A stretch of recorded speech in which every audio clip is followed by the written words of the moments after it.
Welcome to the treasure room.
Ten, 9, 8, 7, 6, 5, 4, 3, 2, 1, 0. Prepare for vault door opening.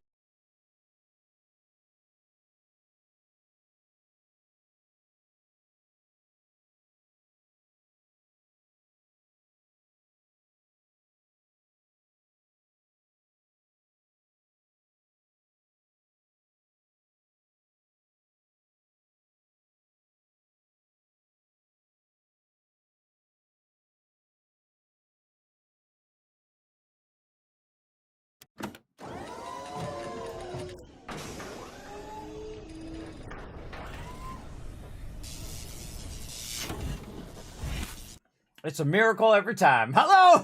Every time I'm able to start up, everybody. It's nothing short of a miracle. All right, welcome, everybody. This is a technical undertaking. You have no idea. Every single time. Welcome, welcome. Thanks for coming in and hanging out. We're going to play the amazing 7 Days to Die right over there. One more day, everybody. One more day. It's going to be so exciting. About 1 p.m. Eastern Standard Time tomorrow, we're going to get the 1.0 release, the stable version as we call it, back in the early access, but really like the full release is basically what it is. Also coming out on console for PlayStation 5 and for Xbox X and S, so definitely get that going. Also, they announced discounts, and you know I love my discounts, everybody. Oh, and put one in the chat if you can't see and hear me. You'll be, look at you already did it, but put it in there, and the more I see in there, the more I'm going to give you guys some love. Of course, we're going to play some 7 Days to Die tonight. So I was in there working on a ton of stuff, everybody. I got all wrapped up in it. I looked up. So I streamed last night, and then I was working on a bunch of stuff, and I looked up because my alarm went off, and it was 2 o'clock in the afternoon. So I had not slept at all because I was working on all this cool stuff that's coming up for all of you, including, I just posted it just a minute ago, discounts for the PlayStation version and the Xbox version if you'd already previously purchased it. Which is pretty cool, I think. So if you do own that previous version by a whole nother company that was doing it for them that died and went out of business, their business went burp. And so they got it back now, and then they develop it now in tandem with the PC version. So awesome. And so, of course, us as the PC peeps as well are going to be able to play the full stable version or the full release version coming up. I might call it full release instead of stable. I think that might be better. Yeah, maybe I'll call it that. Now that I think about it. But you get the general idea. So after 12 years, everybody, trying to get up there with Duke Nukem Forever, which has like the longest development cycle of all time. I think it was like 15 years or something crazy like that. I think Star Citizen's going for that award. But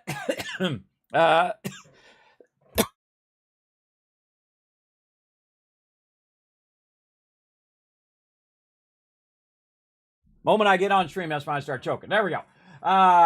So definitely look for that discount, everybody, over on PlayStation and on Xbox. Definitely want to hook you guys up. If you do previously own it, it's actually no longer by that company. It's now by the Fun Pimps directly. So get your discount, get your copy of 7 Days to Die, and may you last 5,000 days and beyond like we have. May you last a long time in the wasteland. Very, very cool. So thanks for coming in, everybody, and hanging out. I appreciate you all chilling out in the channel. Let's go ahead and say hello to everybody. And then we're going to dive right into our solo playthrough. Man, I've been having a great time, by the way. I've not solo played through 7 Days to Die in a very long time. Doing pretty good. Haven't died yet, but tonight might be the night. We'll see. You can get overwhelmed real easy in this game, so we'll see how it goes.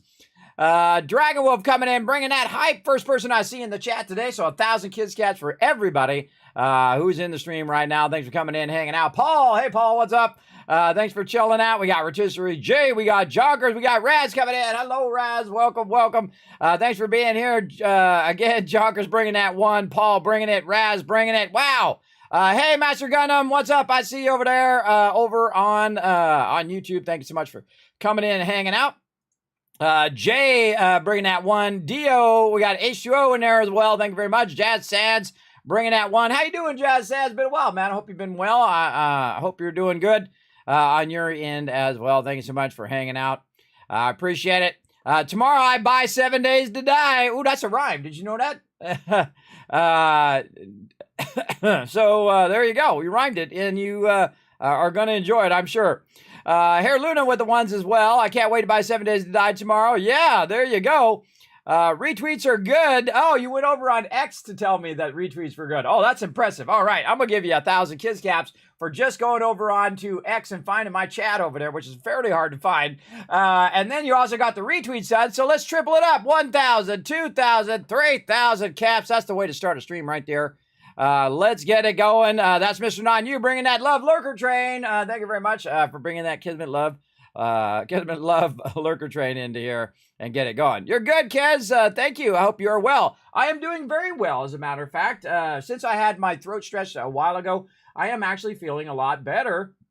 And I've been really working on my the kind of type of food I eat, being more active, getting up and walking more. I got a little runner and a little sit-up board down in my garage. I don't do it every day, which I should be doing, but I have a lot of other things to do. Like basically spent 8 hours working on stuff and then didn't even realize. It was like playing a game, but in real life, everybody. And the game was set up a bunch of giveaways, get a bunch of cool stuff going for Saturday, get a bunch of cool stuff going for tonight, and then, of course, all next week, and then next month and the month after that. So, yes, very, very busy Kismet right over here. That is for sure. That is for sure.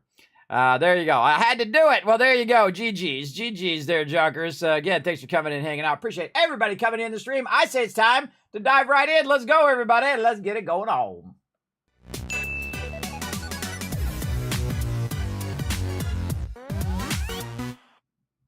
All right, let's continue our game here.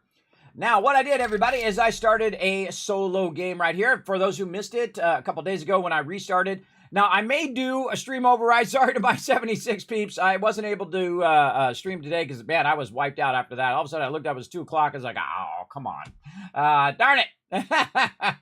But that's okay, everybody, because it helps us out later. Now, remember, my stream schedule, everybody, is more like a guideline than a hard, fast rule. I try to do as many streams as those on schedule as I can. But remember that I'm 54 years old and I am partially disabled, everybody. So keep that in mind. I try my best. But since it's coming out at 1 o'clock tomorrow, I might override the stream tomorrow and start at 1 o'clock. So we might not want to go too late today. And basically start a whole new solo playthrough tomorrow at 1 p.m. So for those who are in the know, you know, and I'll shout it out after the stream. And I'll make sure I try to get it set up. Well, we don't run too long tonight, and then we can reset tomorrow But we're going to test some things tonight and see if we can get some stuff going. And then we're probably going to play for a really long time tomorrow. And then Friday we'll rest up and then come back with the team on Saturday. So we'll see how it all works out. Now, here's my settings right here, everybody. They're all the basic settings like you would normally have if you just hit the default button. Right over here, 60-minute day cycles, 18-hour day lengths, and so on. And then, of course, all the basics where the enemies, you get 8 enemies per blood moon. It's every 7 days. And again, you can adjust it however you want, everybody. That's the coolest thing about the game is you have granular power to adjust each and everything to the way that you like to play as well. And, of course, airdrops dropping down and all of that. And, of course, the more advanced stuff, one of the things that I typically change is the drop on quit, or not drop on quit, drop on death. There it is. I usually change that to backpack only and not your belt because it's kind of annoying to have to keep putting the stuff back in your belt. But they actually did fix that in one of the updates where when you grab your stuff, it puts your belt stuff back where it was. I still feel like it does that. We'll find out. I don't know. I've had it on belt only for so long. I don't even remember. I think it might do that. We'll find out. Then in multiplayer, everybody, have all this stuff, and you're like, Kismet, you got like PvP on. True, but I actually have no server. So this is a total solo playthrough. It's not with anybody else, anything like that. Hey, Kismet, can I come join in? Nope. It is totally an offline playthrough, and I'm playing in the adventure mode. Now, there's a bunch of different modes here. As you can see, there's 6 different levels that you can choose from. By default, it's the adventurer mode. So it's kind of like between the easy and the normal. That's adventurer mode. And it's pretty good to get started. And as you've seen, everybody, it's quite the onslaught on the 7th day. So you definitely need to kick butt on it. But the mode I normally play on is a Nomad when we first start playing an update, right? So in this case, this is one big update, everybody. This is like the release of the game, so pretty awesome. So normally we play on a level 3, which is Nomad, which is like normal mode. But for my team, this Saturday, we're going to be playing on the Warrior mode. So it's a little bit harder. Plus, we only do 20-minute days. So it's tremendously harder, everybody. It requires everybody to work together as a team, especially when you're going out and trying to clear POIs or points of interest, like locations. Definitely need to work together because the mobs are going to be harder. They're going to hit harder, and you're going to die a lot easier from those tougher mobs. And that just gives them a little bit of an extra challenge because we just absolutely crushed it in the past playthrough. Now, tomorrow, I'll be playing 7 Days to Die. Then on Friday, I'll be prepping our server for launch of the full release version on Saturday at 10 p.m. Eastern Standard Time. Now, if you want to be here a little early. Around 9 o'clock, I'm going to put the server information up, and you can go ahead and download it. Now, here's the thing, everybody. I'm going to ask my team to not spawn onto the server. Last time, what happened is everybody stayed in there too long, and we started like halfway through the day, 3/4 through the day, and we lost that first full day. So I'm going to see if we can get everybody to download the map, and the second that spawn button comes up, you can either wait until the team is ready to play, or you can actually just quit out of the game. And you're like, well, Kismet, there's no quit button. Well, I've suggested to them to add a quit button because that's what we really need right at that spawn point, because then you could load the map. Even if I've made a 50,000K map, you could preload the map and then you could just hit quit. And I feel like that's what they need under spawn. They need a quit button, or maybe even down a little further so you don't accidentally hit it. So you hit that quit button and then you can quit out of 7 Days to Die. And then when it's ready to play, you've already downloaded the map. It's on your local machine. You can then reload 7 Days to Die and whatnot. So you can go in and do this. Alt-Tab. And then you're going to get this right here. And you can go ahead and just roll over 7 Days to Die. It's right over here. There we go. And there's a little X. And so you just click that X and it will quit you out of the game in case you need to do something else on your computer, or you want to play another game for 30, 45 minutes, however time you have between the time in which you loaded and time in which we're going to play. Or if you need to restart your machine or whatever, you can get out of it by doing that. And I've left all these instructions on my server info, as well as spent a lot of time thinking about day progression. Now, we're going to do an unprecedented thing, everybody. We're going to build a very large base in 20-minute days from scratch, from the very beginning of the game. And this will require massive amount of teamwork, everybody. It'll be absolutely unprecedented. 20-minute days is incredibly difficult to build a base in time for Horde Night, and especially the size of base that we're going to build. It's going to be epic. Now, if everybody works together, I think we'll crush it. If everybody's like, hey, Kismet, I'm going to go off doing my own thing, well, first, I'll just boot them from the server and permanently ban them because that's not how we play. But also, if we all get all spread out and we're doing separate things, then it'll be a lot more difficult, right? Especially when people come in late and they don't know what's going on or a few minutes right before the thing. So I thought, you know what I'm going to do is I'll write out a bit of how we're going to try to do our day progression and put that up on the server information. So I have put that up there. So anybody's going to join me for 7 days to die, go to the server information, read those daily progressions, and put a nice thumbs up in there so that I know you read it. Now, I'm not going to start the server until everybody who's in Discord has gone over there and clicked that check mark so they know exactly what the team is doing. So everybody's on the same page as the rest of the team, right? And just kind of a quick overview without going into detail. I'll go more into detail on Saturday. But basically, we have the kind of first stage where we go in, and we do our basic quests, we regroup, and then we're going to start generating the location or setting up the location of where our base is going to be. So for the first night, we're probably not going to have a base because this is going to be too much to do in a day.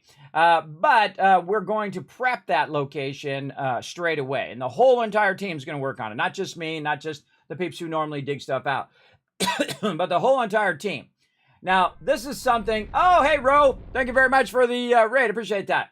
Now, this is an unprecedented thing as well, everybody. I'm going to ask my team not to loot. That's right, we're going to not loot on day one. One of the things that happens, everybody, is sometimes people get spawned way out here. And then what they do is they take like a day, 2 days, 3 days to get all the way to where I am. But if you just hold down the shift key and you run, you can run about 1 to 2K in a single day, even in 20-minute days, everybody. You can just absolutely book right to where we are. It's a lot to ask if you're 3K out. That's a lot. But the problem is what people typically do is they're running toward the base, and then they say, oh, I see a car, I'm going to loot. Oh, wait, I see this thing, I'm going to loot that. Oh, I'm going to loot this, I'm going to loot this. And so they're gathering all this stuff, thinking that that helps. You know what helps more? Regrouping. Regrouping should be the #1 priority. Over all loot and everything else, just running straight to get to the group. And then once we're grouped up, we can protect each other. See, that's the important thing, right? Look after each other, protect each other. And then we're going to clear cut all the trees, and we're going to try to build out our base right there from the very beginning. And it's going to be hard, everybody. It's going to be very, very hard. But I love to challenge my crew. My crew is pretty amazing. We'll see how it goes. And then this will be our full playthrough where we all work together all the way through the game and see how many days we can go in the game. It's going to be fun. Gonna be very, very fun, I can tell you. But the shinies, they'll be lonely if I don't loot them. Yes, that'll be day 2. You get to loot as much as you want. But day 1, drop, stop, drop, and run. Don't roll, just run. Of course, you got to do your quest first. And of course, one of those things that happens in the very beginning is that some people may have a trader that is not the same as mine. We are going to go wherever my trader is, and we're going to make a drop box right there. And so everybody's just going to beeline there as quick as possible. Now, here's the thing. If you're running and you die, well, one of the things you used to have to do is put your bedroll down, right, as you're running so that you could re-teleport back to it. You don't need to do that anymore. You can actually just say spawn by your backpack, run over there to your backpack, grab your backpack, and then just keep running. Or just abandon your backpack. Because you know what? If you were smart, you put everything in your bar and nothing dropped because you didn't have anything in your backpack because you didn't stop to loot because you were running to regroup as quickly as possible. Remember, we can get all that loot later, everybody. And we will get a lot of it, by the way. You will see, everybody. Man, it was such an incredible amount of loot we got last time, everybody. I mean, it filled the entire drop boxes. And I was struggling to keep 6 drop boxes clear last time, but I have an idea for this next one. I'm going to build a Dropbox arch. It's going to be pretty cool, I think, to get everybody started. So again, I love to get in that creative mode where you're thinking of all of these things that you want to do. And that's what a game should do. It should really inspire you to want to play and try different techniques and play different ways and all that kind of stuff. Again, definitely anybody's going to play on Saturday. Remember, everybody's welcome to join us if you are a great team player. If you want to come in and tell my team, oh, you should do this or you should do that, or you're one of those people who just run up ahead of everybody else and take all the loot and go to get the airdrops and say, oh, I'm just going to keep all this loot for me. And don't be that person, because I will permaboot you. From all servers and from the stream, because that's how we roll, everybody. We work together as a team. Everything's owned by the team, and there's one leader and one leader only. It's this guy. And what I say goes. That's the way it is. I do take feedback. But if I say, hey, everybody, we're going to do this thing, then be on board, because it's not just for me, everybody. It's for the team. I'm always thinking in the overall team terms, everybody, not just the individuals, but also the team of how can we progress the team and everybody survive, everybody get all the loot and the gear that they need to do the actual function that they want to do, whether it's doing like vehicles, or whether it's doing food or water, or doing the garden, or getting the pistol that they want, or the hammer that they need, or whatever it is. That's kind of like my goal, and I typically let everybody choose what they want to do first. The thing that I always do is the base, because that's my favorite thing, and do the base, and I sort the boxes, and I do all of that. Nobody needs to do that. Nobody needs to be sorting them boxes in the beginning. You know what they need to be doing? Hitting some trees. Hitting them trees, getting the trees. Oh, you know that thing I forgot to put in there? I just thought of it. Clay was the other thing I was trying to think of when I was typing that out at like 8 o'clock in the morning when I should have been sleeping. Let me go in there and put that in there while I'm thinking of that. All right. Did I write it in there? Maybe I was smart enough to already write it in there. Let's see. I did put it in there. Look at that. Stone, clay, wood, and bird nests. Look at me. Look at me go. Look at me and my bad self, everybody. Rocking it there. Yeah, I was trying to remember if I put clay in there or not. All right. Yes. So got a ton of that. Thanks, Dr. J, by the way, watching my chat right now. Appreciate you. Appreciate you. I already gave him the loot for hitting the 5 retweets. They're almost to 8 right now. Ooh, double it up. If they hit 8, give them 5,000. Give them 5,000 more as well. So yes, it's okay. Yes, you gotta get that super looter knight. Oh yes, from the meanest beast to the deepest blight, no shiny shall escape my sight. Those who hoard salvage bright, beware the super looter knight. Yeah, there you go. Yes, I know that saying. I'm trying to remember where that's from. Where's that from, Ro? Let me know. I've heard that. I think it's like Green Lantern or something like that, right? Am I right? The Green Lantern? That's a deep cut if I got that in there, everybody. If I got that before. Oh, yeah. Hey, I was right. It's a miracle when I'm right, everybody. Especially a deep cut like that, everybody. That's a deep cut for sure. All right. So you guys can see my settings here. I'm going to go ahead and dive right in. Now, what we've done is we've already established our base. I've already did a bit of stuff. But tonight what I'm going to do is a bit more tinkering than actually trying to do game progression. And that's because tomorrow we're going to restart again.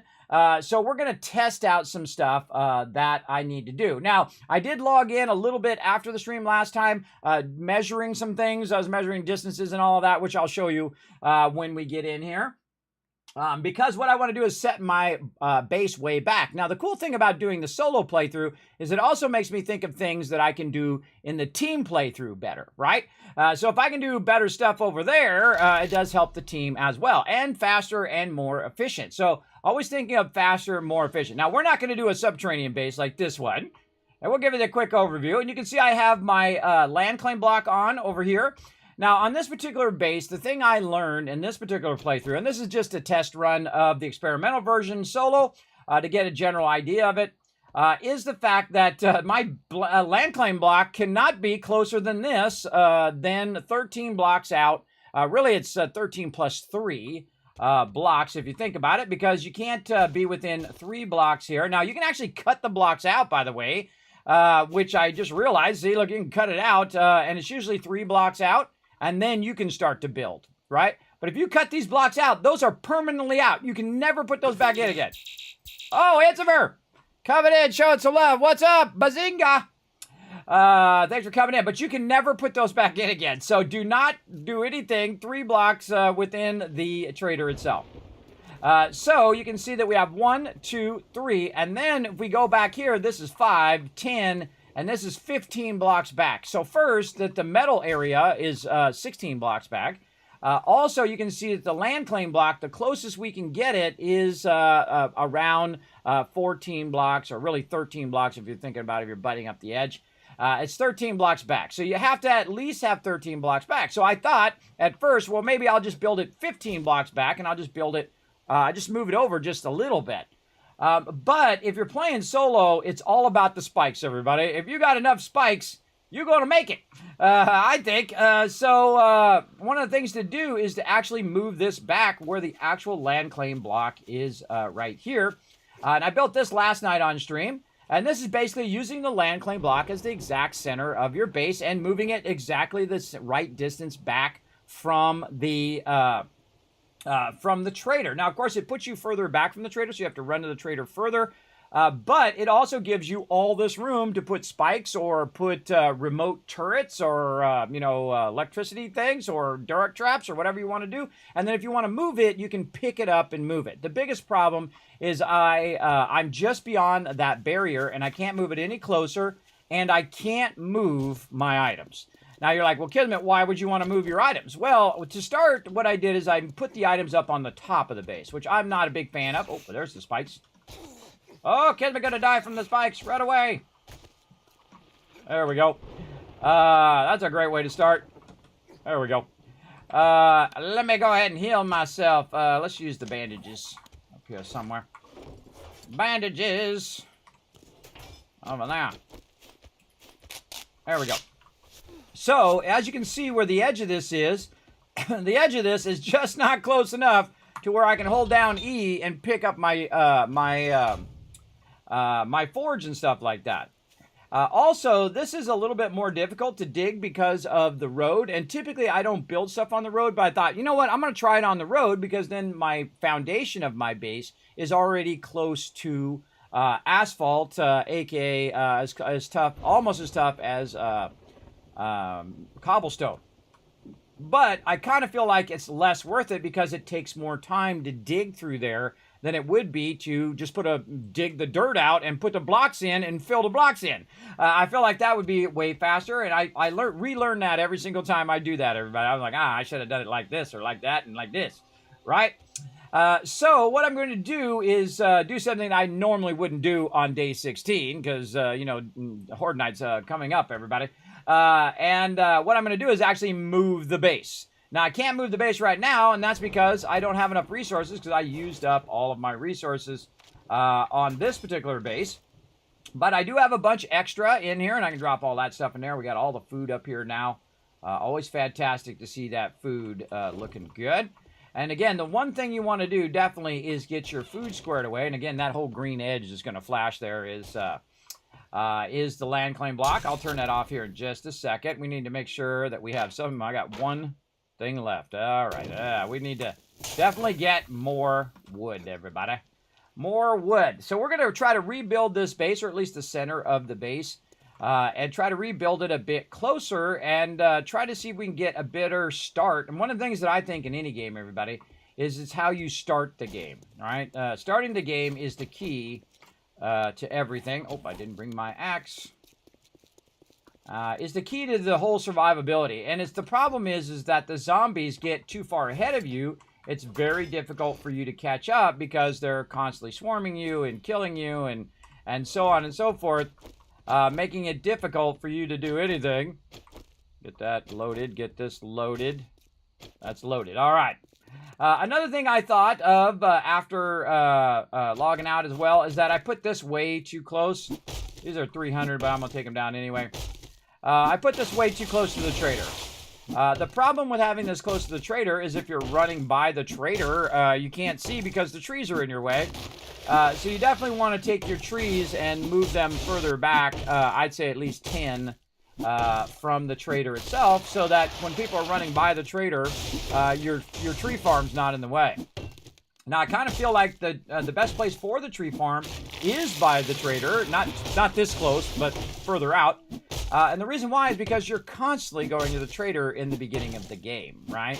That's typically what you're doing, is running to the trader, turning in your trade stuff, and then going on to do more questing.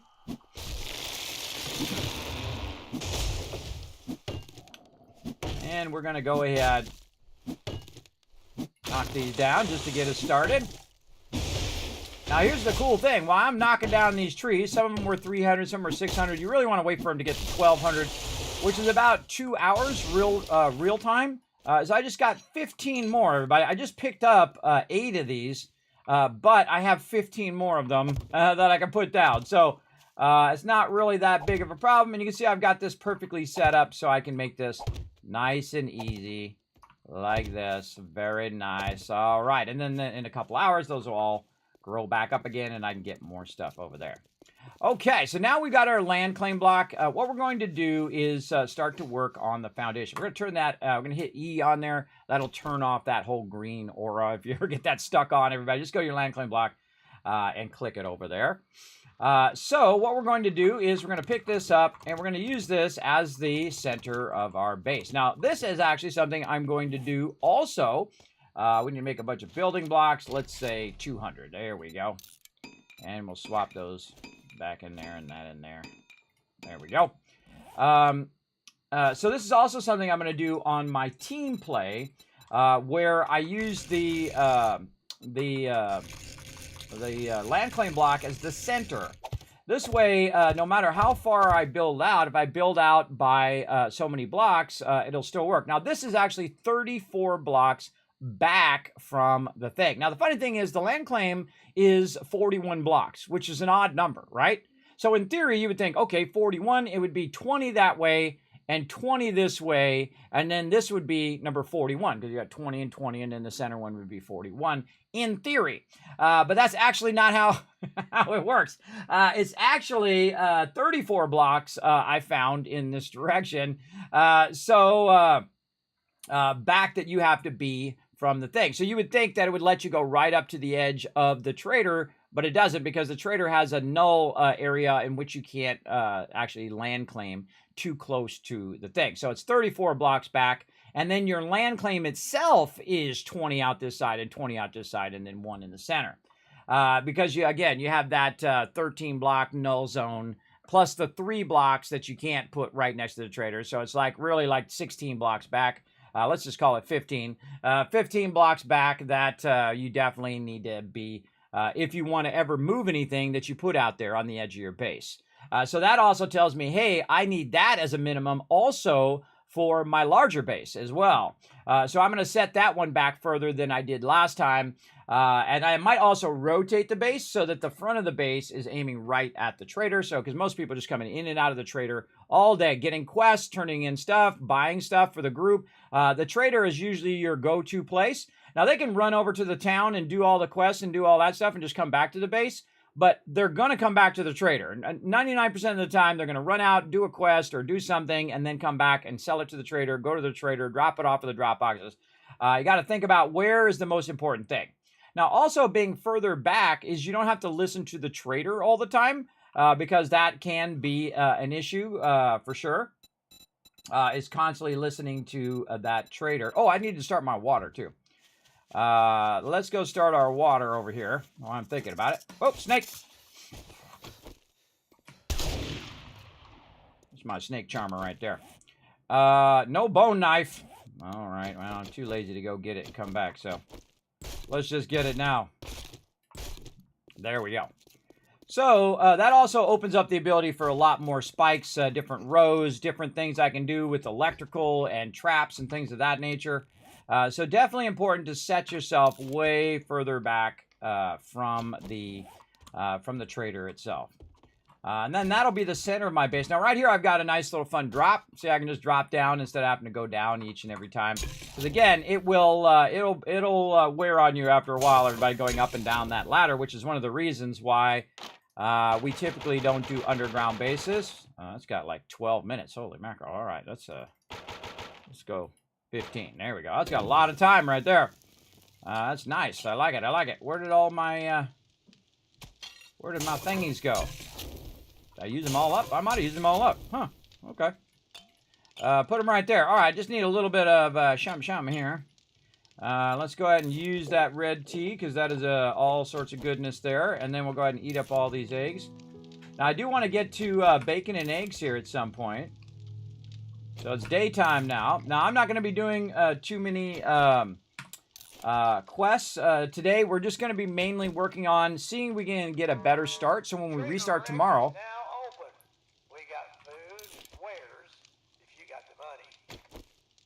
all right, I'm waiting for one more to show up here. Come on, red tea.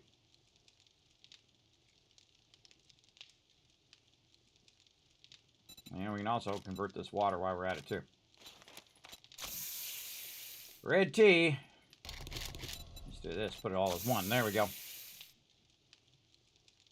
Man, it's taking a minute, isn't it? All right, there we go. All right, we'll take that with us. Okay. And then up here we go. So we're going to try to build this base, but one of the things that happened with this base is I made a mistake on the width of my entrance, and actually I decided that I even wanted the entrance even smaller than what I did. So we want to hit the ground running by having a little bit of food, a little bit of water, which they give you at the beginning of the game. I have a lot of favorite ones that I use, including the double pole. So for those who missed it, me building the modular solo kill box, as I like to call it, because I'm a kill box there. We're going to go ahead and rebuild it right now super fast. So we're going to use some plates at the bottom, then the double bars here, and then again over here we're going to take all these out. And again, I'm using these as corner supports. This is what's called a 5-span, where you have a 5-span and a 5-span. It's really easy to build. The ultimate protection in the wasteland, everybody. Very useful. Just like this. Now, one of the problems with this base being on the dirt is the fact that my foundations of my entire base is dirt, which is not good. You do not want that to be your final part of your base. But we're just going to build it out real quick here. Get her started. There we go. Just like that. And then I'll go ahead and pick up this block and then rotate it, hopefully, very easily. There we go. And then right over here, we'll get these corner blocks. Rotate this one around. Very nice. And then rotate that around like that. All right. And then we have the inner part of the kill box. Very nice. And then what is good to have a little block you can stand on. And then you can get up here and you can do these here. And you're like, well, Kismet, aren't you going to make the parts on the sides and the corners rounded or L-shaped? I sure am, but not right now. Not right now. I'm just trying to build it out. Like this. And as you get up 3 high here, everybody, you're doing pretty good. All right, there we go. Now we can go in and we can use our cross shape like this, and we'll pull this one out, put that in like this, and then we'll get up on our block. See, the land claim block also does a great job of allowing you to stand on it while you're working as well. Come on, you.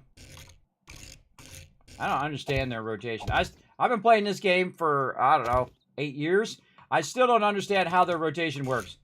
You would think they would go around this way first, and then they would go the next block, and then they would go like this, and the next block they would go like that. But the logic of their rotation just eludes me, everybody. I don't understand why they have it rotate in such an odd way. But again, what do I know? I've only been doing, like, 3D and architecture for, 30 years. I know, actually longer, I think 40 years. And there we go, everybody. Very nice, very nice. Now, we can go ahead and use these blocks here in the corner, but actually what we want to do is we want to use these ones right here, which is going to give you this corner like this. Now, you can also, there's another block that's actually pretty nice. That's a pole, so we're going to say pole, and then we're going to get out of favorites here. There's actually another pole that we could use in here somewhere. Where is it? Where is it? Oh, maybe not. Where is it? No, that's the only one we got. Oh, okay. I thought there was another one without the corner pull, but no, that does it does have the corner pull. So what we can do is pull this out. Notice how it's not falling down? The reason why it's not falling down is because these side blocks here are considered a solid block. Even though they have the gap in between, they're still considered a solid block, and so they're holding up the corner for me while I'm pulling those out and putting that in there incorrectly. See that, how I could put it in and then take it back out? Because these are building blocks. This is the genius of this game, everybody. And they thought of this like 8 years ago, everybody, or 9 years ago. That you could just put stuff down, get a little idea. Oops, I made a mistake. Pick it up, put it back down. Keep getting it the way you want it to be. And then once you have it the way you want to be, then solidify it and fill it in as well. Oh, I heard by spraying my leg too. What a surprise there, everybody. Now, the next thing I need to do is, of course, keep building this up to the upper level. So I'm going to copy the shape and the rotation of this, but now see how hard it is. See, it should be where you can just go right on the edge, just the tiniest little part of the edge, and aim at that edge, and it would go up, right? Like it does in another amazing game called Satisfactory. It does a really fantastic job of, I'll get out of there. Does a really fantastic job of letting you do that. Now, what I do is I just get up a little bit higher like this. I copy the shape. And then we get up there. Now, this is 1, 2, 3, 4, and then this is our 5th block. So this is our top block. So we're just going to go square on that one. And once you have it like that, then you can jump back down like this. And then you can work it from the sides, which I typically do like this. And then the same thing with the top block. I can just copy that, do that. Or I can split my blocks in my bar down here. And then I can have one block be the plate like this. And then I can do all my plates right here, right? I'll do the side plates first, like this, before I do the corner. And then I can go ahead and then do my blocks like this. Now, actually do yourself a favor and put the block over the corner like this. And if you put it over the corner, it's going to make it easier for when you go and take this one and slide it right in there like that. So again, I'm picking up the block, and there's a rotation in the shape of the block. And then since I have the block up above, I can use that block to aim at, and it will put that block down much easier, and then that allowed us to turn the corner. Then I can go ahead again, pick up this block and its rotation, and then just keep going around the corner like this, and then the other side over here. Nice and easy, everybody. Look how quick and easy the Kismet kill box is, and this will get you started in the wasteland very, very nicely right over here. Very nice. And then right here in the corners, and we got this one in the corner. There we go. And then pick up this block over here and pick up this block and its rotation. There we go. And then the last one here. And that is a quick Kismet kill box. Just like that. Nice. Nice. And again, we're putting it right around our land claim block. Now we're going to go ahead and get our bars. Now, there's a centered bars, which I always click on for some reason, which is not what I want. I actually want these bars. And the bars give you a transparency to the top of your base and allow you to do stuff underground as well. Now, some people may go, hey, Kismet, it's not right, because when you click on the thing, it shows you your light opacity is 255. Well, guess what? That's wrong. Who are you going to believe, everybody? Me or that thing, right? Because I've shown you it does work. See, that's the thing. I don't just tell. I show, everybody. And that's what somebody who loves what they do, right? They show instead of tell. Right there. All right. Now, we're going to bring that forward just a little bit so I can click that thing and take that out of there. Now, because of the way that we're building this also, I can go ahead and just pull that up and see how it falls down. And then I can prevent those zombies from climbing up above. So I do have a tendency to try to do that. Now, I'm also going to put the thing closer to the trader because the trader is in the west direction. So we need to keep that in mind. So this time I'm going to go ahead and put my ladders over here like this. Very nice. A little bit of offset from what I'm doing. And then we're going to go ahead, take this out, and we're going to go ahead and make ourselves a nice little rounded block. And that rounded block is going to be our campfire right over here. And there we go. Now, I have a bunch of materials already, everybody, and a bunch of nicer items that allows me to do this kind of stuff because I'm already on day 16, and I've, went and collected a lot of resources and did all of that stuff. And made a little tree farm and all of that. So that's how come I have so much wood, and I can just build the whole thing out It's going to be a whole different story on day 1, everybody, because you got to collect the resources, and you haven't built up your extraction yet. You haven't built up all your stuff.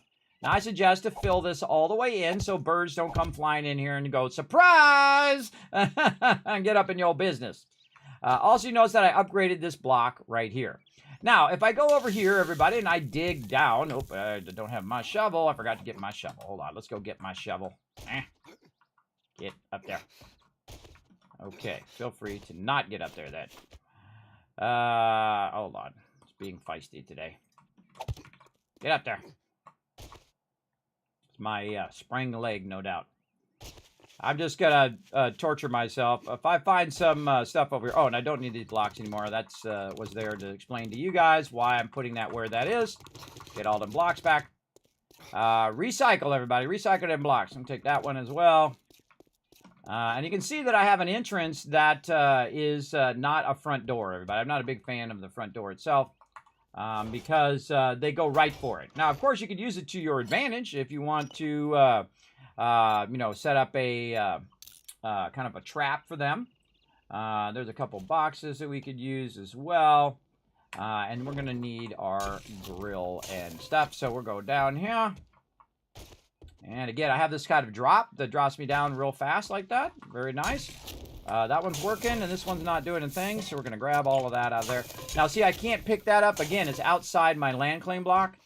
Same thing with all my other stuff here. That was one of the things I didn't think of, everybody, is what is the dead zone in front of the trader. And again, that's how you learn, right? You might build this whole base out and you're like, uh-oh, I didn't do this one thing. And now that's going to throw me off. So we're going to try to build that again, but out here. And then of course, more efficiently.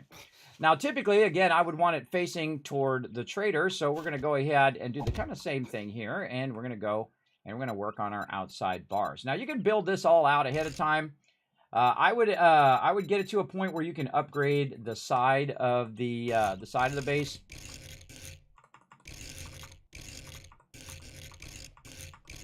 I'm very particular in the way that my bars go. There we go. And so we'll go ahead and set up the edge of where I'm going to be climbing up here. This time I'm going to do it without a trapdoor. I'm just going to do it with this simple rotation so I can get that lined up. There we go. And then I have a little bit of a jump there, so it's a little hard to get there. And what I do is I go ahead and pick up the shape there, move it back just by a kind of a half step there, so they can't just walk up there and get on the thing. They have to actually jump to get on the ladder. That's going to help you out a little bit. And here we are up on the top of the kill box now. Very nice. Okay, so what we're trying to do is get our stuff established over here. Now, one of the things that we'll want to do is dig underneath here. Now, before you dig underneath something, everybody, underneath here, you definitely want to set a support so that it doesn't fall down. So this is going to support that block. So when I dig under it, it's not going to fall down. The land claim block will do it too. Don't rely on that land claim block, everybody. That land claim block is sketchy at best. So there we go. So now I'm going to actually put a subterranean floor in there, like that. And that's so that it protects my thing from falling down, and it's fairly supported in case something hits it. And it doesn't just knock out the dirt block underneath it. The dirt block underneath it is highly susceptible to getting damaged, and then everything above it will then fall down, which we don't want to happen. Now, our land claim block as well, we can go ahead and just take that out. And then say land claim block and make another one. Now, these are super cheap. These just take a little bit of stone. Now, with the land claim block, the smart thing to do is to think vertically, right? So we're going to go in, and we're going to go ahead and dig down 2 blocks right here. And then we're going to take our land claim block and be super smart with it and put it completely underground. There we go. And then put a block over it, and then fill it with that block. This way it doesn't get destroyed. It's out of the way. I can also put a hatch there and open up the hatch and use it. How often do I use the land claim block? Never. Never. That's like the most I've probably used it ever right there.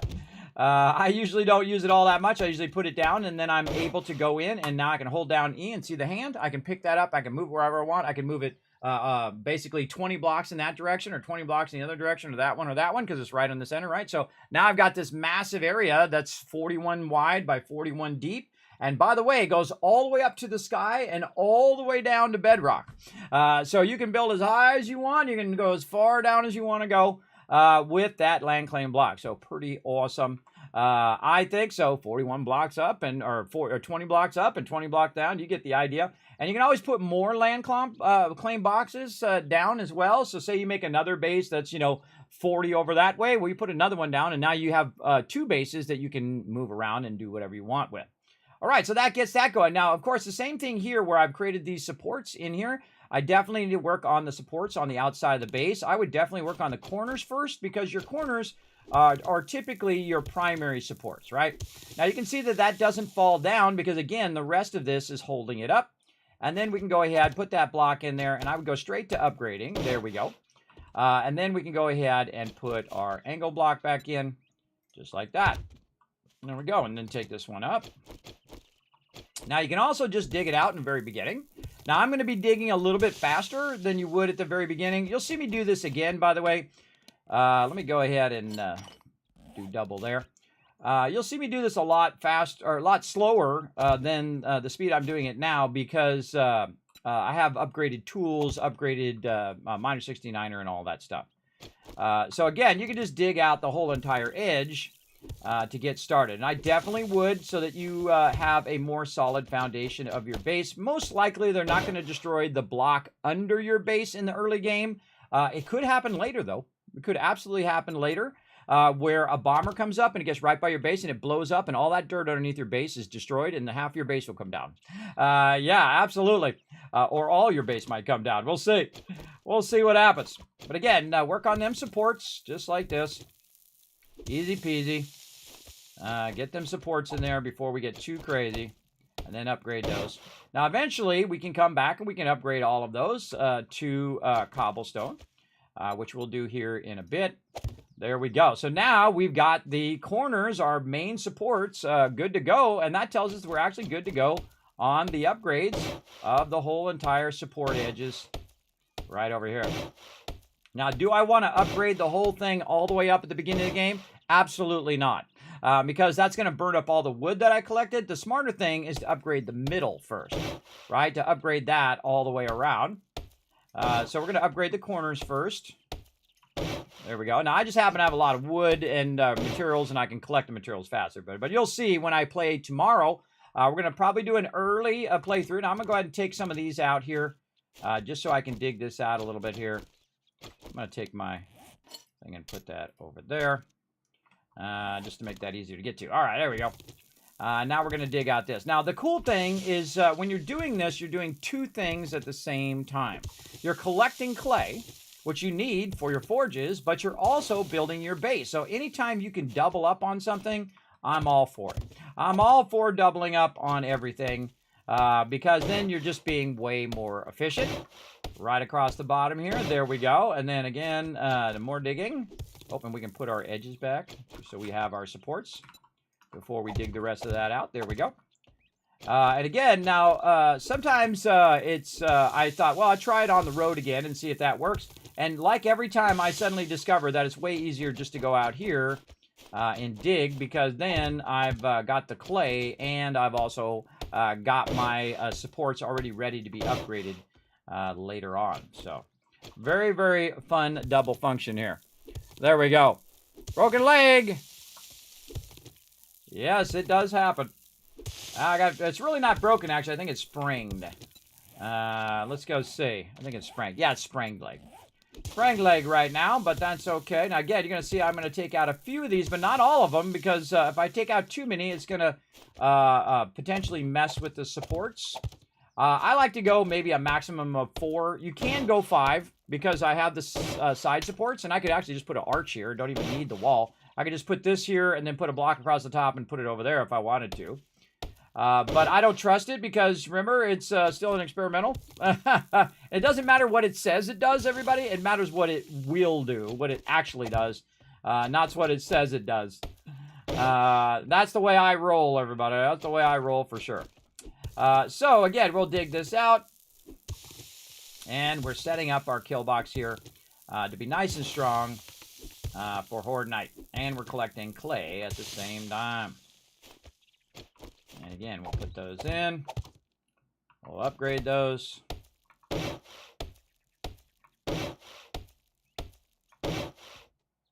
And again, much easier if you put it on dirt, obviously. Now, I've clear cut all these trees here out of the way, which allows me to kind of come over here and do what I need to do. Oh, I should be drinking my green tea, or my red tea. Your red tea gives you a boost. It reduces your hunger while you're working, so red tea is incredibly, incredibly useful. We use it every single playthrough. It's very easy to get. You just run around, grab a bunch of chrysanthemums, and then mix it with water, and bada bing, bada boom. You got one of the best drinks in the early game to get going. Very, very nice, and not too hard when you have a bunch of dew collectors going. And we'll try to set up as much as we can today in our base. And then it's going to be an insane horde night, because we're going to try to do horde night over here. Even though we had nicely built up that base over there. We'll see. We'll see what happens. That's going to put us way behind because it's all about timing, everybody. Because the zombies can outpace you, especially how good you're doing, too. If you're doing really good in the game, they can full-on outpace you. Now I can go through and go ahead and just upgrade the rest of this now. Like this. Now, also what this does is this is like a day 1 base. So you can build this base day 1, even if you just get it 3 high, then you're not going to be bothered by zombies every 2 seconds trying to attack you. Ooh, I leveled up too. Attacking you or being able to get to you straight away. Oh, out of wood. What a surprise. All right, so when we're out of wood, we got to go find some trees to smack on. So let's go get some trees on over here. We're going to find our axe. Put that down here. We got no repair kits on us. But the cool thing about pre-existing trees is those trees have already grown up.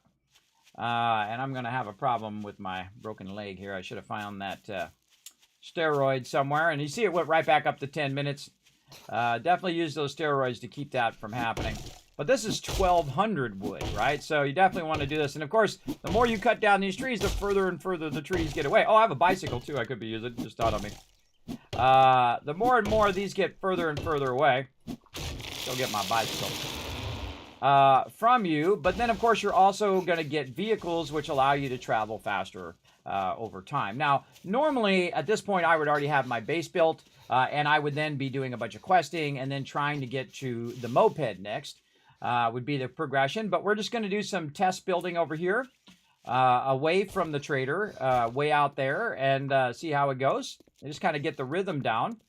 I love to do what I call restarts or quick starts, where you start over again over multiple times, and you get an idea of what you want to do in a future playthrough. I've done that like in games like Stardew Valley and Fallout and a whole bunch of other games where I just kind of get the gist of the start, right? The start. Oh, and we got some cobblestone blocks there. Very nice. And we have a bunch of spikes there. That's good. A lot of good stuff in there that we can utilize. And we got our thing for when we're ready for that. Okay. Very nice. I came back over here. Oh, for steroids. That's what I'm looking for. I'm looking for the roids. Any roids in here? I think you might have used them all up. Used them up. Too bad, too sad. Okay, so we got that going, and we also came back for more wood and to get our bicycle. There's our bicycle over this way. Okay. I foolishly left my bicycle out here on Horde Night. Oh, look at this plane coming in. Dropping that airdrops are really good, everybody. It's kind of like the PUBG thing where you go and you get your airdrops. Those are really good. Let's go over here toward this area. I try to go to new areas each time I go and collect wood because maybe, and perfect timing, I might also find some of these bird nests which give you eggs and feathers, and those are the best way to survive in the beginning, everybody. Absolutely. Cooking those eggs, and then, of course, collecting murky water. And then converting that murky water into drinkable water, which basically you just boil it, right? That's basically what you're doing in there, boiling it. But you need a pot and you need a grill to get that started. Now, you can go try to loot the pot and grill, but I suggest do your quests, find the if you see a pot and grill in the trader right at the very beginning, that should be the very first thing you're working on. And we do that not only in the, here in my solo play, but also in team play. That's like the first thing we need because we have 12 people, and 12 people need a lot of water and a lot of food, everybody. Especially if they're being very active like I am right now, where I'm running around cutting down trees. That's going to burn up your stuff very quickly. Now, of course, if we have red tea, you can see right there, we can really get that going for sure. What's up with this guy? Bam! Are you dead? Let's make sure. Let's make sure he's dead. All right. Oh, I just got to get a repair kit. That was the other thing. We're just going to collect a lot of wood so we can get going. And this is what I do in the beginning. Now, of course, I have a nicer axe, everybody, so I'm collecting it a bit faster. Plus, I have my Miner 69er up. Now, you think, well, Kismet, Miner 69er, that sounds like something for someone who's doing digging. But it's not true, everybody. It's not true. It is absolutely fantastically great for when you're collecting wood as well. Because you can see right here, it boosts your block damage by 30% with any axe, pick, shovel, chainsaw, or auger. And it reduces your stamina, which is the most important thing, I think, because your stamina is always a struggle at the beginning of the game. Absolutely. Get up here. Get up here in all these trees. There we go. And then we're going to cut out some trees. Do I have another bandage? See, my health's a little low there. Let's eat some more food. Maybe drink some coffee to really get us going. And we off and running. Let's go, baby. Look at all them buffs. A lot of buffs over there. A lot of buffs going there. So we have our coffee. We don't have any more red tea. And our thing's about to break anyway. Actually, I should have brought a repair kit. Where did I put my bike? Down here. All right, we got to go back and get this going on. Go a little faster.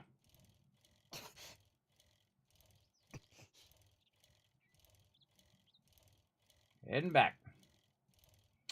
Need some repair kits. Now, I have a tendency to leave the base, and I'm always forgetting something. Everybody, repair kits, this, that, or the other thing.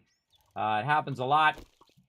Now you're like, well, Kismet, day 21's coming up. Aren't you going to prep your base? Well, yeah, the new one. Not this one.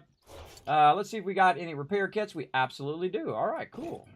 So we'll go ahead and repair our axe. Now, this is one of the drawbacks of getting to this level is the fact that you have to use repair kits now. But you can see I have a bunch of duct tape there, so we'll make like 3 more of those. And then the cool thing is it'll take all the resources and put it in your inventory and let that run. And now we can just take this and we can combine those back together and put this down here. Now, if you notice I have multiple shotguns, that's because those are pipe shotguns and they take forever to load. They take a really long time to load for sure. So we got a little bit of food there. We've got some eggs there that we got. And then again, we can go down to the bottom simply by just going down here and then moving forward by 1 block, and it will drop us onto that hay bale. By the way, that could be, 10 blocks. That's 15 blocks right there. It could be 15, 30, 60. It's all the same. You'll land on the hay bale and you're good. Quick way to get to the bottom of your base. All right, there's our red tea that we've been looking for. Let's get that going. In fact, let's put that on our bar. Not that one. Let's put that on our bar down here and put that there. There we go. And then we need a little bit more wood here, which I'm out of wood. What did I do? Oh, I put it away in the thing. They have the ability to lock the slots now. It's not the item, it's the actual slots. And so when you lock those slots, everybody, sometimes your stuff, it puts something in there you don't want, and something you do want, like that, gets moved out of there. It's kind of funny, I think. Kind of funny. Do I need to keep bones? No. But it's really nice, though. I really like the fact that you can lock that. Like, I can go ahead and hit this lock button, lock this slot here, so that it keeps my shotgun ammo on me. The same thing with this, right? So say I want to keep this here, I can lock that, and so on. And I've got a whole bunch of stuff that I'm using. I can actually pull this out. Let's put that up there. What else do we want in here? Maybe some coffee. And there we go. And let's drink this yucca juice. That'll get us going. And eat this food there. Don't need to keep that for later. We'll keep it for now. And that allows us to get back out and do our thing. In a second, I find out what I do with my bike. Over here. And we'll go ahead and make our way back over here. Now, I'm re-injuring myself over here. You see, like, keep getting 10 minutes. Like, it'll go down to 9, and all of a sudden it'll be 10 again. That's because I'm holding down the shift key, because I hate going slow. I don't care if that thing is doing anything. If I go over here and collect this stuff for 10 minutes without sprinting, then that'll go away. Or if I use steroids, it'll counter that of it continuously causing me to get a sprained leg.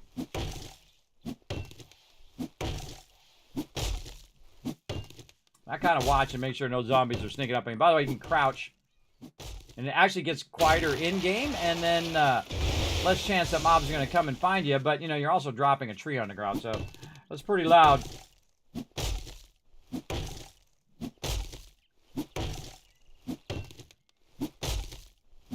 Now, the further you get in the game, the faster, of course, you can collect stone and wood and all that stuff, because you upgrade your tools over time. But you need to do questing for that. You need to do looting for that. Oh, out of stamina. Let's go ahead and give ourselves a little bit of a boost. There we go. Maybe a little bit of coffee as well. Give it a little boosty boost, because what do we care? I mean, it doesn't do us any good just sit in our inventory forever. I find that happens a lot in team play, everybody, is nobody grabs the coffee. Nobody grabs all the boost because they think someone else is going to use it. It's like, use it up. It don't do you no good sitting in the box. And sometimes it'll sit in the box the entire playthrough. And nobody will use it. Like right now is a great time to use that coffee because you're out here using your stamina boost to just kick butt and to cut down a whole entire forest at the very early part of the game. That's why you want to replant your plants too, everybody, so that these are growing while you're out here doing this.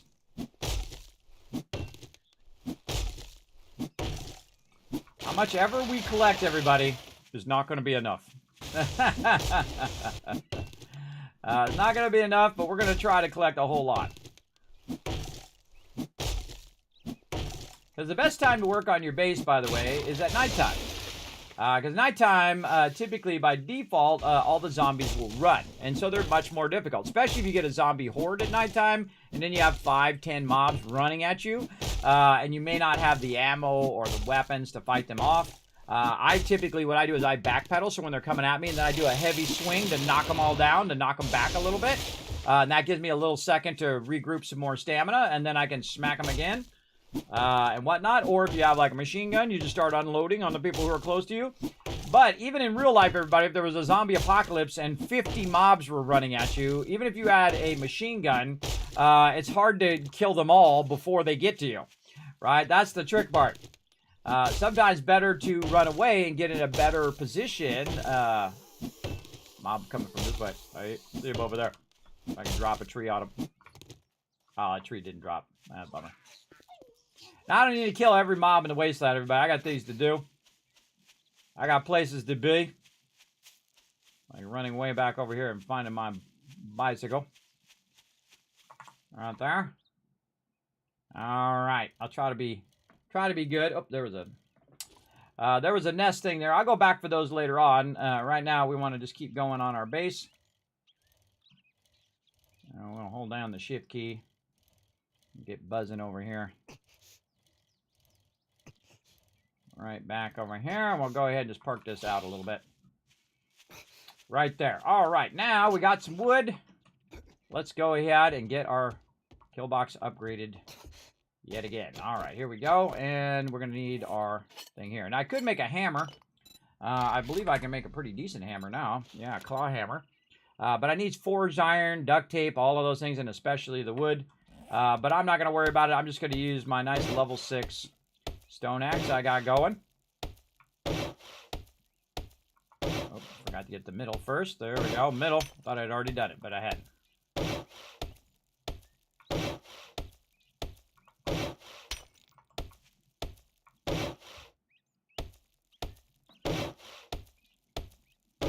Establish the first 2 levels first.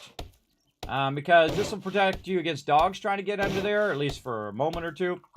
And then the middle part will protect against all the other mobs. If they break the bottom of it, doesn't matter, but if they break the middle and the bottom, boom, they're in your base. So that's why I always do the middle first to protect against most mobs. And then I will do the bottom to protect against all the other stuff that crawls. Yeah, this takes a lot of wood, but again, I can collect a lot at this point. In just a little bit.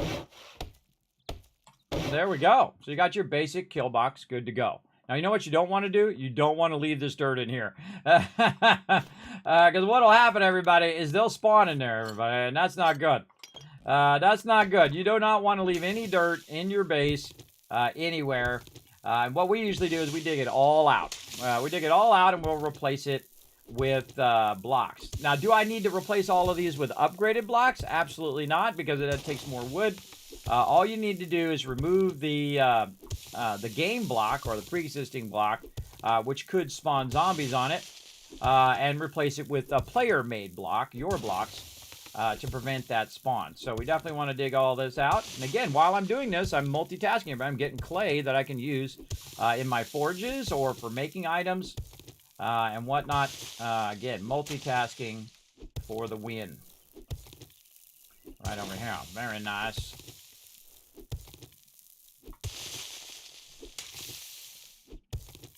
Also getting a little bit of fibers there as well.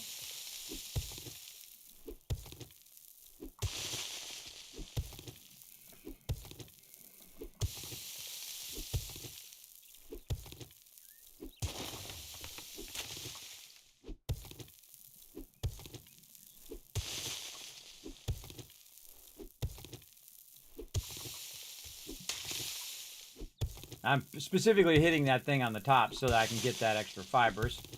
Because that's what I'm going to do at the beginning of our next playthrough.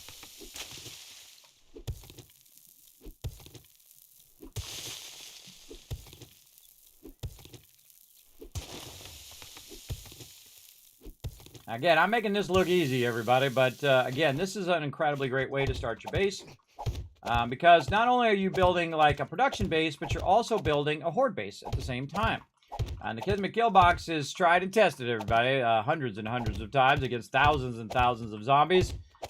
She is a thing of beauty, everybody. All right, now up above here, what I can do is right in the center here, I think I have a new idea that I want to do. I'm going to go ahead and do a nice square block there.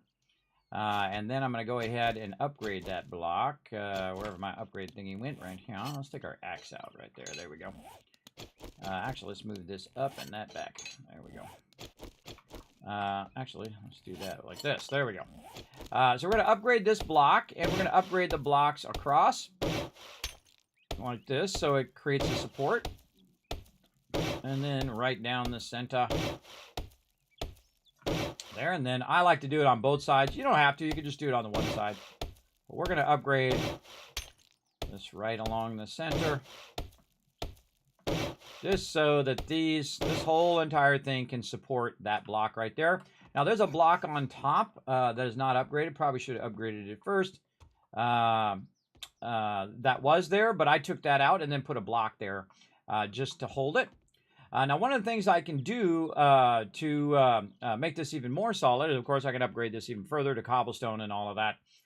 But you know what I want to do instead of this block? I would rather, I'm going to take this block out. Oh, and I'm hungry, so I happen to have some food just in case that happens.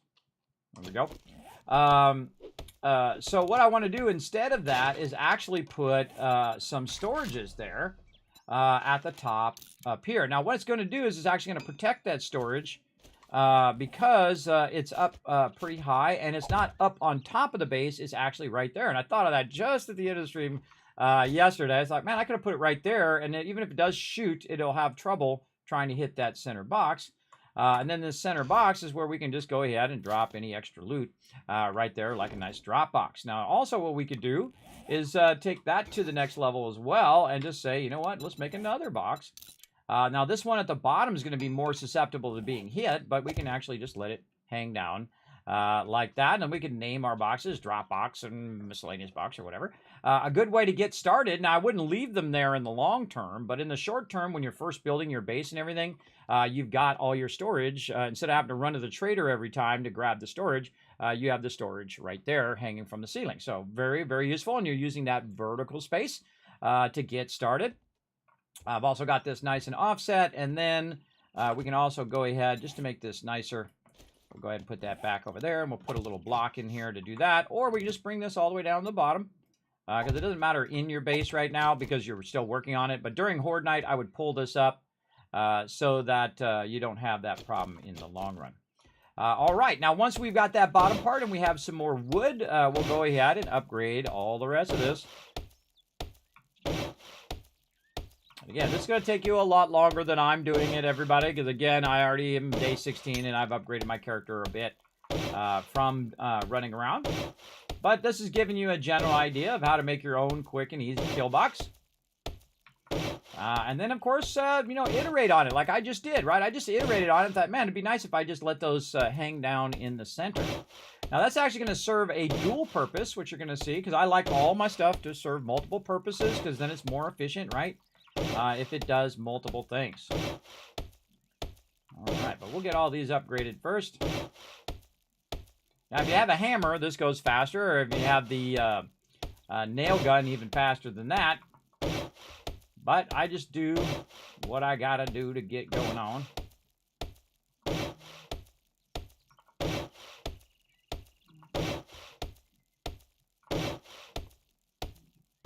So you're protected against birds, you're protected against mobs, and all of that right at the very beginning. Very, very awesome.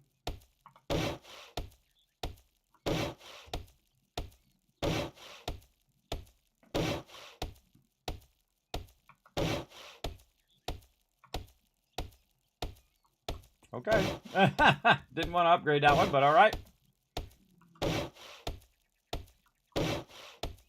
And of course, upgrading your gear and your tools and all that stuff as quick as possible is always my go-to thing. Just like upgrade it as quickly as you can. And I actually got really lucky on some of these books because you can play the game through 50 times and every time is going to be different. And you're like, well, why is that, Kismet? Well, it's going to be different because you're going to get different books to drop at different times in your progression. So maybe in the very beginning, you get a bunch of awesome sniper books, and now you're an epic sniper. And then the next time you play through, you can't get any sniper books because none of them are dropping. And then you're like, ah, man, I can't get my books. All right, there we go. Interior of the kill box setup. And then we can go up and we can go ahead and upgrade these top ones here just to finish in the whole entire thingy here. This way, if any of these get taken out, our boxes in the center we don't lose our boxes. Really, this is my primary goal in the very beginning. Now, also, I would be cooking food right now. I'd be cooking food or converting water, that kind of stuff. I'd also be doing that while I'm doing this at the same time, especially on day one because you're just gonna have a limited amount of food and water. Highly recommend doing a bunch of questing on day one because this way you'll get murky water and you'll get a little bit of that stuff to help you survive. And then you'll have some dukes so you can buy food and water from the trader as well. Very useful, and you can do 3 progressions of quests per day. So if you're going to buy the console version tomorrow, which, by the way, I put it on my Twitter, everybody. I'll put it in the chat for you. Go up there on my Twitter, twitter.com or x.com/KismetBP, and it's actually up there. It shows you how to get a discount on the PlayStation version or the Xbox version if you already own 7 Days to Die, the really old version of 7 Days to Die up there. So go up there and get your discounts, everybody. And play in the wasteland. There you go. The land claim block can be destroyed. Yes, it can. It's actually not as strong as it used to be. It used to be like worth 1,000. But now you can just hold down the button and it just destroys, or you can try to knock it out and destroy it. I try to sink it down so it's not in my way as well. I don't like it to be a subterranean block holding something that I'm trying to do, right? I never use it as a support block ever. I feel like that's always a bad thing. Normally I put it up in the corner. But really, you don't need to put it in the corner. You just put it down underneath the ground, and then it will go all the way to the sky. So it'll go, 20 blocks up, so you'll be fine. Unless you're building a tower, then when you go 20 blocks up, here's what you would do. Land claim block here, 20 blocks up, then you would go another 20 blocks and you put your land claim block up here, because then this one would cover this distance, and then the one at the bottom would cover this distance. There you go. There you go. Now you know. But in theory, it's supposed to go from the floor all the way to the sky vertically. But if you turn your land claim block on, you're going to see that it actually has a height limit to how far it usually goes back in the day. Now, now I believe it does go all the way to the sky and all the way to the floor. We'll find out, because we're gonna really work away at it on this base. So there we go. We got that going. Now, what we would do in this point is we would go ahead and get our food and water going, which I put back in the box somewhere here. Over this way. Now we're gonna go ahead and move our loot. What's up, guy? Bam! Ragdolled that dude. You got ragdolled. And you're like, Kismet, why are you abandoning your base here? Well, because I'm just going to play for a bit today, everybody. And then we're going to restart tomorrow. We're going to have a special launch party for 7 Days to Die on console. Come on, just jump, everybody. Jump your way out. There you go. Woo! Almost died again. Bleeding to death. Almost died again.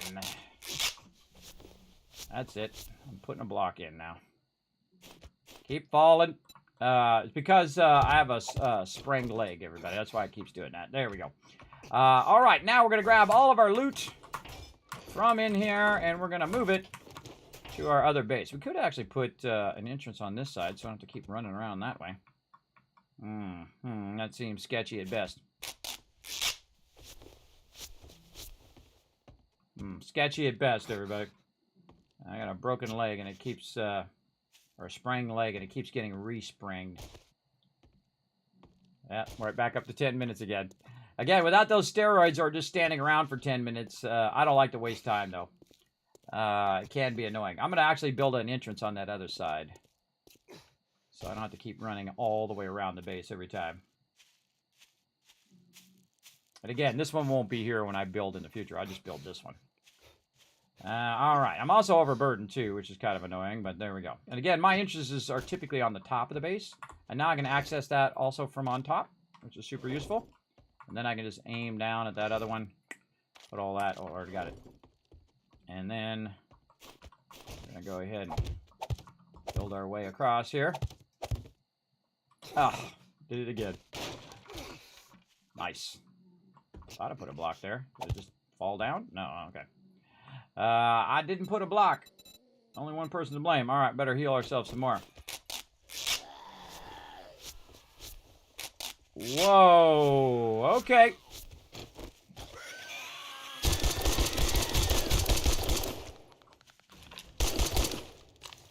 That's a whole bunch of military guys. Whoa. Get away from me. Get away! See how he started running? That's because I tagged him with the gun. And they'll start running like that. Point blank range, and I missed it. Oh god, don't reload. Don't reload. Okay. Hold on. We got some zombies. Watch this move. Take out them blocks. Take out them blocks. Alright, kill me kill box time. Let's go. Come on, zombies. Come and get me. I dare ya.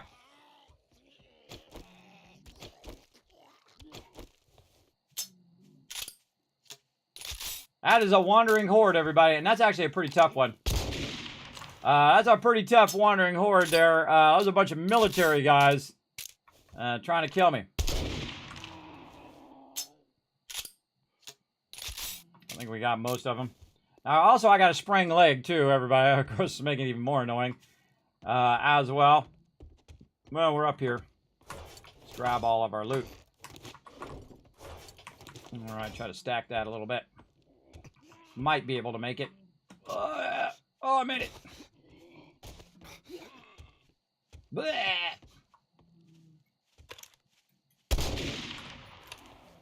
Shotgun. Missed.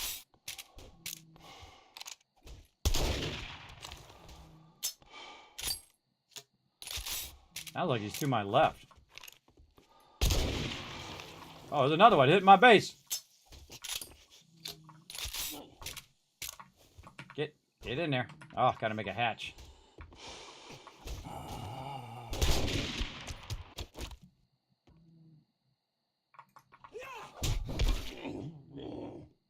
All right.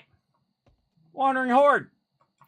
That timing. While I'm in the middle of a broken leg, trying to migrate my loot, all that stuff at the same time going on. All right, back to work. Trying to put a ladder up here. That's what I was trying to do. Simple rotation. And we'll just use blocks. Okay. Get on up there. Again, it has a bit of a jumping problem when you have a sprained leg. And then also, they have an awesome perk called Parkour, which allows you to jump higher as well. Right now, I'm very overburdened from all of my loot. Right there. All right, we got that in there pretty well. Now we got another problem of we don't have enough boxes. So we'll just make another one. And I'm going to go ahead and take that one and foolishly put it at the ground level. You're like, Kismet, why are you putting it at the ground level? Because I'm crazy. You don't put anything at the ground level, everybody, because they break in here, bam, they're going to knock that box, and all your stuff's going to go everywhere, and you're going to have a freaking meltdown. You're going to have a heart attack. You're like, no, not all my stuff. Oh, my God. Oh, my stuff is all over the place. Oh, my, all that time and effort. Oh, I lost it all. Cry, whine, complain. Something like that. That's closing shortly. So finish your damn business or come back tomorrow if you're still alive. He thinks that's funny. By the way, look at this underground water collection. That's collecting water underground. Very, very cool. All right, let's get ourselves some more red tea over here. One of my duct tapes in there. And we're going to go ahead and jump back up here. Now, we're grabbing all the stuff from this base and we're migrating it over to the other base. So we can utilize it over there. And then we don't have to keep running back and forth all the time over here for right now. Now, normally I wouldn't have that other base. I just have this base. And then I'm going to drop all this in here just because it's more convenient. Now I'm going to go ahead and get this, and I'm going to go ahead and use this. Now, once you have the pot and whatnot, which is in one of these boxes, once you have the pot and then the grill, you're doing pretty well. I definitely start with at least the pot, because then you can take this murky water, and you can go ahead and turn it into water. Now, if you notice, it doesn't light up. And the reason why it doesn't light up is because it doesn't have any fuel in there, right? So if you put some fuel in there and then you cue that up, it's going to be 7 minutes and 30 seconds. Look at that, 7 minutes and 30 seconds. You're welcome. Boom. So we'll turn that on, and then we'll say cook, and then off it goes. Now, actually, I turned it on before I started cooking, so actually that's going to mess me up. I should have actually hit the cook button first and then to turn it on. But that's okay. I'll put an extra one in there, and it will go just fine. So we'll let that go. So that's going to convert 15 things of water for us to survive with. And then, of course, if we had some chrysanthemums in here somewhere, which I think we do. Where did our chrysanthemums go? Nope, we are out. We are out of chrysanthemums. All right. Such is the way it goes. Okay, so we've got our cooking going. So now we've established our cooking. So we've established our water. And then if we have any eggs or meat, like we've got some meat right here. You can see I've already got some food that I made before. And I would look for eggs and meat, right? And so up there, man, I thought I had an egg somewhere. Where'd that egg go? Right there. Oh, I have 8 eggs. So the eggs and meat I can go in. And one of the things you want to start with in your food is to do some charred meat. Now, you want to do 3 of them. Now, why do you want to do that? Because that actually is a challenge. It's actually an achievement that you want to do over here. Oh, look, I did a farm plant. This is a whole incredibly great system they added to the game, everybody. This is the challenge system. So this is like the starter, like learning how to do all this stuff. And then you have the more advanced version. Oh, like that. Survive for 14 hours. I did. And then, of course, this gives you XP every time you do these challenges. So you definitely want to do as many of these as you can because it gives you a boost to your XP. Really help you keep up with the Joneses, or the zombies in this case, zombie progression. So I'm doing a lot of those not only to do what I do, but also do all this other stuff. Drink from a water source. Drink water from a lake. Well, it just so happens that I have a water filter, so I don't even need to drink the water. Everybody, that's the wild thing.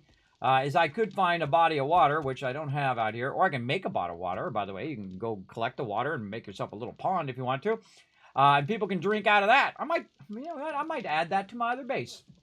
Water is the most unwieldy thing in the game, everybody. It is absolutely and incredibly unwieldy, for sure. Let me make a little note of that. What was I making notes? Oh, right here. Yeah,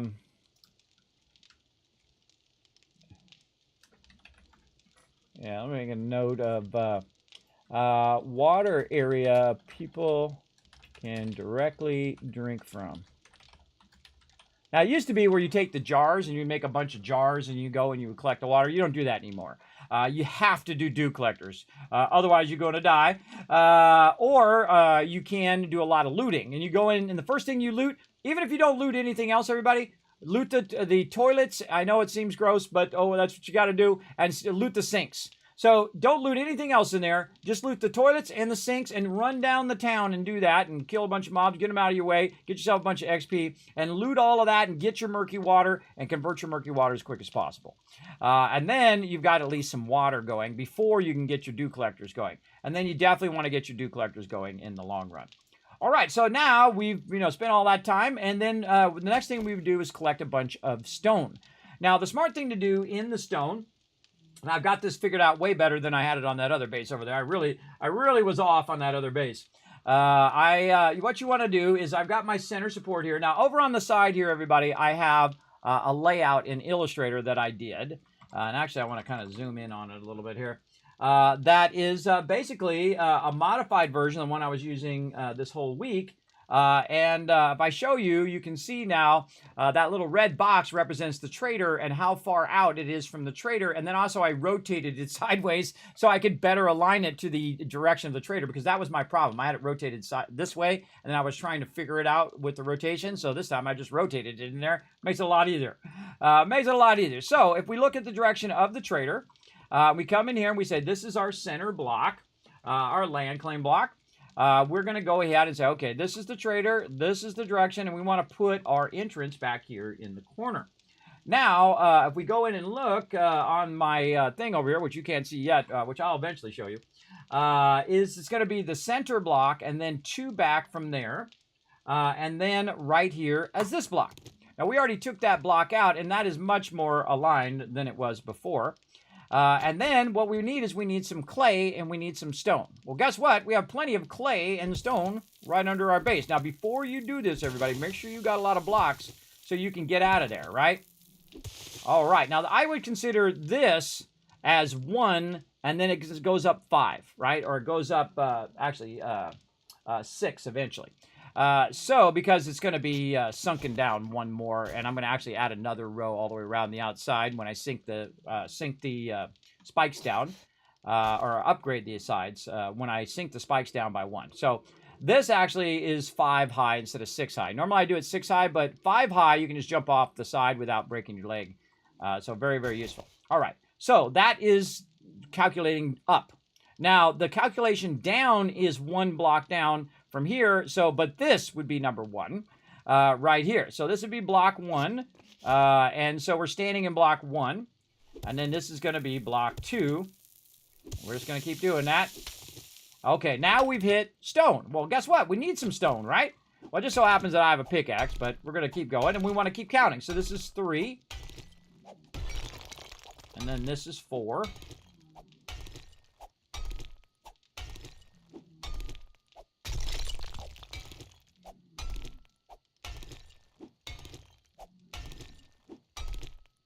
That's 5.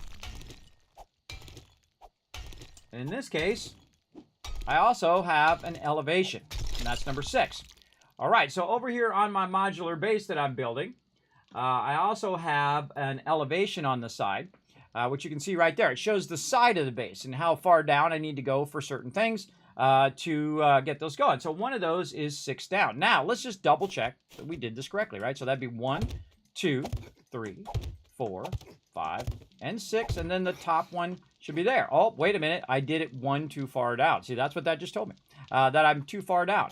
Now, how do I know if that's right? Well, if I pick these blocks up, and I pick one up, what it does is it actually will put it here. But if I put one over here like that, I'll count that first one as there, and then I pick all these up again, it'll automatically put it in here, and it'll tell me that it was 6, right? So what happened was is it didn't match up just below that first block, right? So that means I'm actually 7 down. I'm 7 blocks down, which I don't want to do. I want to be 6 blocks down, right? So right there is where that should end. So I should go 1, 2, get in there, 3, 4, 5, and that's 6. All right, now what I'm going to do is try to align this in the direction I want to do. Now, if you're down here, it's kind of hard to see what's going on up there. So the best thing to do is to figure out the direction while you're up here before you go down there, because that's how you get messed up. That's how I got messed up. That we want to be in the north direction, right? So we look at where the trader's at. We want to go ahead and take out this block, but also that block and the block behind this block. And that'll make it have a nice backing to it as well. So we want to go north when we're down here. So that doesn't count. That counts toward the vertical. Now we're going to count here. 1, 2, 3, 4, 5, and 6 blocks down. Okay, and then we want to go north. And you're like, well, Kismet, it's not squared off. It's like at an angle. I know, that's the awkward part of it. All right, so I'm going to take these blocks out right here. Actually, I want to take just this block out, but that's okay. And we'll put this in right there. Okay, so that we know now that is our 6 block down. So that's just helping us count, everybody. And if I take it out, we can see the edge of it now. So this is now number 1. So we already did number 1. And so now we're going to do number 2.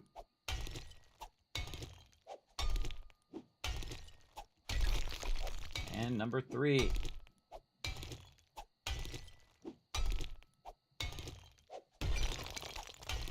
And 4.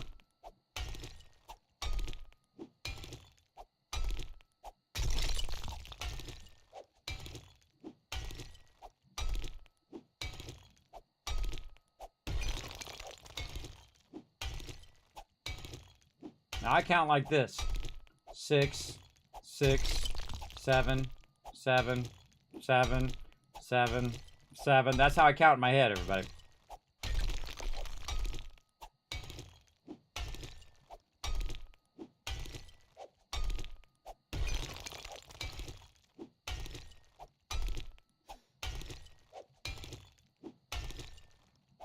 And there we go. 9 blocks down. All right, let's check it. 1, 2, 3, 4, 5, 6, 7, 8, 9, 9, and it should match up perfectly to the edge of that, which it does. So there we go. Very nice. And that basically gives us a ways to go. Now, what we're going to do is we're going to go up like this again. And I should have done this on my other base. I thought of it afterwards. And that's okay if you think of things afterwards. We go up here, and now what we're going to do is move 1 block back, and we're going to do the same thing. Now, the cool thing is this is going to be way easier.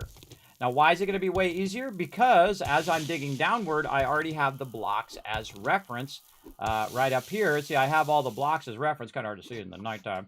Let's see if we have any candles or something in here where we can just... Yeah, there we go. Let's put some candles up. Somewhere. Let's use this as a nice candelabra up here. Yeah, this serves this other purpose of being able to light up my base a little bit. So there you go. So you can see that this edge here is helping me count downward, right? And I'm going to need a repair kit. I got one. Okay, let's just repair it now. So I'm working on the subterranean part of my base now. Now this part here, oh, I need a shovel. This part here is what I call a backing. What happens when you're trying to do a ladder? And a lot of people don't bother to do this, but I do because I absolutely despise it. The fact that when you're cutting your blocks down in the ground, they're at an angle and not flat. It drives me crazy. I mean, you could go with the world angle if you want. I never do. I forge my own destiny here, everybody. So what I'm going to do is just dig down behind these blocks that I just did. And these blocks are actually going to act as a stopper as well, so that I can just dig straight down all the way down here. Now what this is for is this is basically for my base in the long run. And I'm just going to keep digging downward. Down, down, down, down.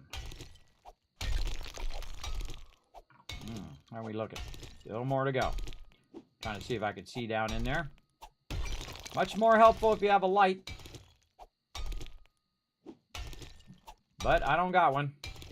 Sometimes you get lucky and you find one in the beginning. Let's have some red tea while we're at it as well. Maybe even a little coffee. Bam! Maybe even a little bit of bandages here, because I keep injuring myself because of my bad leg. Double up on them suckers.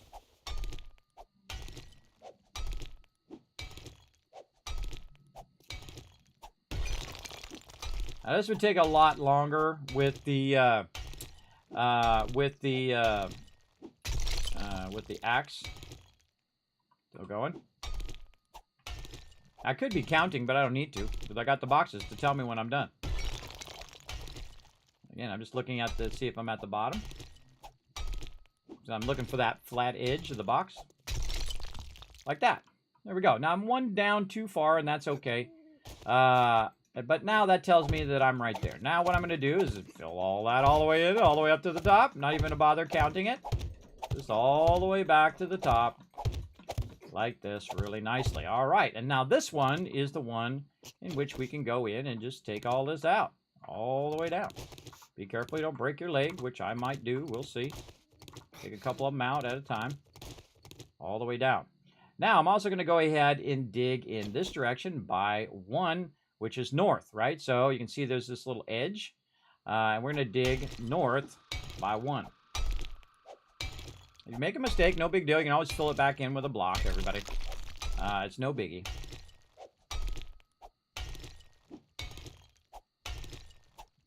And there we go. All right. Alrighty. So we're going to go ahead and put a block down right there. And then this actually is going to be the bottom of my base eventually. There we go. Now, one of the problems with trying to put a ladder in is that I'm too close to the ladder. So I'm gonna cut this out eventually anyway. So I'm just gonna make this so I can kind of move back just a little bit. If you want the ladder to go to the bottom, you can just put the ladder above you. You don't have to put it all the way to the bottom. But if you want to put the ladder in, make sure you make a little cutout like that. And then we just dug that all out nice and easy. Now again, notice how nice it is. You can just kind of aim up there and right click multiple times. You can put those ladders in nice and quick, and I'm out of boxes, so gotta jump. I have to jump to get up there, or I could have made more boxes, everybody. I do have a lot of wood on me now. So let's make 100 more boxes and let that craft away. There we go. So let's go ahead and put our little ladder in there. There we go. And now we've got a ladder down to the bottom. Now we want to take out one more section here. So we're just going to do it one more time here. Now this is where you could actually fall to your death. Because if you fall forward, you're going to fall all the way to the bottom. So keep that in mind when you're digging. So you're going to start sliding out of there. It's a little dangerous. I could have just left that as a solid block. See how I keep sliding? And then I'm going to get stuck on the stairwell. Now that's my 6 blocks down. And actually, I'm going to take this one out. There we go. That's my 6 blocks down. And I can just go ahead and actually use the ladder as my kind of stable point to stand while I'm taking these out as well.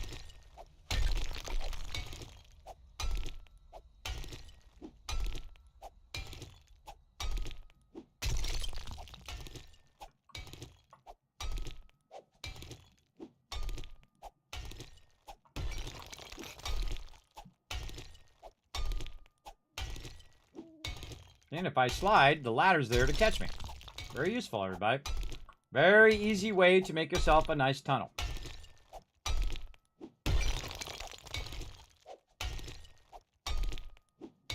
And we're doing this way faster than we ever did the other one. Oh, and we need more food. Okay, so now we cut that out pretty quickly. And the whole point of down here now is that we're going to take these blocks out. Now I'm on the stairwell. See, I can hang on the stairwell kind of off the side.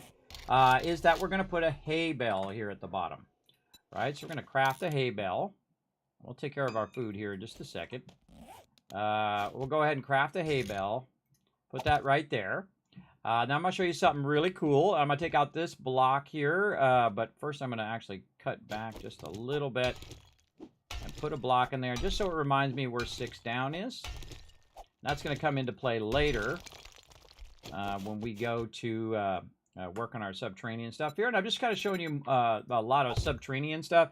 Subterranean bases are the easiest and the most powerful, everybody. They're incredibly awesome for a thing. Okay, so now I've made it back. Now what I can do from the very top here is to, and again, I'll put a block here to protect that. Let's just do that now. So they don't have stuff falling in. But you just move forward and you can just fall all the way down. Okay? We call that the hay bale ride. You can just jump on down. All right, now let's go over here to our stuff that we've done. We'll grab our water here. We're going to go to our bacon and eggs over here. And we're finally going to make ourselves some bacon and eggs, everybody. Let's go. 3 minutes and 40 seconds. Now do your cook first, then it'll automatically turn this on. I always forget that. I always turn that on because I do forges. So normally you just want to queue it up, hit cook. You've got the fuel already in there. It'll automatically turn it on and get the most benefit out of your time of the fuel. So there we go. So that's going to cook us that. Now we're going to go ahead and put our meat in here, maybe some water in here to help us with that. Use a little bit of this. And we're going to get ourselves some nice bacon and eggs. Bacon and eggs are a really great thing for the very beginning. So there we go. So we did that way faster. You can see we did the whole kill box pretty quickly. Now the next thing I would do is I would spike the base. I would actually probably spike the base before I build the subterranean thing, by the way. Probably should have mentioned that earlier. But I'm just showing you how to get started with a subterranean base. Much easier if you're out on the dirt because you can just dig through the dirt.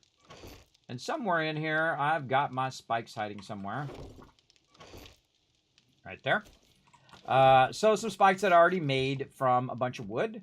And yeah, I would just start with one layer in the beginning. Over here. There we go. Just start with one layer. Now what that's going to do is kill any of the lower level mobs. I'm just going to run these long ways like this. How about like that? And then I'll just do this. Like this. Might have enough, might not have enough. And then we're just going to do the same thing like this. Now this is actually a square, so there really is no long way. I hate it when it does that. When it pushes forward right when you click. It's very annoying. Then this is really all the defenses you need in the beginning of your base. Just like that. That's it. You're good. Golden. Golden. And now you can sit here and see if any zombies are coming. You can be nice and safe in your base. You want to be even more safe? Upgrade to cobblestone. That's right. Boom. Especially the middle part. Let's see if we can find ourselves some more cobblestone. I've probably got quite a bit laying around here. I got lots of stone as well that I've collected earlier. Do I have all the cobblestone on me? I think I do. Okay, now while we're doing cobblestone, we also have some blocks we can use later. But we can also make cobblestone at the same time. Now, at any given time, I would definitely run as much cobblestone as you can. You can see right over here. Because that's going to be used for upgrading. Like, I can also upgrade this foundation of my cooking and also level up from that, too. I can upgrade the foundation there so that it doesn't get destroyed. I can upgrade the corner foundations so those don't get destroyed. But the first foundations, the first things I would upgrade is the middle part. Because that's the part that's going to get attacked the most. All right, that's 36 food and health. Let's go, baby. It's going to heal my character as well. In fact, we're going to double up on that sucker. And there we go. So that's a great way to survive. Collect meat, collect eggs. You're off and running from the very beginning. All right, there we go. Oh, I forgot to say collect meat as well. Hold on. I forgot to do that. Hold on. That was the other thing I was trying to remember from my day progression for my team. Let's see. It's hard finding these things. There it is. All right. Okay, when I think of something, everybody, I write it down right away, or I'm going to forget. There's just no way I'm not going to remember. Eggs and feathers and meat. And meat. There we go. Look at that. I got six 6 thumbs up as well. Oh, I'm out of characters. Stupid Discord. There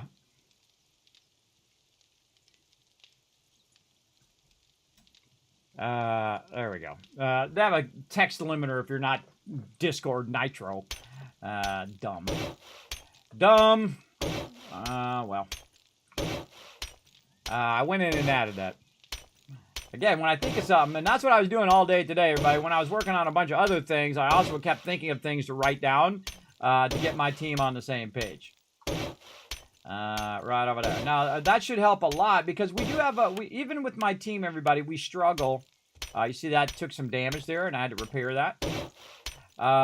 My team struggles with food and water at the very beginning. So I'm going to try, even though we're in a very difficult mode, I'm going to try to get them to work more on food and water in the beginning. Because everybody's struggling, and then sometimes we get new people, and they take all the food and all the water, and everybody else is struggling for food and water, and they're not collecting any food and water. So we're going to get the team. Now, again, I did the middle first, right? You did the middle first, and then you start working on the bottom, just like we did with the wood.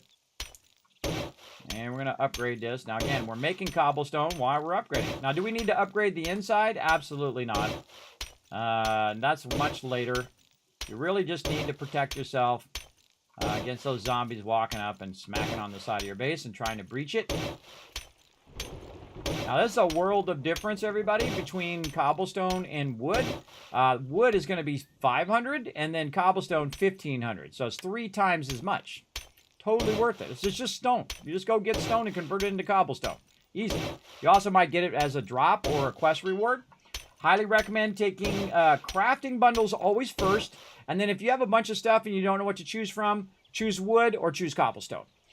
Those are usually your best go-tos in the beginning. Now, later on, you want to get specific things that go along with your build. But to help not have to collect as much materials, that's one of the things that we did in the very beginning. Now I'm going to do the third one up. Right over here.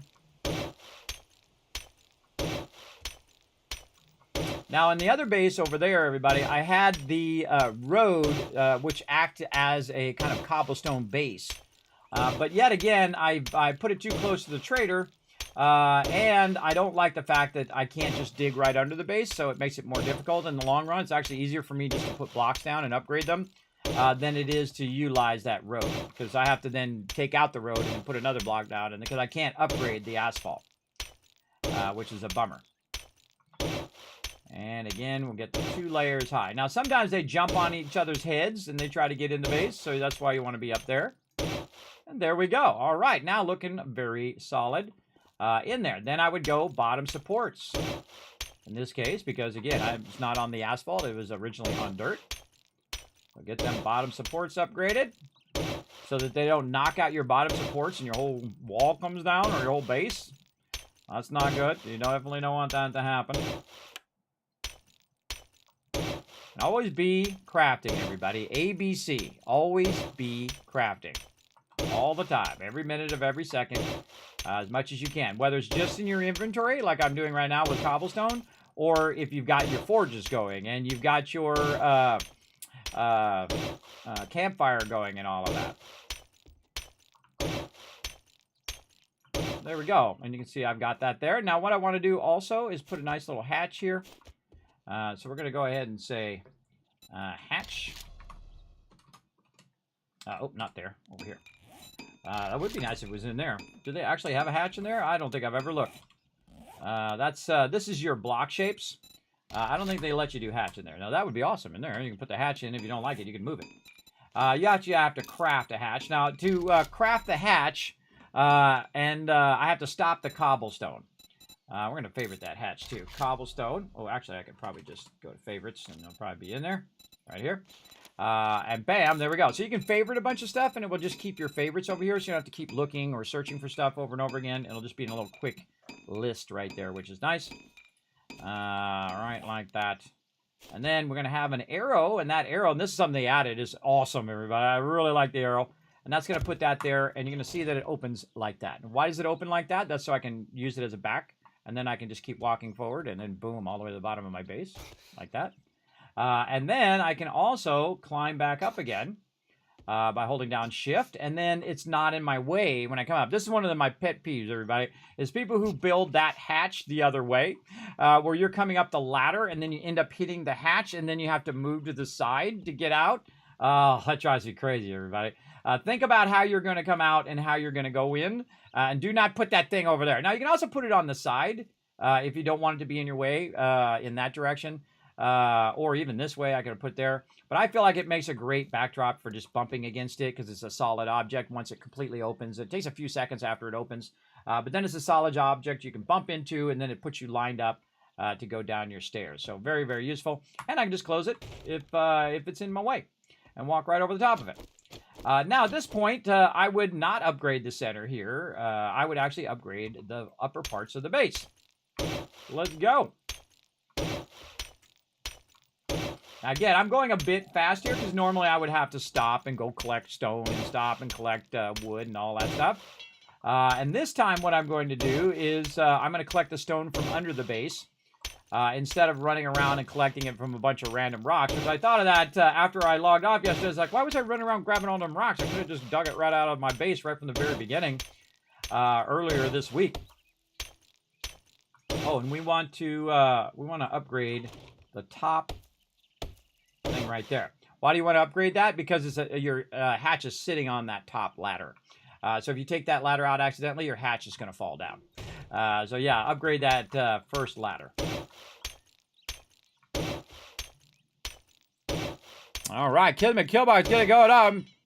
What's up, Gorix? Thanks for coming in, hanging out. Appreciate everybody chilling out in the channel. Sorry if I get focused. What's up, Crazy Clown? Thanks for coming in. Yeah. We can build in space. Well, you can build up to the sky. I don't know if you can build in space. But up in the sky you can. You can build massive, gigantic buildings, everybody. Huge.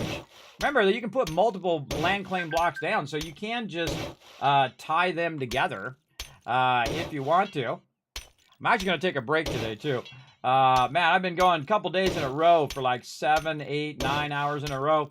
Bad Kismet. You don't want to do that, everybody. You definitely want to take a break every few hours. Just get up, stretch your legs, come back to it. You get re-energized. Always a smart idea. It's very easy to get all wrapped up like me. I get all wrapped up in your gameplay. All right. Now, if you notice, I'm upgrading this one part first and not doing the other part. I kind of feel like I should have done that first and then worked on the underground base first before I expanded it to wider like that. See, I expanded it much wider later. To expand it wider, I'll have to take out this, and then I'll dig another trench there, and so on. But there we go. So this kill box is pretty much good. It's good to go. It's rocking and looks good.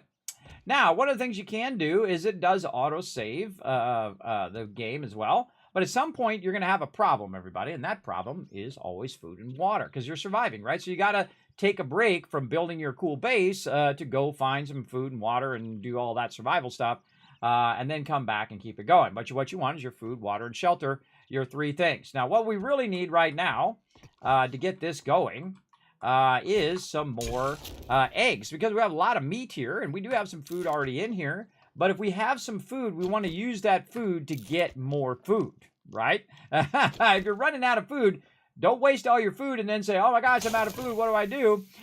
You want to be smart enough to have it replenish itself over and over. So now's a good time to run out and collect a bunch of eggs. And I'm going to do that here in a minute. Now, how do you pause the game? In a solo game, and you can see it happen when you look over here. Boom, I can hit escape.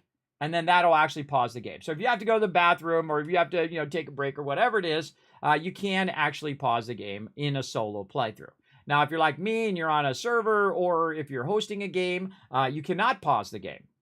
The only way to pause the game for you, anyway, everybody else will keep going, is to exit the game. Now, if you exit the game and you're the server host, it'll actually cut it off for everybody else. So keep that in mind as well. But if you're on a server and you're out in the middle of nowhere and you're like, I got to jump out for a second, just jump out the game. Or if you find yourself in the middle of nowhere and it's Horde Night with us, I'm going to ask you to log out because otherwise it's going to mess up the zombie spawn. So that's what we're going to do, everybody. We're going to take a quick break. Now, of course, I'm going to leave you guys with some fun, as I like to do.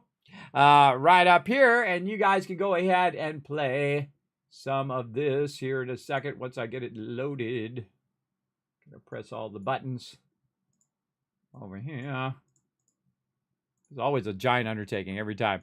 Every time I have to re-update this because it just doesn't remember it. I don't make it. I just let you guys play it, everybody. This word's on stream. There we go.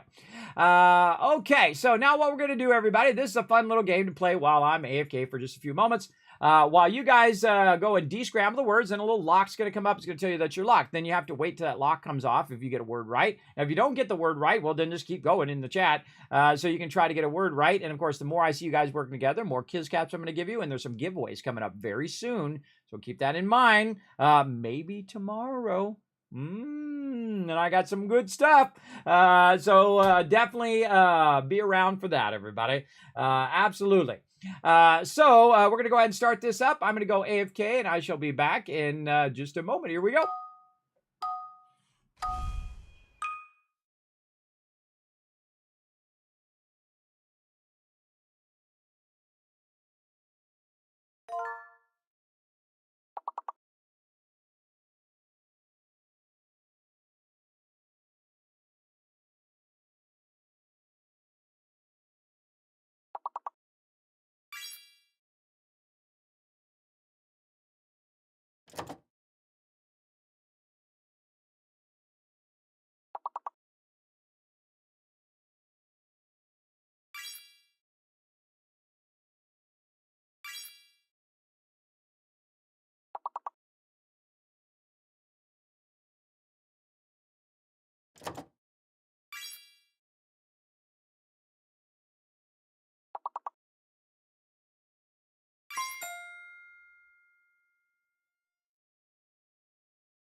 Right, I'm back, everybody. How we do? Oh, look at you guys go. Nice job, everybody. Give you guys a bunch of kiss caps for working together. Very, very nice. All right, we're going to go ahead and put that away for now and come back to that later on. We'll take another break. I got my laundry going right now, so I got about 30 minutes, and then I got to go put it in the dryer. So we'll go a little bit longer here and get it going on. Let's go ahead and finish out our kill box here, where we go ahead and put in our stuff around the side. Now, see how awkward this is to do this from up? I think this is very awkward from up here. I think it's much better not to put so many spikes in and just to go ahead and do this. Look at this, my spraying leg is finally about to roll off. Now, of course, the tricky part is not standing in your own spikes when you have your spikes down. Typically, that's why I only put one down, so then I can reach the upper part here. Nice and easy like this. Very, very nice and quick and easy. There we go. And then over here, we're going to extend outside this way. And then use this kind of block here to help us do the long edge. We have to go much faster, and then we use the one we just put down. I'm just holding down the side scrolls key, the D key there, as I'm kind of scrolling along. And then here, went back up again, 28 seconds. Again, holding down A as I'm right-clicking. Trying not to stand in my own spikes. Again, that's why I like to put all this in first before I spike it out any further than one, or even before I do one. I'll do it here. Let's see if we can get... Oh, look at that. When I jumped, it went back up to 50 seconds. All right, let's just stand up here for a minute and upgrade our bars, and hopefully we can get that 40 seconds finally to go away. It feels, that 10 minutes feels like forever because it just keeps re-upping and re-upping again. But again, if you have those steroids, you can use those. Or maybe even easier, break your leg, and then you can use the thing to fix your broken leg instead. I feel like a sprain is much worse than a broken leg. Sometimes in real life, the same thing.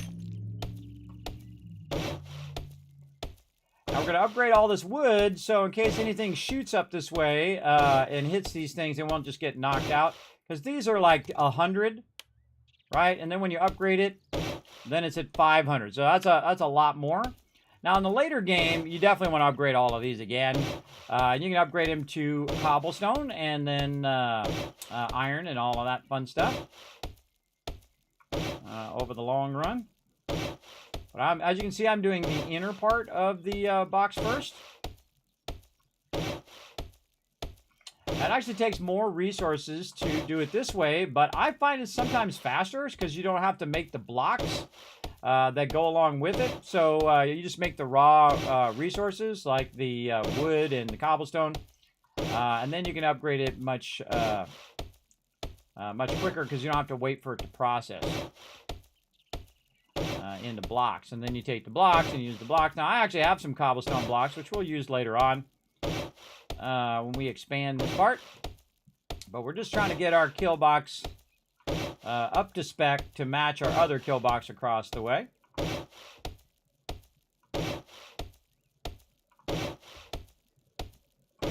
And again, since we're further in the game, I can collect resources faster and put stuff down faster as well.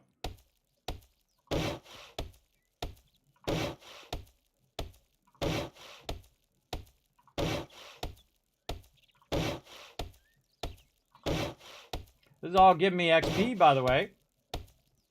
All this upgrading, all the digging, resource collection, all that stuff gives you XP. Makes it very nice. So even if you're not out killing zombies, you're still doing rock solid. And actually, base building is gives you a lot of XP for base building. Sometimes I outpace my team if I'm doing a lot of building. And so what I'll do is I'll just kind of put the foundations down and I'll say, hey, come over here and upgrade this so you can get some extra XP. And then it helps other people catch up who are behind as well, which you'll see us do in our next playthrough as well. And there we go. Kismet kill box looking good. Now, one of the cool things is this actual part here, I will actually take out eventually. But this would be great for day 7. You put a whole bunch of spikes down. I say at least 8 rows out if you can, because I learned that 5 rows was not enough. 8 rows out will get you going on your kill box quite nicely. Now, we need to go ahead and take a break from this now that we got that upgraded, and we need to go and work on our food. Now, we got a bunch of meat. And in my case, I have a bicycle, so I can just use my bicycle and ride around with that. Another cool thing about the bicycle is it gives you this third-person view. or any vehicle. And that third-person view helps you look for stuff a lot easier, I think. So now that we don't have a broken leg anymore, we can actually go faster, or a sprained leg. Go faster, and then I'll just kind of ride around and look for any things that I want to pick up. In this case, bird nests. And I'm finding none. I've been very thorough, everybody. As you can see, very thorough in picking up those bird nests. Right over here. And run back to my vehicle, get that third-person view. Right over here. Oh, one there. Now, again, normally I would pick up the rock, but I don't really need to pick up the rock now. Early game, I pick up all those little rocks just laying around. But what we really need now is our food. Very easy to do. Now, of course, again, I have a vehicle as well, so that's really helping me because I can go a lot further faster and collect a lot of these bird nests. Now, this is also going to give me arrows that I can use. So, again, a double up there. And whenever I see it, I just kind of ghost ride my bike and run back and grab it. And get back on my bike here again, using this third-person view to my advantage. Now, one of the best places to actually collect bird nests is the winter biome. Which we actually have around here. I'm going to circle back to it here in just a bit, and I'll show you the difference between doing this. I have not been up here, so we might find a good amount of them up here. It's good if you can find, 4 or 5 of them where you can just stop and get 4 or 5 at the same time. They're usually pretty spread out now. Oh, that's not what I'm looking for. Though I'm sure it's got some loot that I could use at some point, or sell, one or the other. That's what I'm looking for, right there. There we go. You also find these on buildings when you go to do questing and things like that. Definitely worth your time to stop and pick them up. Okay, now we're going to go through a few biomes here. We're in the forest right now. And I'm just kind of looking for those bird nests as I'm going. I'm really bad about finding them. I'm especially bad when I'm doing my starter quest. I think they put the little markers on them just for me. Because for some reason, I don't know what it is, everybody. Trying to find them rocks and bird's nests at the beginning is hard. All right, now this is the desert. So out in the desert here, you can see it's a lot more barren, which means it's going to be a bit easier to find those bird nests. Looks like I very thoroughly came over here and got the bunch that were here. But we can also go ahead and we're going to transition. Now, when you're in the desert, by the way, it does get very hot out there, as you would imagine. And then you have to make sure that you counter that with stuff that's going to cool you down. I thought I saw another one over here. Yes, I was right. I'm not as worried about the feathers, though a lot of people do use the bow in the beginning. And you can get quite good at the bow. And the bow can be very deadly. You can get the higher end bows as well if you're really good at it. I haven't used the bow in a while. I don't know why. I just kind of prefer the hammer. Because it doesn't use any ammo, and I don't have to go around and keep doing this forever. But I need to do it anyway to get started, just to get those eggs. We're getting a lot of them here, which means we'll be able to make a lot of food as well. So, also got to remember to find a body of water and drink out of that body of water and test out our helmet thing that we got. Might make a little lake by our base. All right, so now we're transitioning from desert right to winter. Now, the winter biome is my favorite for collecting because look at this, just out in the middle, really easy to find. There's no, like, grass around it that's deep. Pretty easy to do it. Oh, I just did something. I just got an achievement for something I could hear in the background. Oh, big old bear! I'm out of here. Another bear. I didn't know there were bears in the winter biome. Usually I see these guys, the lumberjacks. Now, that bear gets me, I'm definitely be dead. Because I don't think I have enough ammo to take him on. I got no ammo on me. Awesome. No ammo. Not good. Now, in the winter biome, you're going to see this kind of weather thing over here. So I'm taking some weather damage, potentially. Another big old bear there. That bear comes at me, I'm a toast. Let's not go toward the bear. Let's run away from the bear. Now, you definitely want to kill that bear, because that bear is going to be a lot of meat, everybody. So we know where to go for bears now. I had no idea that they were in the winter biome. Now, I have actually not been in the winter biome in forever. That's probably the longest I've been in the winter biome in years. Why is that? Well, that's because... oh, hello. Hello in the chat, and hello over here. Hold on, speaking of meat. Let's go ahead and do some chicken. Chicken chasing. Where'd you go, little chicken? He's around here somewhere. He ran off. He ran off. And that's because usually my team goes into the winter biome and grabs all the stuff while I'm hanging out at the base, trying to keep the base running. Now, there was a chicken out here, and I was going to chase him down with my shotgun because that's how I hunt chickens. I don't hunt them with no bows or nothing. I just, it's totally worth the shotgun blast. But he ran off, and he just disappears, everybody. They do that. They vanish. Now, it's not like they vanish in-game. They just hide, and you can't fight them. But I know there's one around here, so I could just keep going around and around until I find one. Now, if I had a lot of ammo, which I actually do back at my base, but we're going to save that if we actually do get to Horde Night.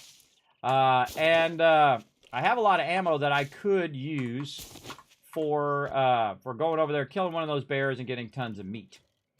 And that's really what you want to do. You want to be a provider for yourself, or if you're with the team. Oh, there's a buddy. Buddies are also very tough.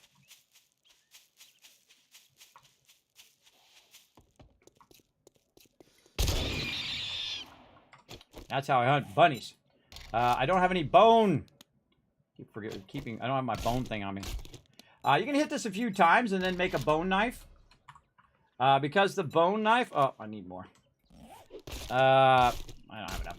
Make another one. The bone knife allows you to get more meat and more stuff from dead mobs like that. So not only can you be out here looking for that, but you can also be looking for mobs. Now, I think for some reason, the general animals is greatly reduced in the game. I don't know why they did that. I feel like they reduced it a bit too much because I don't see any like deers walking around. If I see one, it's like super rare.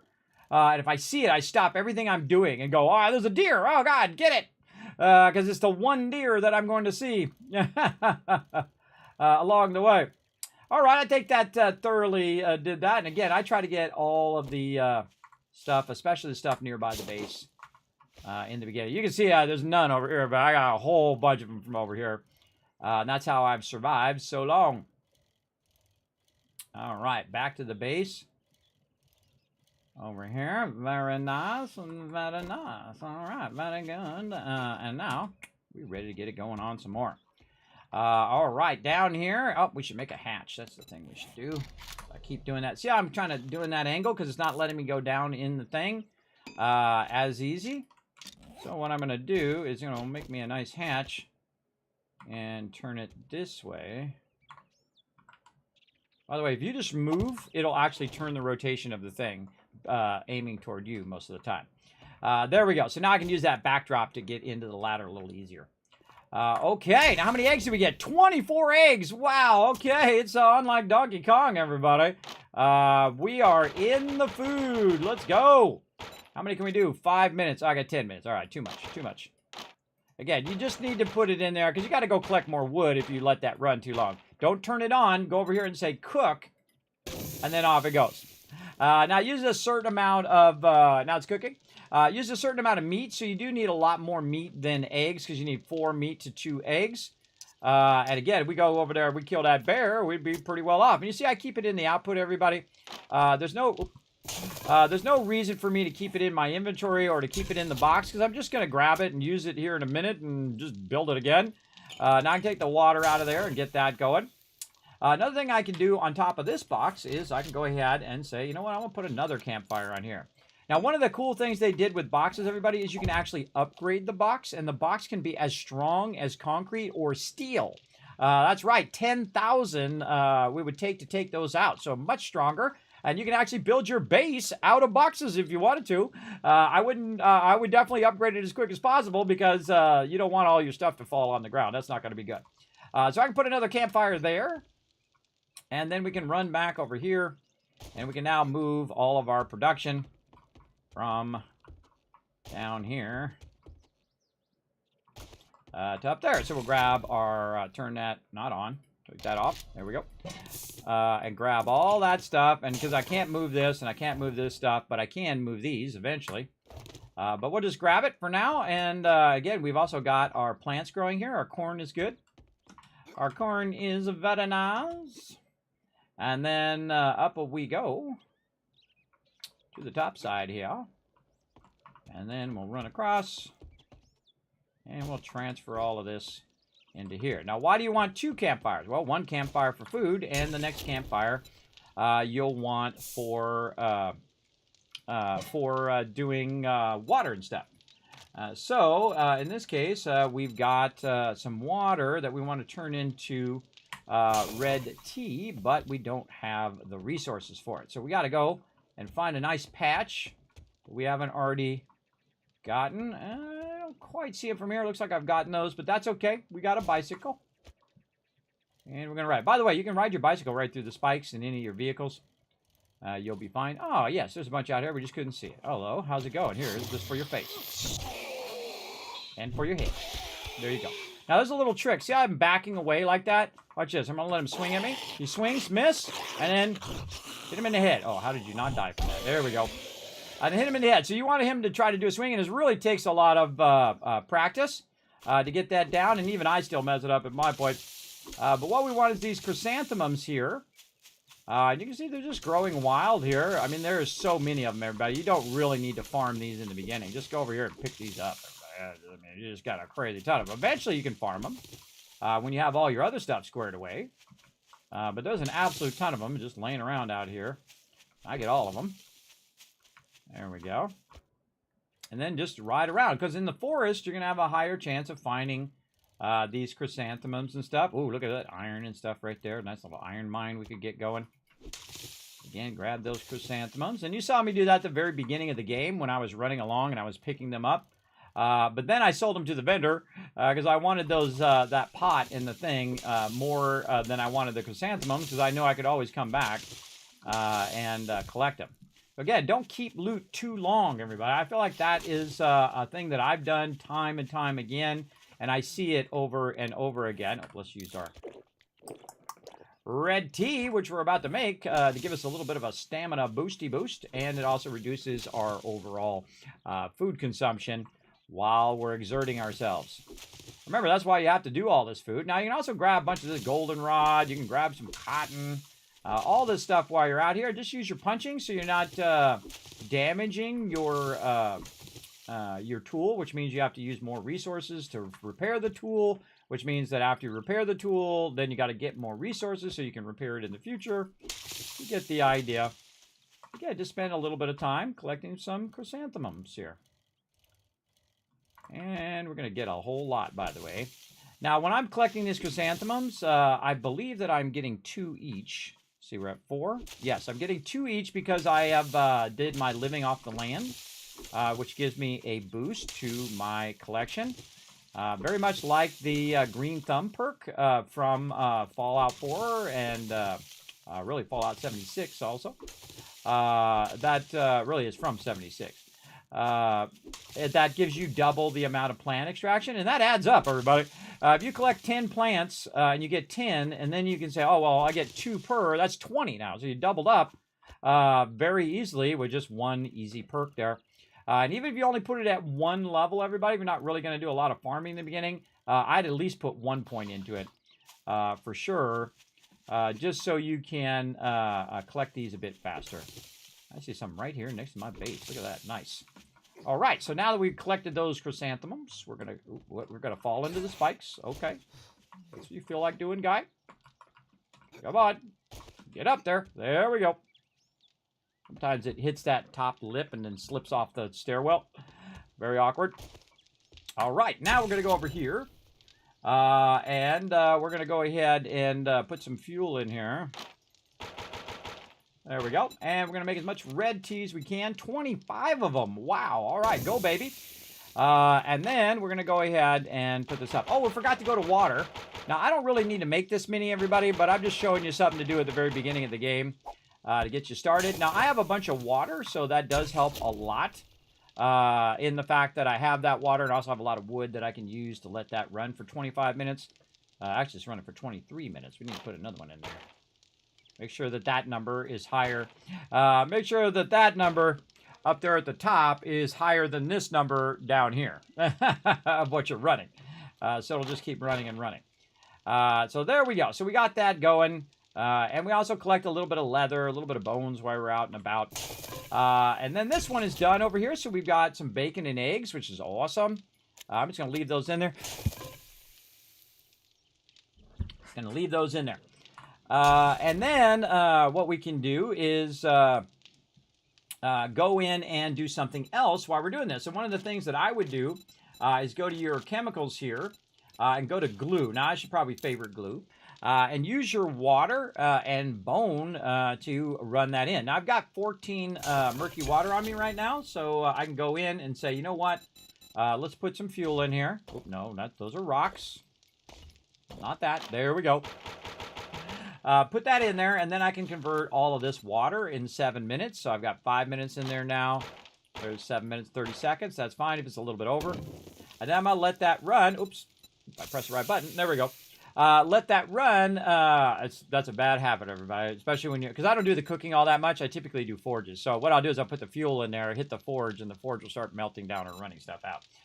That's why I have that built-in problem there.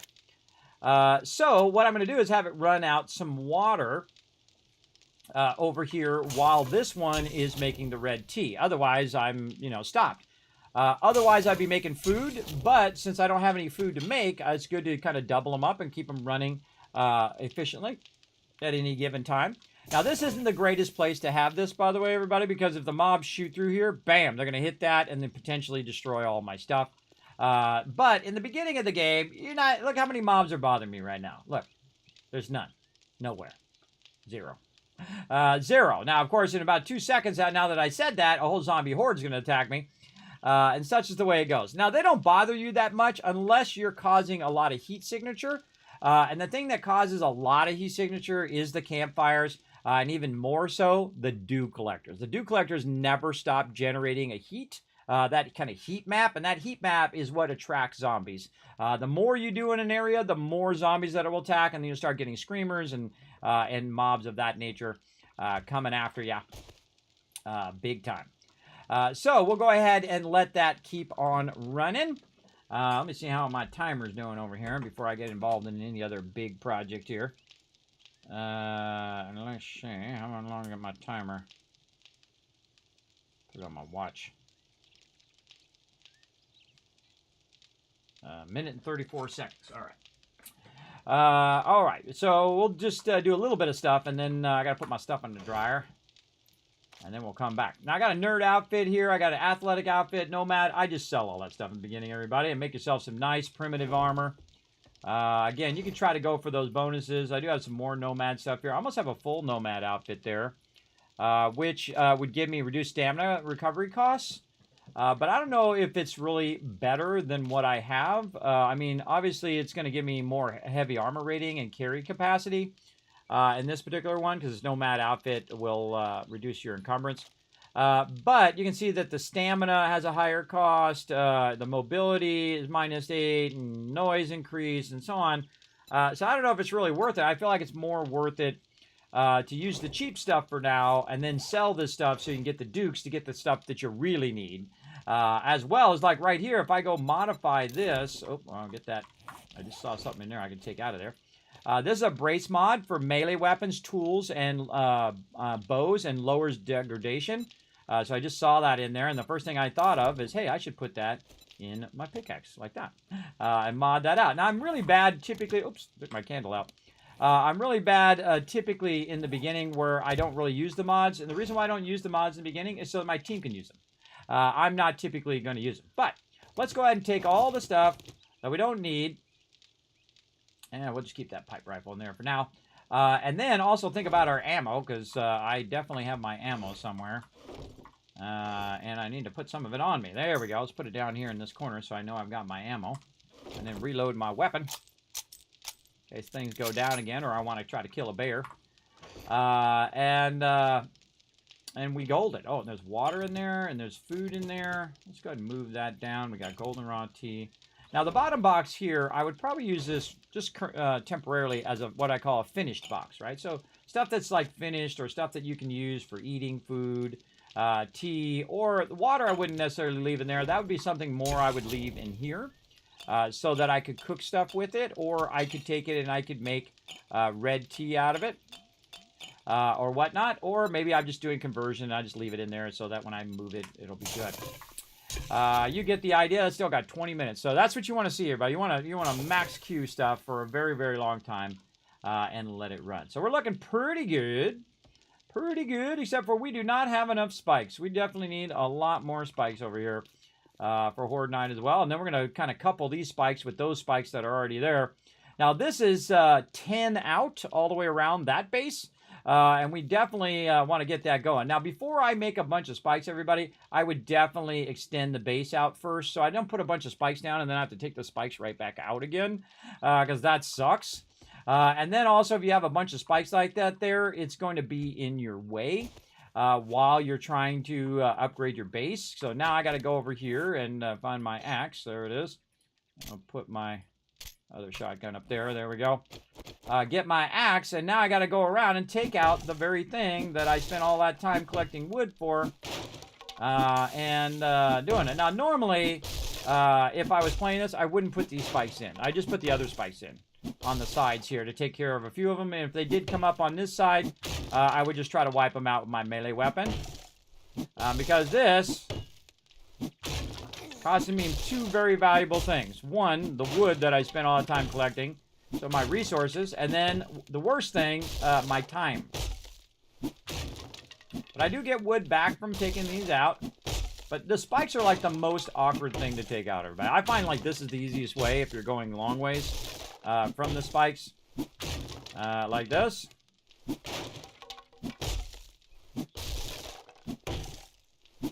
And there we go. All right, now this time what we're going to do is we're going to try to go a bit faster. I'm going to show you how to build out. Now this is what's called a modular base, so I build a section of it, and as I get enough resources, I'll add another section, and continue to expand it over time. So in this case, we want to go 1, 2, 3, 4, 5. And you're like, well, Kismet, why is this one not a support one? Well, that's because we're using this corner one as our support one. And so we only need to go 5, and then this one will be 6. And so on. Now, I don't need to do it like this, though. I can just go in and actually just pick up the shape from over there and start putting the correct shape down to do that. But what I really want to do is make this even easier than that. Go 5 from there, and then 1, 2, 3, 4, 5, and then this will be our 6-corner pillar. We take this out, and we already have the edge there, so it tells us exactly where we need to start, right here.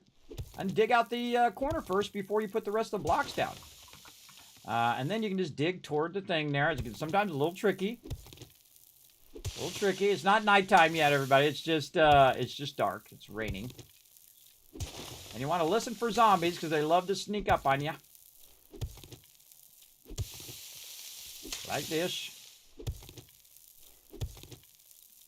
And there we go. And we'll go ahead and put some blocks down as the kind of outer lining of our base. And we'll take this one out, and then we will take out the corner one.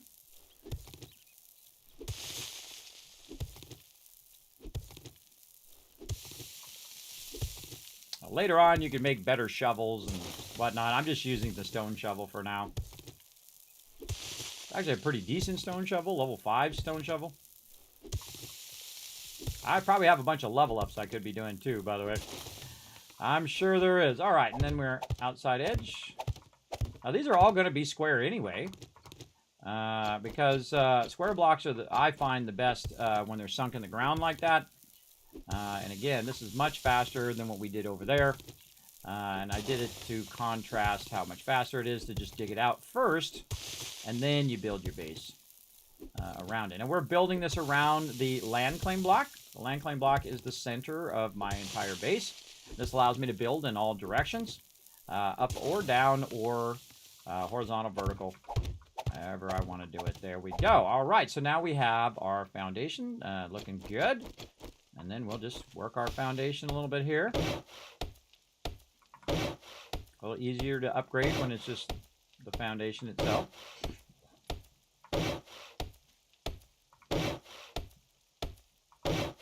Now, I build a base based on how many people are playing. If it's just me, all I need is this little base, everybody. There's no one else to accommodate room for. Now, this allows me to have 3 different sections of my base and have them separated in case they do breach the base, right? Now, we're going to go to cobblestone because we have a bunch. We were making a ton of it while we were doing all that other stuff in our inventory.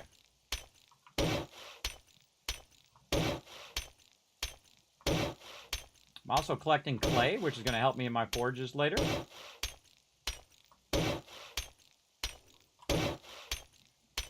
Of course, this will take a lot longer at the very beginning of the game, everybody. I think I've got my character a bit upgraded. Just like to keep reminding everybody of that. And there we go. And then we can now, since we already have like a template, we need to make a lot more boxes over here. Let's see. Let's say 200 more boxes. There we go. And now we're going to go ahead and pick up that shape from over there, which is going to basically do that right there. And then there we go. We're going to just do these real quick. And if we make a mistake, we can always pick it right back up. As long as it's these building blocks, just like that. And there we go. We're going to just start with a foundation, and then I can pick up this block here, which is going to give me the corner block. And I can pick up this block, which is going to give me this corner. And we'll pick these up and put it right there. Then we'll go ahead and pick that one up from way over there, and that's going to give us our side blocks. Like this, and then we can pick up the rotation of this one over there. More side blocks. Look how easy that is, everybody. Again, a really fantastic build system in this game. Again, they put the fun in first, and then they came back later, like right now, and then they upgraded all the graphics and all the other cool stuff that they added to the game. But again, always try to figure out what makes your game special, what makes it fun. Why would someone like me play your game? Maybe you got a lot of building in your game. That definitely would get me to play it if it was great. And why would people continue to play it? Are they going to just play it for a weekend and say, okay, well, that was fun. Okay, what next game am I going to play? Or would they play a game like this where it constantly changes and is different each and every time you play? Because it depends on which books you get in which order. Really adds a great variety. And there we go. We built that sucker up, everybody. Now, another thing that we could do, by the way, is use our blocks that we already have here and build that out as well.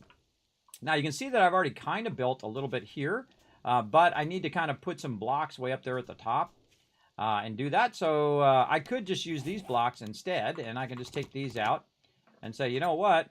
Grab that and just put that down without having to upgrade it, and it actually costs me less resources. We'll take this one out and then take that whole row out there. Now, normally I would upgrade the middle first. I don't know, I just feel like doing the bottom first today. Again, take those all out, and then you gotta, I should have grabbed the thing first. There we go, grab that rotation. Be real careful with these, because once these are in, those are solid. Those are gonna be those blocks, no matter however you put them, that's how it's gonna be. I'm going to see how well I do and see how many of these I screw up. All right, not too bad. And again, if you have a bunch of these blocks, I highly recommend utilizing them for sure. Now, again, I picked up the block rotation first, and then I took the blocks out. There we go. Do this, and then take the blocks out.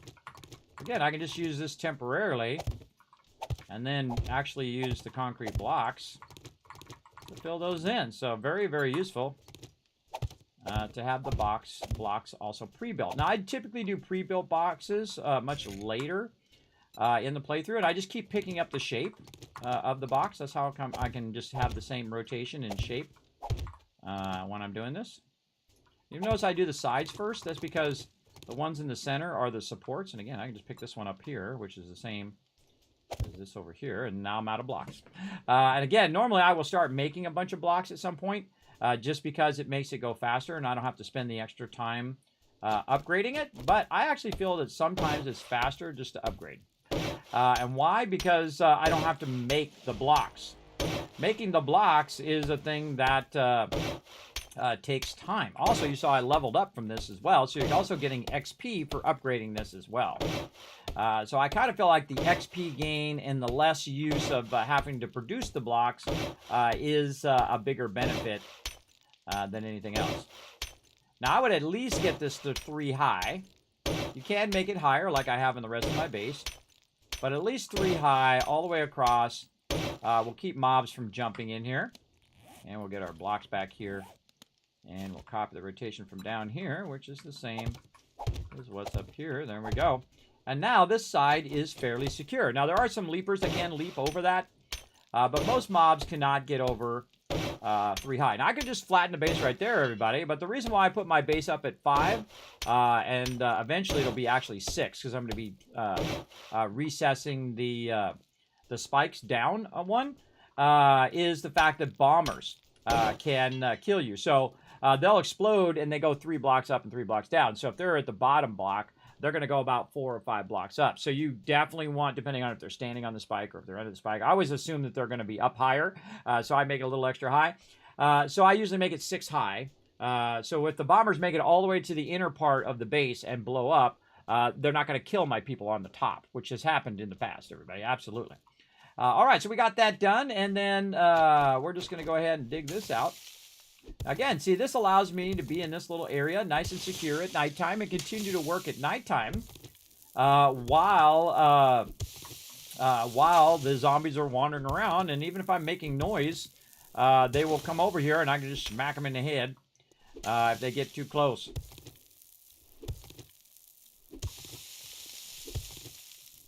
And collecting lots of clay. Very useful. Sometimes I go long ways and I go back in the zigzag patterns, and sometimes I just go around the outside, kind of like when you're mowing your lawn. You're supposed to go in a circle one time, and then you're supposed to go long ways another time, and then this way the other time, and then a circle the next time.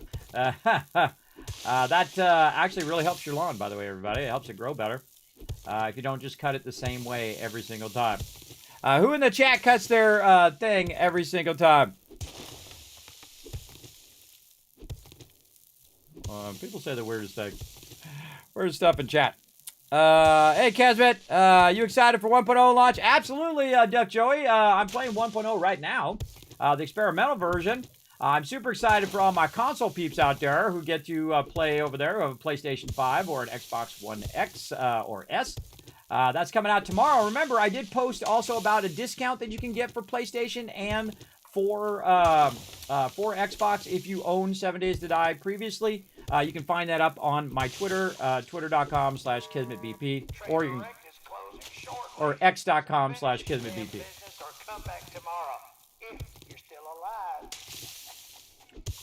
If you want to use less letters when you're typing the domain. So there's a little info up there for you on how to get that discount. And that's what I'm doing. I'm going to do a special stream tomorrow. I'm probably going to override all my other streams tomorrow. So sorry, all my 76 peeps. I know, don't blame me, everybody. Just a lot of cool stuff coming out. Not my fault. Not my fault there's epic stuff coming out right now. Really having a lot of fun here, solo playing. Now, I've not solo played 7 Days to Die in easy 5 years, everybody. In a very long time. I typically play with my team. Now, it's a lot to ask my team to log in 7 days a week, everybody. That's a lot. That's a lot of time for my team to log in. You know, they got IRL things to do, everybody. I got stuff to do. I got to take care of the kids and all the, the IRL stuff. This is what I do, so I obviously can spend more time doing it. Again, that's a lot to ask my team. And I know some of my hardcore team would. They absolutely would. Kim, I got you back. I'll be there every single night. We'll play all night long. I appreciate you. Take care of that IRL too, everybody. Take care of that IRL for sure, bro.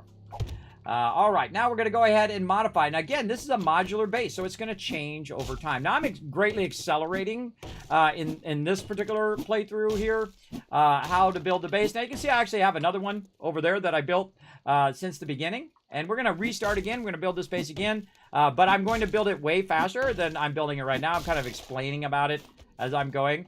But we're going to build it very, very quickly on the next one. And then again, we'll upgrade these supports.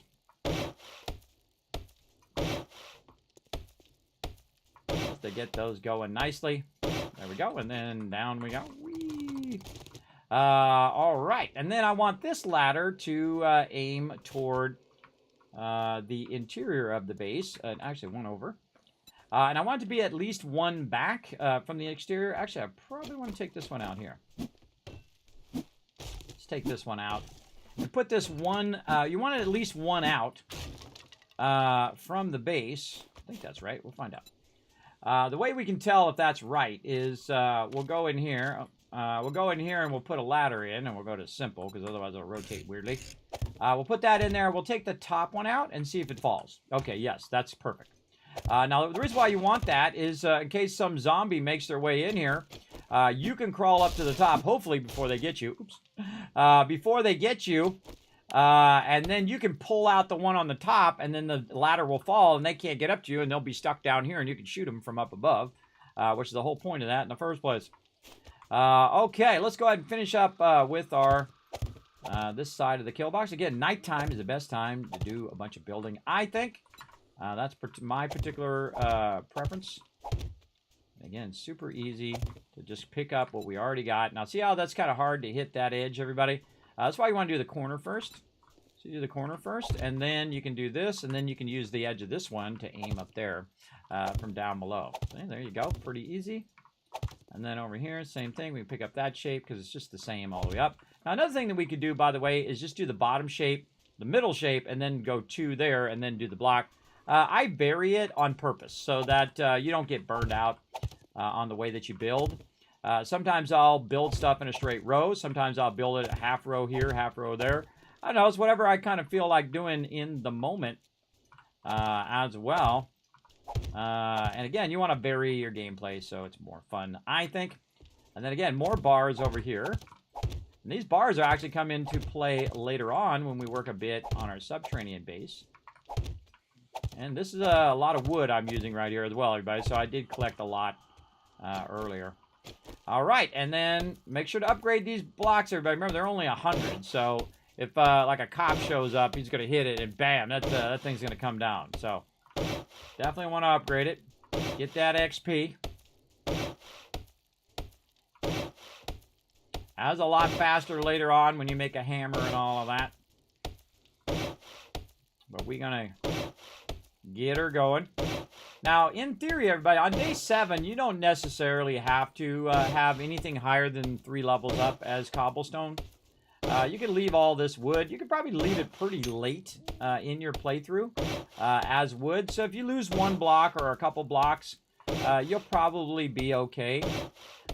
So if you are hurting for cobblestone, or you've been questing or doing a bunch of other things and you haven't been really working on your base, just upgrade the top levels with just wood, so that your ceiling doesn't fall down while you're up there shooting down here at them.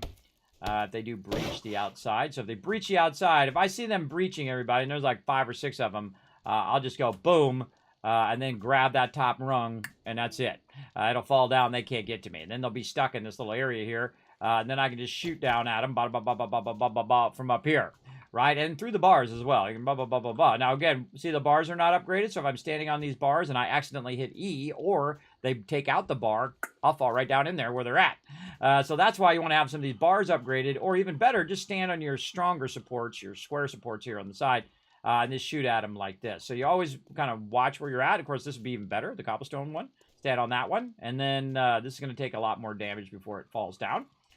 There we go. So we extended that side of the kill box. Very nice. We know that we're going to extend this side over here, so let's go ahead and get that going as well. Oh, we need some food as well. And I keep forgetting to do my food, and I keep forgetting to do my red tea. Let's get a nice stack of red tea there, and we'll put that in there. And then over here, we'll get our food and put that in there, and then put that there. Wherever, we'll deal with that later. And then we can go ahead and have ourselves some food, which is going to help our overall stamina. Over there we go, and that's 34, everybody. That's a lot of food. And then over here, red tea. All right. And again, I'm having my team very much work on food a lot more in the beginning. I mean, collect every single egg and feather you can find, and as much meat as you can. I want to see entire boxes full of eggs and meat. Because we're always struggling in the beginning, and that's because everybody's off looting or questing or doing something other than really worrying about the food and water. And then it's like me and a couple other people worrying about the food and water, and then everybody's starving to death. So we're going to try a little bit heavier on the food and water this time. All right, and then I'll get my other axe here, though I could use that one. And we'll take these out. Now, these are supported also by the other blocks, so I can take these out without a worry of it falling down. Because it will fall down, everybody. It absolutely will if you mess up your supports. So we'll do that. Since we're already up here, we'll just take care of this because we know we're going to redo all of this. Now, we're day 18, everybody. Horde Night is coming up. Now, I may not make it to Horde Night. Oh, did my alarm go up? I think it must have because it was like, yeah, I think it went off like 30 minutes ago. Because I got to go put my stuff in the dryer. All right. I totally zoned on that. All right. And then sometimes the thing loves to overswing too. So watch out for that overswing, everybody. Or I'm just holding it down too much. All right. All right, so there we go. We'll come back and work on that. I'm going to pause the game because if you are in a solo game, you just hit escape. You can pause the game. I'm going to bring up words on stream over here for you guys to play for a minute while I go put my stuff in the dryer. I'll be right back in just a bit. Make sure I turn all this on and then hit continue. And there we go. And I shall be right back.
Oh, I saw just the end of that. Very nice. Great job working together, everybody. 1,000, 2,000, 3,000, 4,000 caps for all you awesome peeps hanging out in the channel. Appreciate ya.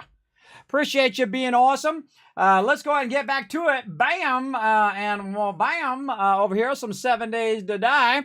Let's go. Oh, Polybop reward. I didn't even see that. Bam. 1,000 kids caps over there. Jonkers is on it. Vitalia, like an hour ago, says, Kismet, you need to hydrate. I get focused, everybody. Oh, wait. Oh, the thing's going. Oh, hold on. I got to stop it. I forgot to turn the thing off. All right. There we go. All right. Sorry. My bad. My bad. All right. Got the clothes in the dryer. Ready to get it going on over here, everybody. Bam. Right back to it. All right. Now we're going to expand the other side here. We're going to do the same thing we just did. Again, fairly easy to work at nighttime. There's a big boy way out there who's probably going to end up coming over here and getting behind me before I know it. Make sure my weapon is loaded. Yes. All right. And again, we're going to take these spikes out. Now, if you don't want to take them out, don't put them down in the first place. So that's what I should have done, and I will do in our special playthrough that's going to start tomorrow. I'm going to probably log on about noon. So we'll probably stop a bit early here. Probably not make it a horde night on this one. And then start all over again the second that stable drops. And a solo playthrough. And then again on Saturday, we'll have the big event with all of my team members starting together on stable. It's going to be fun, everybody. Going to be fun. And then later this year, they say they're going to shoot for Q4 crossplay. That means that all of you on console can come and join us as well on our mega server. And we'll have a crazy time then. Holy mackerel. That'll be a lot of fun. All right. 1, 2, 3, 4, 5. And here's our corner there. 1, 2, 2, 3, 4, 5. And corner there. 1, 2, 3, 4. What? 1, 2, 3, 4. Nope, that's not right. That's not right. That's why you double check your numbers. 1, 2, 3, 4, 5. And this one there. All right. My bad. My bad. 1, 2, 3, 4, 5. And it should all end up where it matches up. 1, 2, 4, 5. See, I always double check my numbers because that happens. Where I'll be talking to you guys and I'll be thinking about something else and then I'll make a mistake. And then I catch my own mistake. That's really the trick, everybody. It's okay to make a mistake. Even more awesome if you catch your mistake while you're making it. Even better. Now you can say, well, I just want to never make mistakes. Well, that's human beings. Human beings are inherently flawed, everybody. All of them. Every single one that's ever lived, that is living now and is ever going to live. Humans are inherently flawed. And that's actually one of their brilliant things. Because when you make a mistake, you've learned from that mistake, and that mistake then carries with you into the next thing. So you can say, oh, wait, I remember that problem from that last thing. That'll help me fix this thing too. Right? So humans are incredibly great problem solvers. That's why we make things, everybody. Why we make cars and planes and all sorts of cool things like rocket ships and stuff like that. and you know, cell phones and computers and bicycles and whatnot. You're like, Kismet, bicycle? What's so cool about the bicycle? The bicycle is one of the most brilliant things man have ever came up with. You know why? Because it makes us 1,000 times more efficient as human beings. We are not the fastest things in the world, everybody. I can tell you a cheetah going to run you down, you're going to die. They are super fast, man. They are way faster. But if you get on a bicycle, you're one of the fastest things around in theory, and even more so with a vehicle or a plane or whatever. There is no animal that can go as fast as a plane can go. There's no animal that can go as fast as a car can go at the high speed. Or how about a feral zombie that's trying to eat my face right there? Come on, feral zombie. Look, it's nighttime. The dude can run. I'm going to ram into him. Take that, zombie. Ram into him again. Run him over. Now he's angry.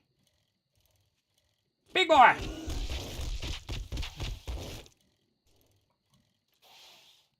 Come on, big boy. Watch this as I trick him. Come on, follow me over here. Come on. Come on. Come and get me.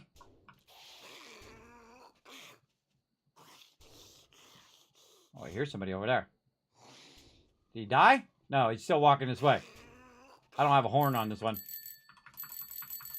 I forgot it's got the little bell. I forgot it had that. I forgot it had the little bell. Oh, that's awesome. Boom. Now, he's a feral because you can see it in his eyes. Come on. Come on, Mr. Feral. Come get me over here. Come on. Come and get me. Come and get me. Mobs are dumb, everybody.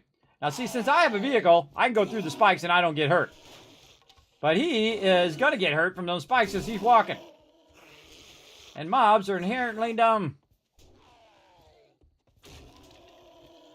He's taking out them spikes, though.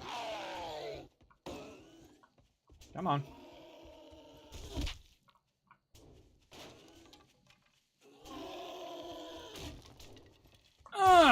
Get that guy. Then back into the spikes. Did I kill him? I think I ran him over. He did. Big boy still trying to get through the spikes. Are you dead yet? All right, there he is. He's dead. All right, a little Kismet trick for you. It's a little janky. It's a little... Wait a minute, Kismet. Why are you not taking any damage? Hey, I don't make the games, everybody. I just play them. So if I can use that for my advantage, I'll use it from time to time. Not too often, though. Not too often. Just enough to make it funny. There you go. Let's see. Yeah, there you go, bottom fish. Don't worry about it, bro. Don't worry about it. I gave you all a pass. I know some people, they just can't resist, and they're trying to be nice. I understand. You try, Kismet, I got you back, brother. And I appreciate it. I do. But, again, remember that people are watching me so they can watch me fail. And then learn from my failures. I'm a great problem solver, everybody. I'm really good at problem solving. Probably the best thing that I do, and the best thing that humans do. Again, see how much more efficient I was on that bicycle? I absolutely was than me running, I can tell you that, both in game and in real life. You're going to be way faster on that bicycle than just running down the street, at least most of us. Some people, faster than a bicycle. Very impressive. But you ain't born that way. You had to earn that, sucker. You had to earn being fast as a bicycle, everybody. And even then, I feel like, you know, some bicycles are obviously going to outrun even the fastest person in the world. But you know, some of us who pedal a bit slower because we're a bit older, they can outrun us easy. Outrun me for sure. All right, let's get our foundation in nicely here. And we'll again add another piece of our modular base here.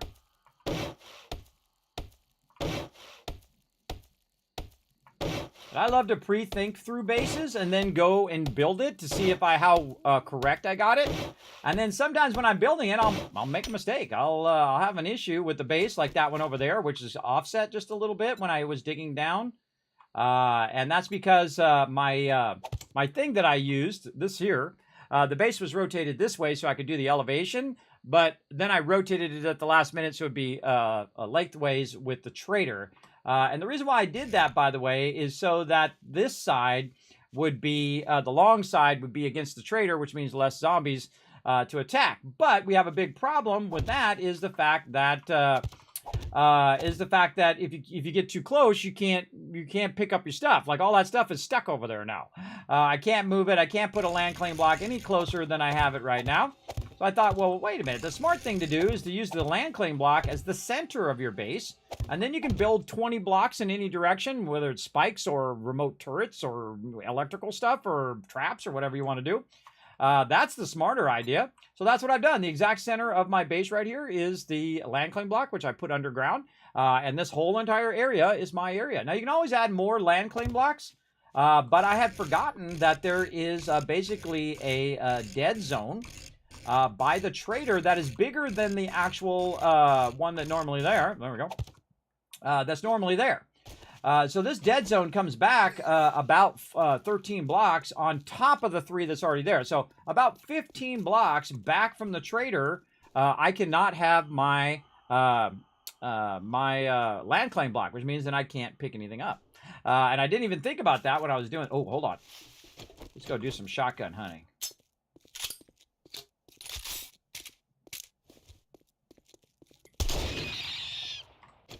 That's how you shotgun hunt, everybody. Get my bone knife. Man's got to eat. See how much more meat we're getting if you use the bone knife?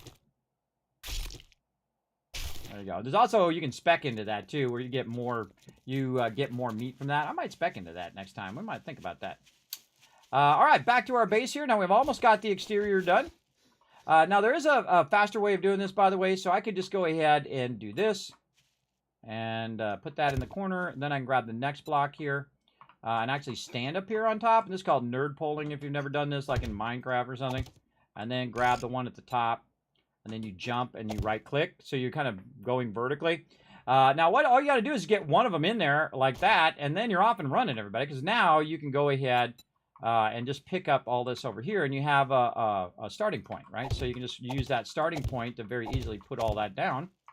And then you can pick up this one and run that. Oops, wrong one. This one, I need a flat one. Oh, yeah, there we go. And run that, or I could have picked it up from the bottom too. And same thing over here. We're just going to run this across. Like that, and then the square box. All the way across. Come on, you. And then put it right here in the corner too, so that you can. It'll help you with your corner. And then we pick up the shape of this one.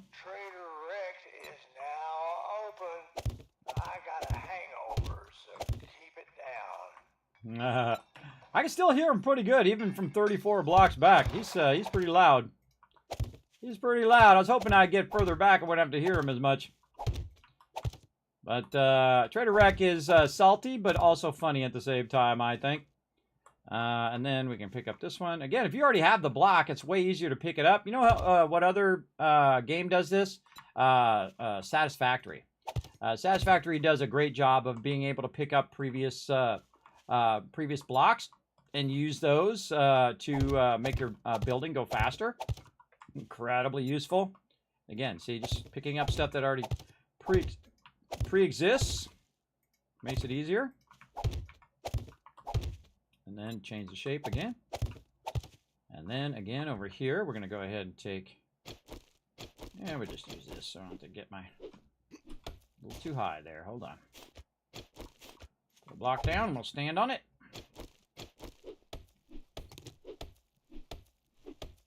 And you can see that I'm aiming the entrances toward this direction. Actually, did I put the ladder? Where did I put that other ladder? I think I lined it up with that ladder. Actually, let's do this one. We'll do it on this side. Doesn't really matter, everybody, because this side over here, there's nothing really going on over here. So the only thing that could mess up my ladder position is anything I do underground, where I might need the ladder not in the way. Yeah. Now the rest of this, I'll just go ahead again, put these bars back in. Sometimes you'll mess up like that. You'll click and it just gets a mind of its own. Let's go a little faster, everybody. I hope you don't mind me going faster. Now, if you have any comments or questions, feel free to throw them in the chat. Watch that Backseat Gaming, though. Watch that backseat gaming. Don't say Kismet do this or Kismet do that. Nobody likes it. Don't do it. If I do ask and say, hey, chat, tell me the thing, then it's okay. But if I don't say, tell me the thing, then don't do it. Do it. Because, again, it's fun to watch me struggle. Fun to watch me go, okay, how do I do that again? I can't remember. All right, we got our hatches in. We need another hatch over here. Let's get this in. Again, notice I put my hatches in a certain direction, right? So you have that back. You can run into it, and then go down on Horde Night, and go down. And then over here, boom, and go down. And then when you come out, you can just come out and go straight. Nice landing there. And whatnot. Now, on that one, I put a bunch of stuff on the top, which I realized was a mistake in the long run because I really want to put it underneath. And putting it up on top is great temporarily, but I should have worked on my underground part of my base first. Now, another thing I need to do, everybody, is I need to make a lot of spikes. So I need to get me a nice fire axe here. And I need to go schmacky smack some trees. We got some blocks here. We can put out the rest of this. What do I do with them blocks right here? Let's go ahead and make some more blocks while we're at it as well. Turn off that. And how many can we make? Yeah, let's make those. Let's do these bars real quick so we can at least finish the top part here. And we'll have all this doing. And then the only thing we really need to do is make spikes and upgrade our bars and walls here. It's so awkward from up there, everybody. It's so awkward. I jump down here and do it from down here. Way faster. I don't know why it's so awkward like that, but man, look at this. Boom, boom, boom. Get her done. That's why I don't like to put the spikes down first. I like to get this in first and then put the spikes down if I can. It's so much faster. All right, we got that side in. And then over here.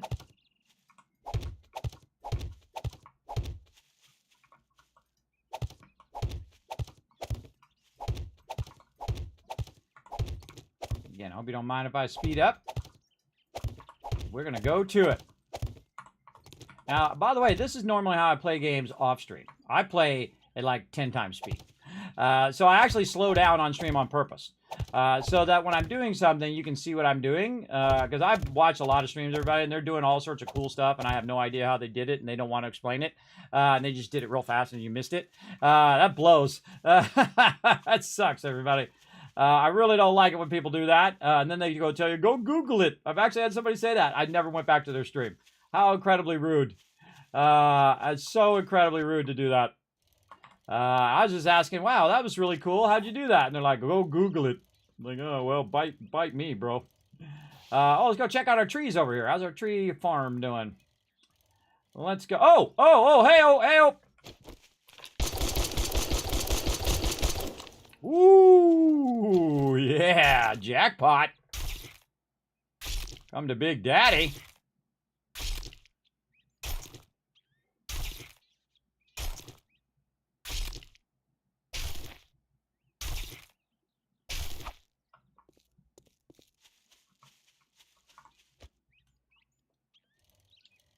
All right. What was I doing? Tree farm. That's what we're doing. All right. Now you go over here and you hit your tree. Is it 1200? No, you let it keep going.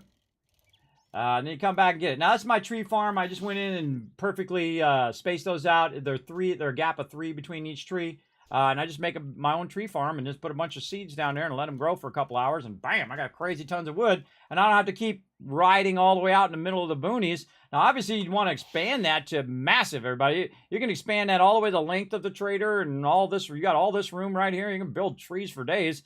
The trick is, though, if you do have lower graphics, I have a real nice machine, everybody. So I'm not a good milestone to, test the graphics of the game because, I'm going to be at the higher end of the graphics chain. But I'm paying on that computer for like the next 10 years, by the way. Not that I'm wealthy or something like that, everybody. Put that sucker on the credit card and getting charged lots of interest for it right now. But I needed a new machine because I couldn't play any Starfield unless I was on low settings. But, sometimes at my age, everybody, I can't wait around until stuff happens. I have to YOLO because I don't know how many days I got left or how many minutes I got left. So I just go for it. That's the way I do it. Faster than electric bicycle, cha-ching! Yeah, hey, my first stream, enjoyed the excitement about the humble bicycle. Exactly. A lot of people take the bicycle for granted, and how genius that was for humans to come up with that idea. Incredibly brilliant. I mean, people obviously say, oh, well, the computer is brilliant and all that other stuff, but the bicycle is brilliant. You know what else is brilliant? The internet. Because in my day, we had these things called encyclopedias. And that's why you'd have these people come to your house and say, hey, do you want to buy... Oh, that was electrical parts, not mechanical parts. I need some mechanical parts because I need a wrench. Won't matter here in a minute though, because we're gonna restart the whole entire game. But I'll find a wrench here in just a second. You watch. I'll be running around and there'll be a wrench in one of these, just to torture me, everybody, or mechanical parts. Yeah, no, not that time.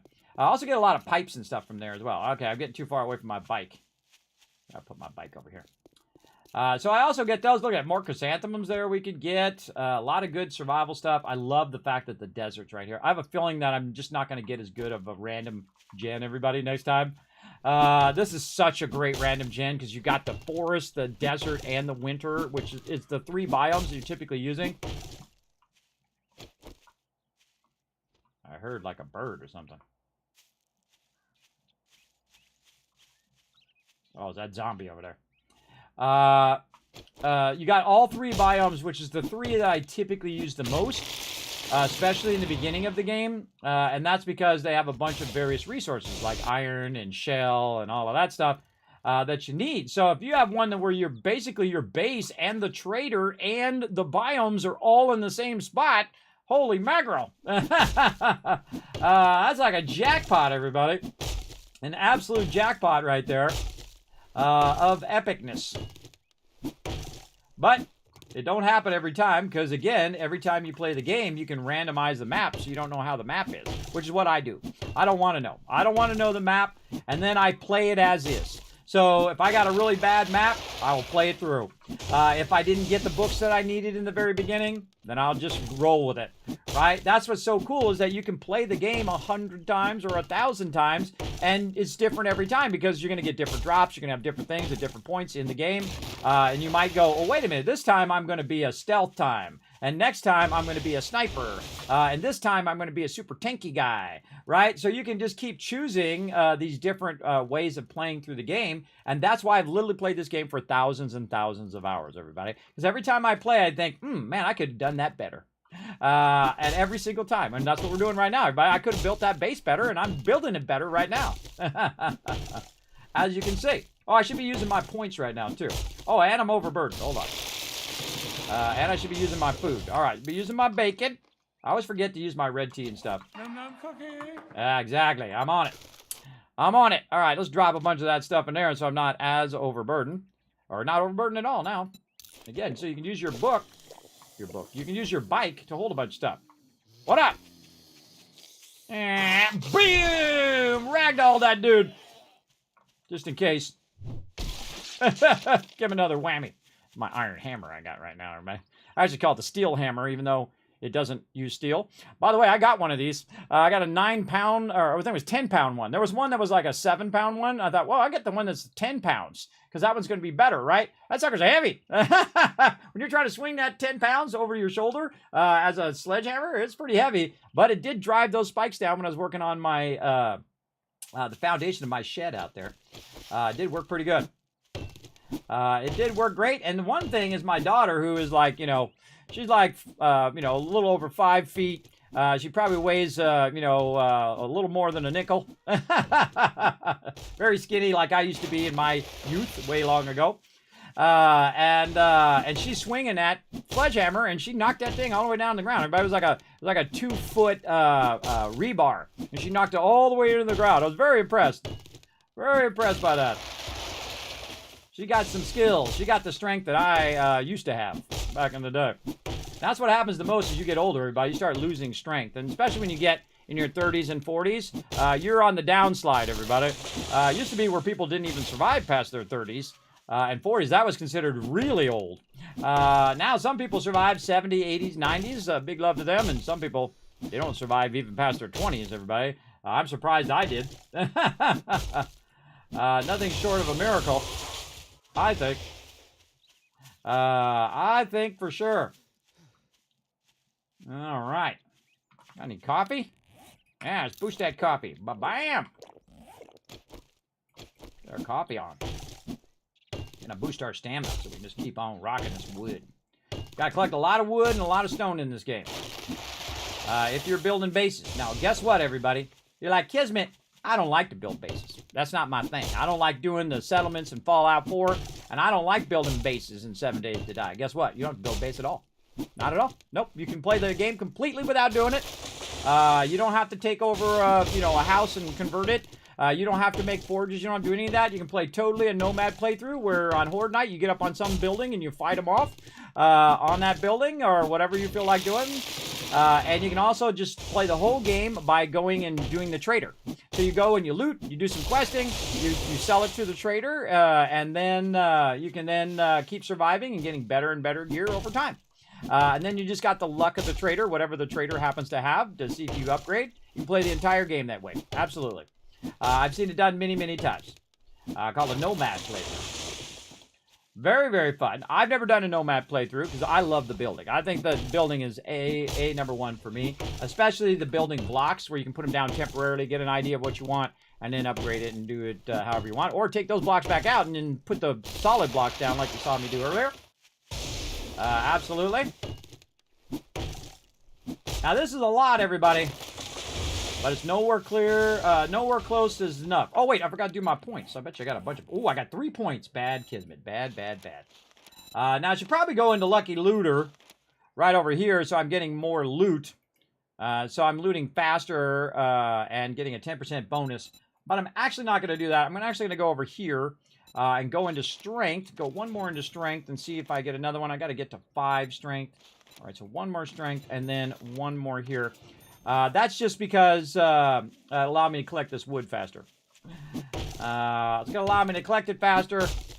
And we're going to get it going.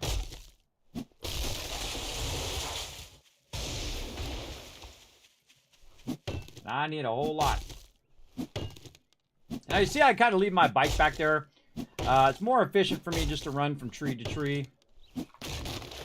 And then go back and get my bike. Of course, if I get in trouble, if it's nighttime, you definitely want to have your vehicle close to you so you can hop on it and get the heck out of there in case things go horribly, horribly wrong, like a big zombie horde shows up like this.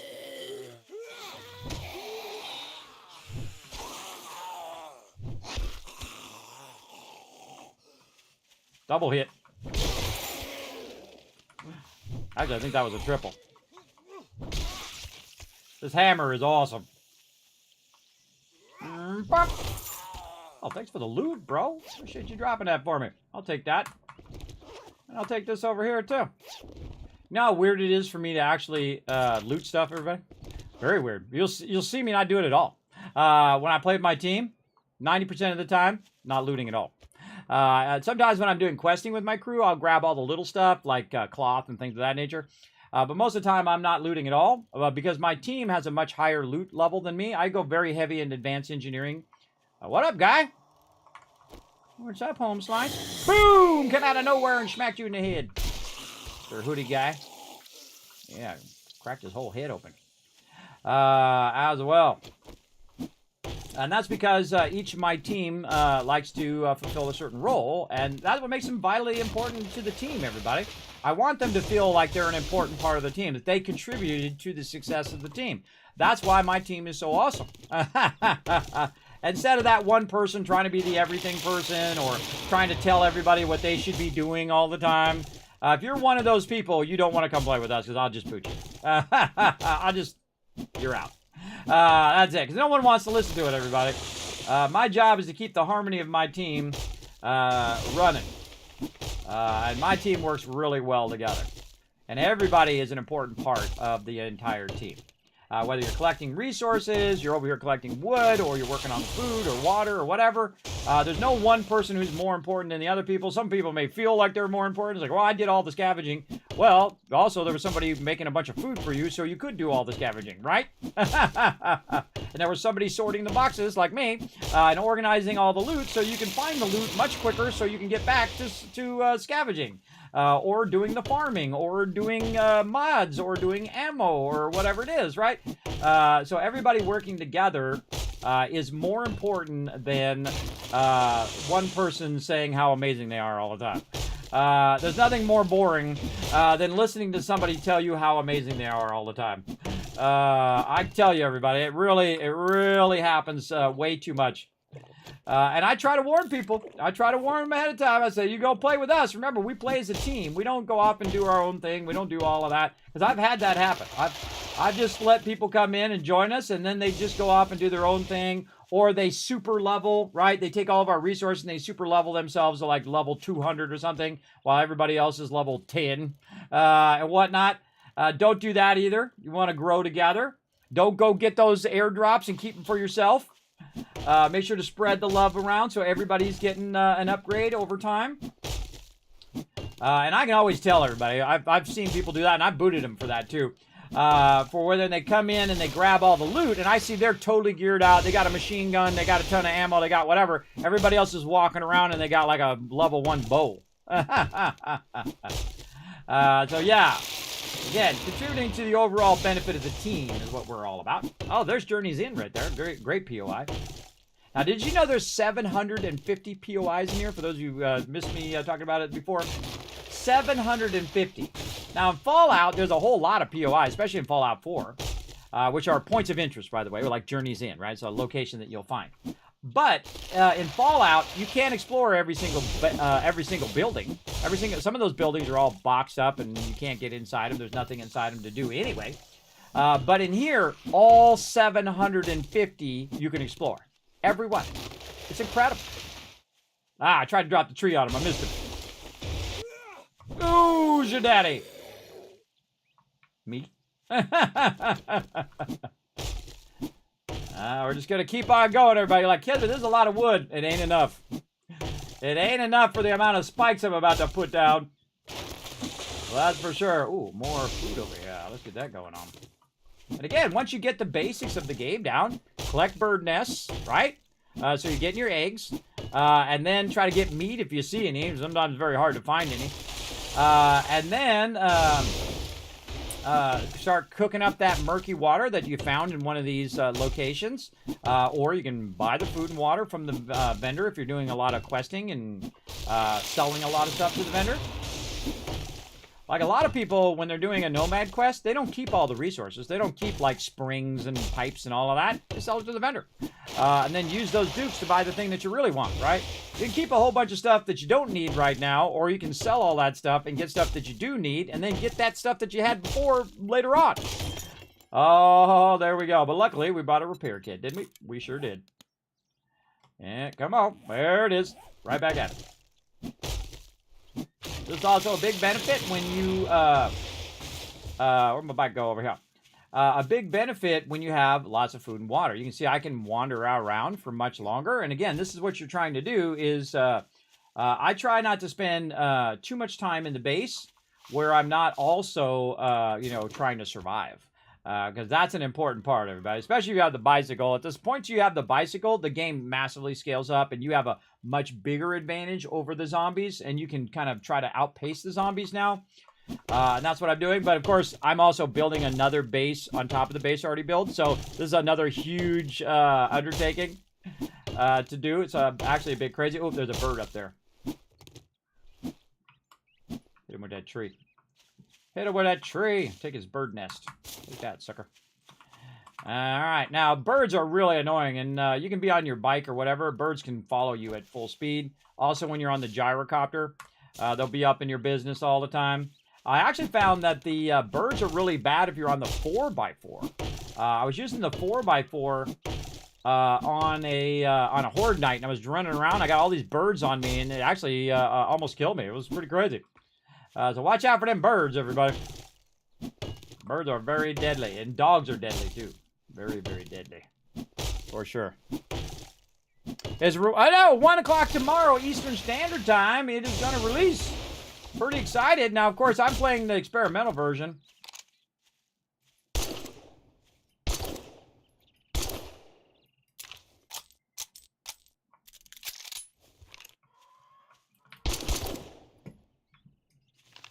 In the way. Oh, ho, ho, ho! Took a few shots, but I got him. Got him. More bones. And then also rotten flesh, too, you can use for your farms. Get him. Worth, definitely worth them bullets. Now, you're like, Kismet, when's Horde Night? Day 21. That's for sure. So tomorrow, 1 p.m. Eastern Standard Time. Pretty awesome. Random gen for the win. Exactly. I do random gen every time. I don't want to know. That's why we played Navigate just a little bit for Streamer Weekend a bit ago when 1.0 Experimental first came out. But I don't want to know, and I know my team knows navigating back and forward. Also, navigating is a little small.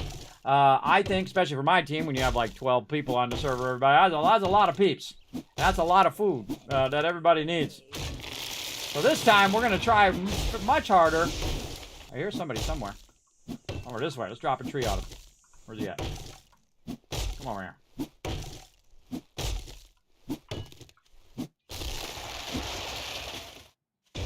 There, we got him. Got him. See how OP the hammer is, everybody? It is super OP. Shh. Don't tell him. Don't tell him. Don't tell him. Now, of course, I've also spec'd into the hammer as well. I find the hammer, the spear, and the shock baton to be epic. Very useful. And if you spec into it, you can be awesome in all this thing. You can be awesome with just bare knuckles, everybody. You get the brass knuckles and just punch them. I see people play that way, too. Pretty fun. I see people just going around shanking them with a knife, everybody. I know Ro loves to play that way. He loves to play with the shanking them. It's funny every time to watch him just run up and take on some big mob or a bear or whatever with a little knife, and he's just shanking them. Of course, it causes him to bleed, too. So you can actually do a combo. Look at this. Nice and cleared out now. Cleared out all those things. All right, where'd my bicycle go? I still got a lot of time in the day, too, everybody, because, again, I'm playing, like, the standard default. You have a lot of time. Over here. Watch this. Let's see if I can double whammy this lady. This is a crazy ex-girlfriend right here. So, knock her down, and then shake her. There you go. So what you can do is knock him down and then stab him with your knife, which causes him to bleed, and then just back away. Why didn't bleed to death? Like they do to you, by the way. You can bleed to death in this game. So that's why I always want to have a bandage on you at any given time. Whether it's a healing bandage or one that's just going to stop the bleeding, always have a bandage, everybody. All the time. Wherever you go, have that bandage at the ready. If you have nothing, no other medical items, have that bandage. Oh, look at all these chrysanthemums over here. Nice, nice. Also getting these here. Makes me want to go over there and get all that iron and all that other stuff. But we need wood. More wood.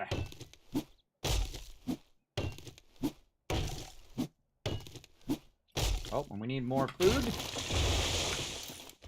And another red tea to get us fired up. So it uses less food. And more trees. Hello? Oh, there's one of them boulders. I haven't seen one of them boulders in a while. All right, here comes a biker guy. Let's drop a tree on him.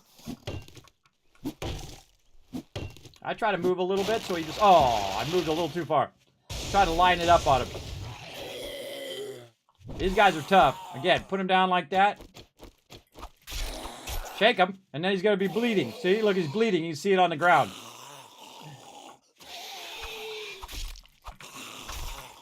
I get a pretty decent weapon. Not really spec'd into it. Hammer much better. Boom!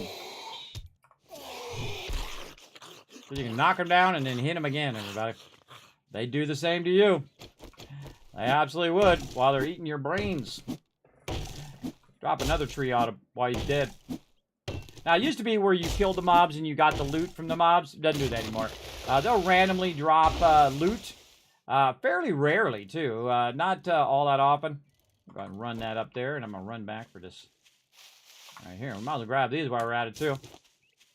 Get these little trees. There's like 300, everybody. There's not much there, but we'll get it anyway. Your most efficient time is to find the ones that are 1200, like this. Because it's much more efficient, because then you're getting all your swings in a row.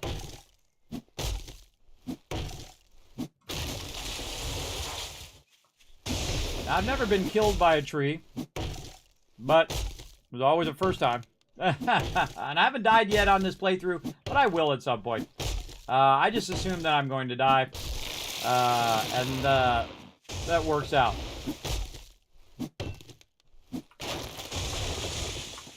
All right, what else we got over here? We got room for any more of this? Not really. Not really. Nothing we can learn. I like that duct tape in there. Oh, we forgot to sell this to the vendor. That's what we were going to do. Sell all that stuff to the vendor. We forgot. More trees.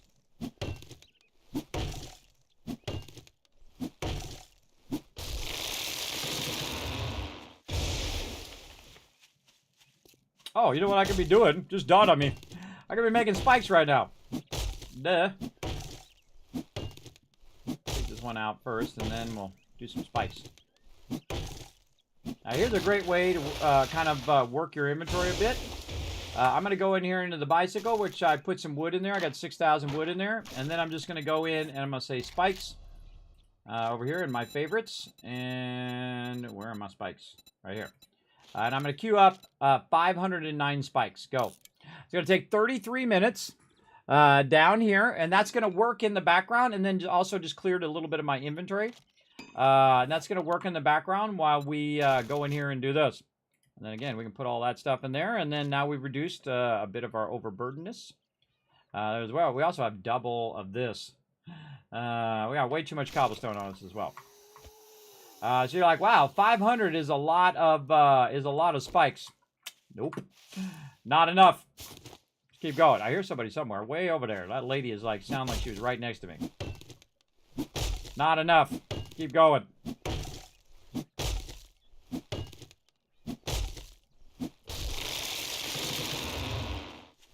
What's my timer doing?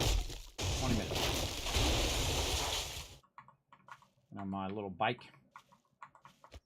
There we go. Sometimes a little awkward. All right, let's go get this airdrop while we're here. My bike's taking a bunch of damage too. Running into mobs. Kind of fun. Now, airdrops are awesome, everybody, especially if you have higher loot level. Just keep getting that loot level up and up and up, and then put your best looter on this. And look at that. Crafting bundle, 3-book bundle. And the cool thing about solo playing, everybody, is you get all the books. Just learn them all. Uh-oh. I just accidentally scrapped them. I didn't want to do that. I didn't want to scrap them. I wanted to use them. There we go, because it made a different noise for scrapping than it did for use. There we go. Then now I can get iron tools. I can upgrade my iron tool quality. Upgraded a bunch of stuff. And then I go back to getting my spikes going. There we go. Also, if I level up, I definitely want to get either some armor mods going that will allow me to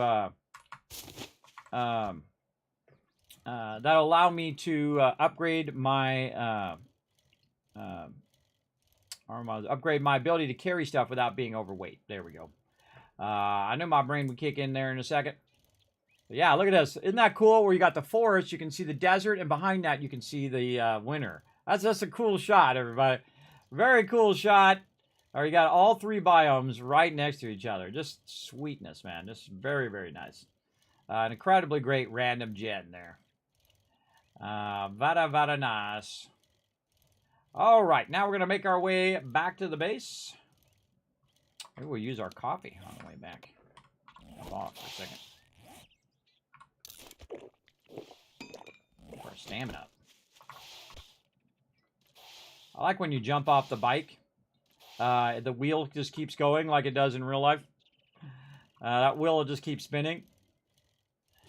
Yeah, big time. It's like when you jump off it and it goes and flips over. I've done it many times. We call that ghost riding. You just jump off your bike and let it fly. It's just like you're coming in the house and you don't want to take the time to stop. You just jump off of it, and then you jump off your bike and it falls in your front yard, and then you run in and get your Sunny D or your Capri Sun and make yourself a sandwich or a little mini pizza or some, what is the gamer food and the kid food as well? What do they call those? Hot Pockets? No. Well, Hot Pockets also. Man, I can't think of it. Pizza rolls. There we go. Pizza rolls. Tostitos pizza rolls as well. All right, let's start spiking this out. I can always upgrade the interior part of it from the inside. We're going to try to get our spikes on, everybody. Now, again, we've got a couple days until this happens. Now, I would work on way more spikes than this, everybody, but I'm just going to give you a general gist of what we're going to do. We're probably not going to make it to Ord night here because we're going to definitely go and rest and come back early tomorrow. Probably going to do like a hour pre-show where we're going to get in and we'll talk about some of the basics of 7 Days to Die, about how to get a great start in it. I already shown you a bit of that right now, but definitely more so tomorrow. And then we'll get her going on.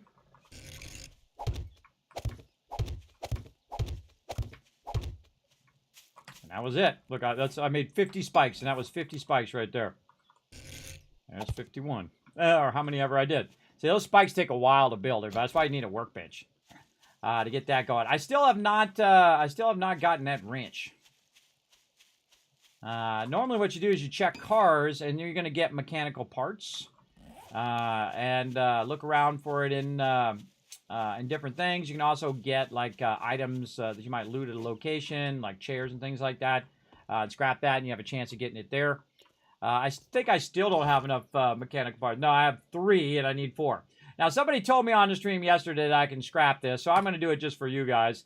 But don't do that. Don't come in and backseat game. But here we go. We scrap it. We're gonna get 30 of them. And the second they told me that, oops. Okay, wrong button. Wrong button. Try to move over. You can see right there that it's going to scrap and be 30 of them. And I knew that. I just didn't remember. And I knew at some point I would have figured it out. But they didn't let me figure it out, which is a bummer. Because then I would have remembered it just way more. Now, in about, I don't know, 10 minutes, 20 minutes, or an hour, or a week, or I don't know, I'll forget it again. I'll forget it again because they told me instead of me earning that knowledge, which is much better because then you remember it for much longer. At least I do. I know that about myself. All right, let's drop a bunch of loot in here, and let's try to clear our inventory a little bit there. All right, now we got to go take this and sell it. Oh, we got a pistol! Oh, I just realized we got a pipe pistol from that airdrop. By the way, the airdrops come every couple days. I probably got all the ones I did. They come every couple days. Every 2 or 3 days. I can't remember what the default is. But now they have the airdrop marker on automatically. You used to have to turn it on way back in the day. All right, so we're going to grab a bunch of loot here and put that in here. Now, I got a bunch of 9mm too, so that would help me on Horde Night, so I could use that pistol to do it. I feel like I might go into machine guns next time and go into machine guns first, because that machine gun fires way faster than any other gun, and the shotgun takes forever to reload, everybody. It absolutely does. Same, the pipe rifle's not as bad as a shotgun, but it's still a long time.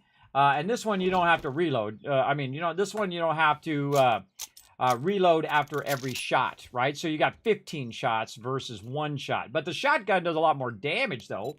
If you look at the damage of this one, it's going to be a range damage of 33. And this one over here says 9 per pellet, but you got 10 pellets, everybody. So that's a lot of damage with a shotgun, for sure. And you could usually one-shot kill mobs with the shotgun.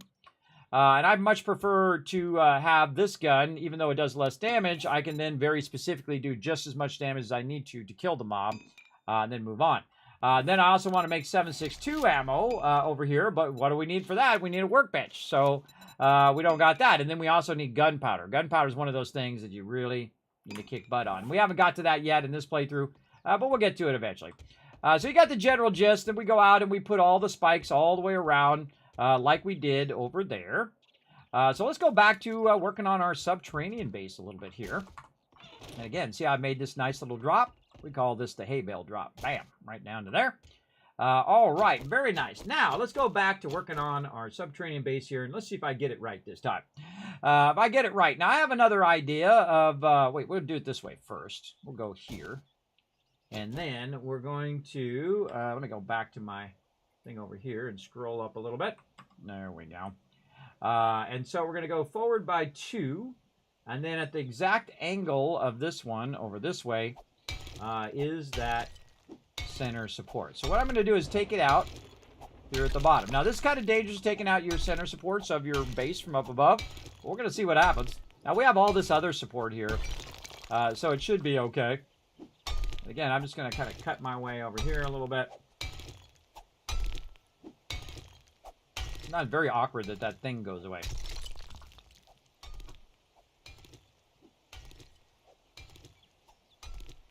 See how it got quieter when you crouch? I think that's a cool little Easter egg. All right, so right here, we're going to get our boxes, which we don't have. Where the heck all my boxes go? I put them in the box. All right, going back up. I put them all in the box. It's raining. It's raining. I got some more wood in there. Let's put that in here instead of that and put this in here. Don't need this much cobblestone on me, that's for sure. And we still didn't sell that stuff to the trader. Too much cobblestone. Put that in there. Sort all that. Ooh, lots of clay in there. Let's grab that clay and put that in our inventory. And stuff we want to sell, we'll put down here. We'll get to that later on or never.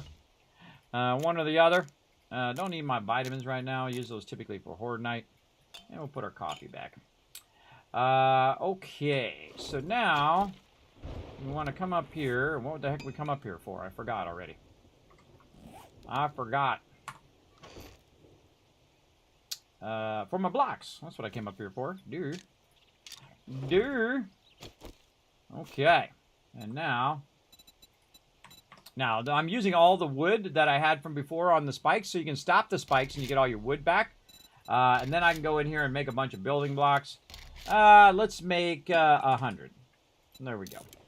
Now I'll start running those, and then I can go right back to making the spikes again. And then it will use up all my wood there, as you can see. And run that out while first using some of the wood to run out the blocks. So, very, very useful. All right. Boop. Right down there.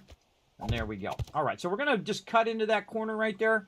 Now, we're going to double check this time, because we didn't double check last time, and it made a whole entire base offset. That this corner one right here, which is the support one, which is actually on that side, is the one that we're trying to do. So we went here in this corner here. Which in theory is the support, because this is the interior support and not that one over there. So that's what threw me off last time. So what we're going to do is actually dig out this support and put a support in all the way down to the bottom. Oh, you know what else I should be doing? I should be making some cobblestone blocks. I can make 9. That's it. Oh, because of the clay.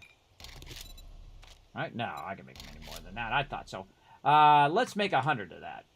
All right, that's going to take about 40 seconds to make 100 of those. No, not that. Cobblestone blocks. Not those blocks. Cobblestone blocks. There we go. Favorite those. I didn't have them favorited. There we are. All right, 100 of those. All right, and while it's going to do those first, and then I'm going to tell it to do the spikes after that. And that's going to take 4 minutes. I thought that was way too fast. 4 minutes to make those blocks. And so while we're digging downwards, it's going to make those blocks, and then we'll be able to use those cobblestone blocks as a center support. Now, when I take this out, if you don't have a lot of support around it, bam, this whole entire sucker coming down, everybody. If you don't believe me here, I'm going to show you a little test. I'm going to waste a few of my blocks. If we go out here and we start to build, say in this direction, and we'll start building out, and at some point, that will become too stressful for it to hold it, and it'll fall down. Like that. Remember, your whole base could do that. Keep that in mind, everybody. Your whole base could fall down, and GG's all around. Now, again, we're going to rebuild this again from scratch if you missed me doing it here. And we're going to go seriously into some serious building and playthrough later today. Now, again, we want to go ahead and make sure that we got our shovel, which conveniently is right here. And I don't have to run all the way back to my other base because I moved all my stuff over here. Somewhere here, somewhere. Or do I have it on me?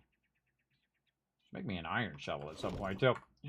Where are you hiding, shovel? Sometimes I'm just completely loot blind. Did I scrap it by mistake? I don't know.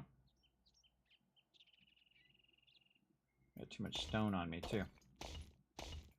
Too much stone on my character. Sorry. I am totally blind. My thing. Oh, now we got mechanical parts, too. So we can basically take out a car with the axe. If we get a... we get an engine, then we can use that engine to make mechanical parts where we can make a wrench, which allows us to wrench the cars. Or you can find them in loot like I did. I found them like I was scrapping chairs. You can also do it in, what do they call those things? File cabinets. You can also loot those as well and try to get mechanical parts for those. I'll try to remember to do that next time. We'll see how it goes. Let's see. Let's go ahead and use our red tea again, keeping our food down. All right. That's another thing I should make a note.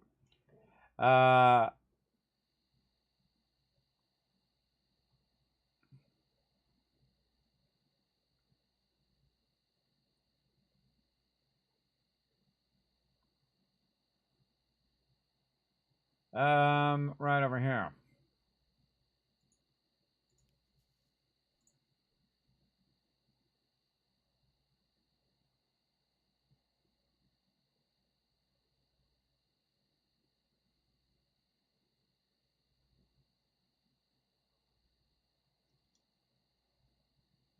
Where's it? Oh, right there. Okay.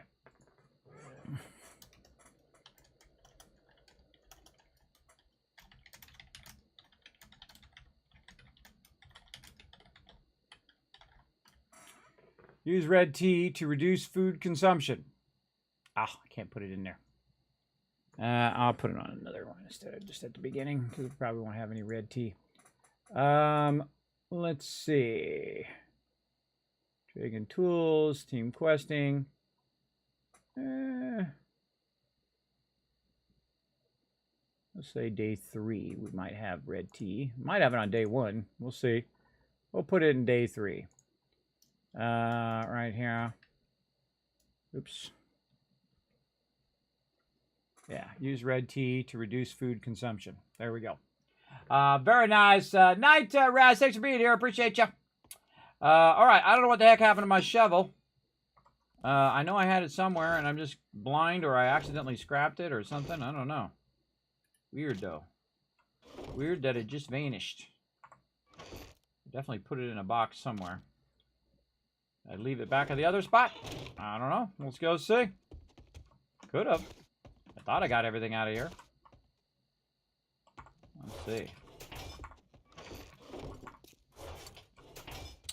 Nope. A lot of water in here, too. I'm just going to leave it. Just got to leave it. We're going to try to work on our underground here a little bit. How we doing on our timer? 3 more minutes. I got to go get my clothes out the dryer. What time is it? 2 o'clock. All right, so we'll go another couple minutes here, and then we'll come back and work a little bit on this subterranean thing. I'm just going to make myself another shovel because I don't know what happened to my shovel. Stone shovel. We need some plant fibers is what we need. And I really should, at this point, I should be organizing my boxes, everybody.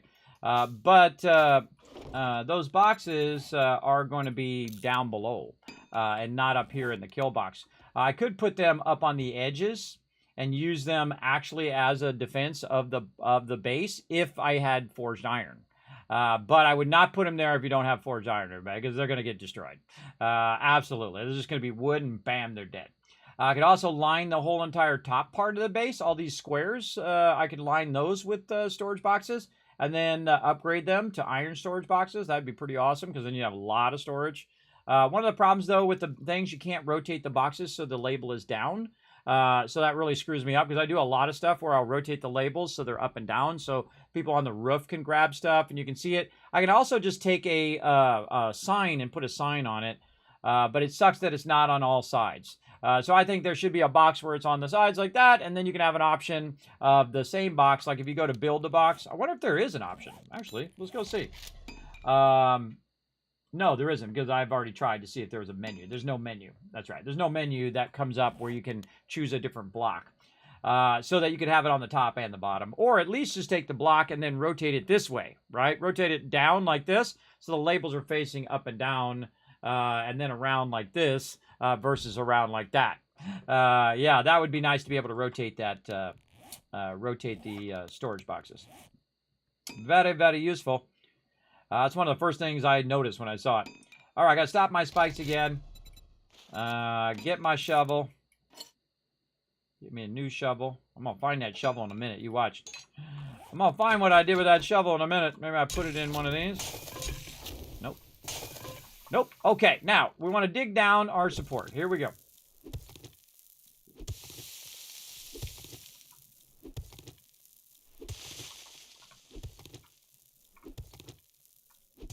See how awkward that is sometimes because it's at an angle.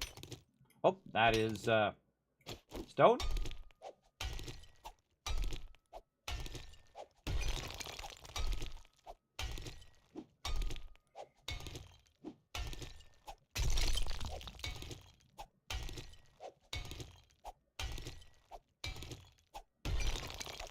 Got this nice block helping me out right here. Allows me to keep on track. That's 6 down right there.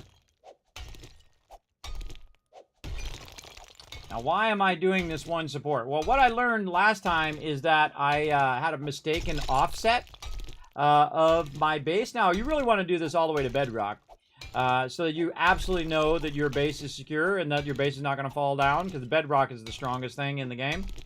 But I'm just going to dig down to where I'm working on my base, because otherwise it'll take a lot longer to dig all the way down. And really unnecessary as well. And there we go. So yes, it did line up. Perfect timing. It did line up right to where I thought it would. And now we know for sure that that is the corner support of our base. And then we can just go ahead and make an actual pillar that's going to go all the way up. Like this.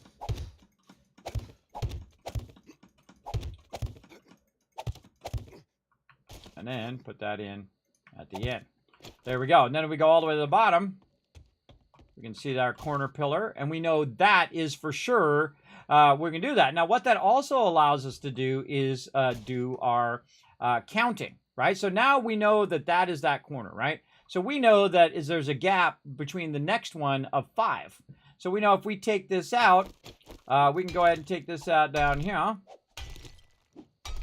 And this shall be number 1 right there. And then we go in and cut this way.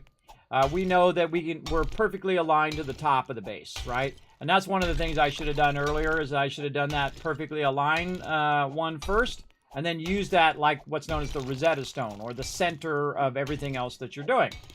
And then you go 5 in this direction, and then you would have a center pillar, and then 5 more in a center pillar, and so on. You get the idea. And then again, this would be 1, 2, and this would be 3.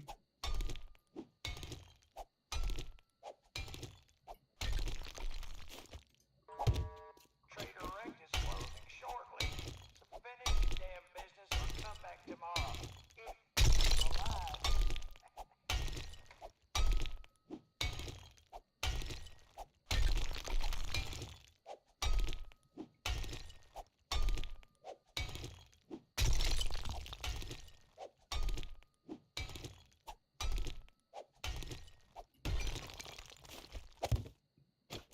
All right, how many are we at? 1, 2, 3, 4. One more.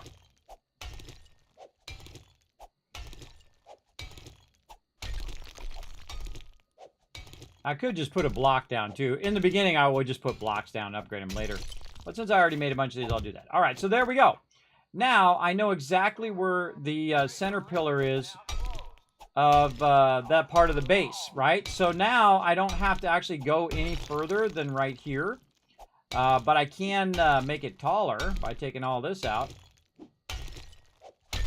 Like this.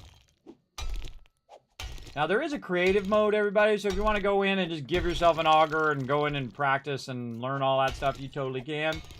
And kind of pre-think out your base.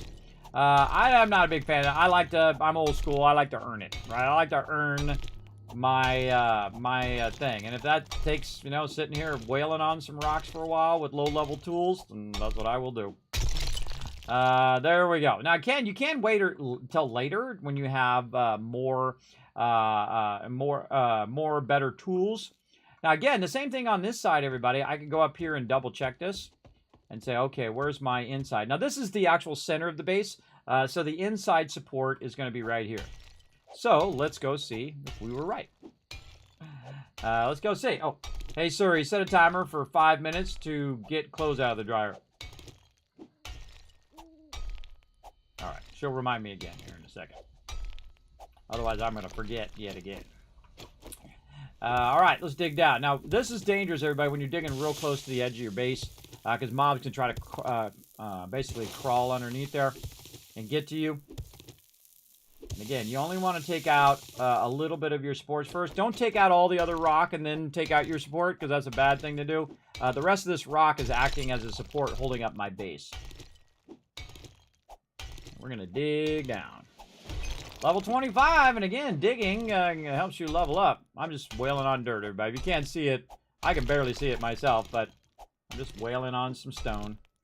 Now, we did this right. What we're going to do is we're going to emerge right next to where we had put them blocks down. And that will be our next center support. Now, the wild thing, everybody, I'm going to do it differently on this one than I did the other one. The other one I did is square. But if you think in a three-dimensional way, like I do, you'll actually give yourself some more space. I was right, everybody. I was right. See, this is a much smarter way of doing this. I should have done this on the first one. A much smarter way of making sure that your stuff aligns down. Even if it takes the extra time, because I need all this stone anyway. There we go. Now, this is what I'm going to do. Oh, I'm going to eat I'm hangry. And then maybe some more red tea. See, I should always drink the red tea right before I go to do a bunch of this exertion. I always forget. I'll try to get my team to do it as well. Try to see if I can remember.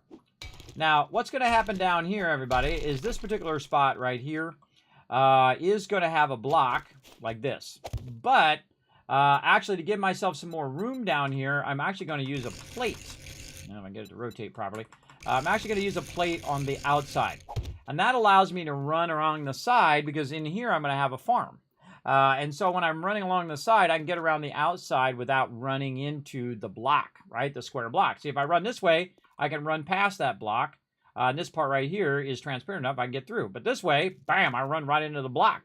So that sucks. We don't want to have to do that. Now, if we're really tricky, we can get it right on that edge, and we can jump. We go 2 and fall down. Or just count it from down here.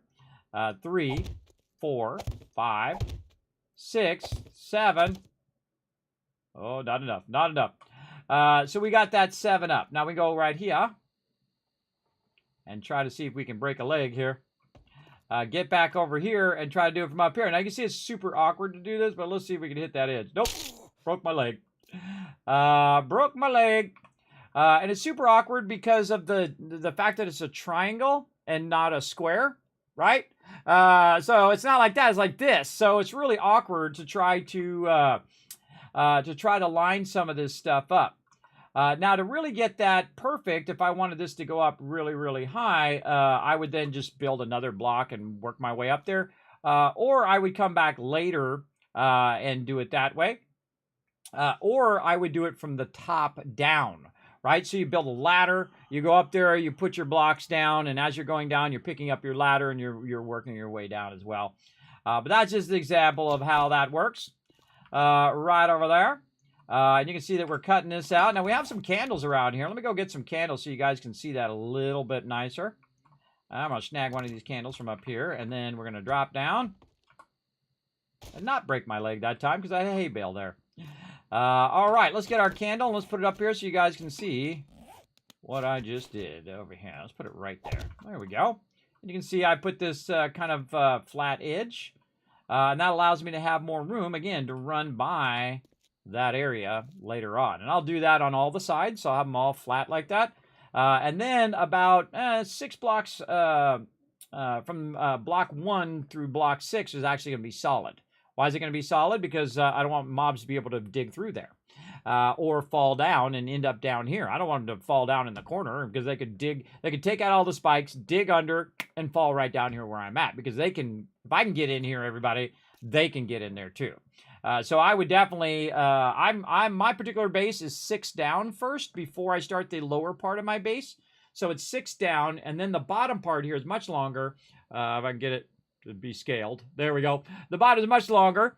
So this is 6 down, and this is 9 down. Now, they're like that for a reason. They're like that because this way I can put stuff underneath and stack them and utilize them. Oh, there we go again.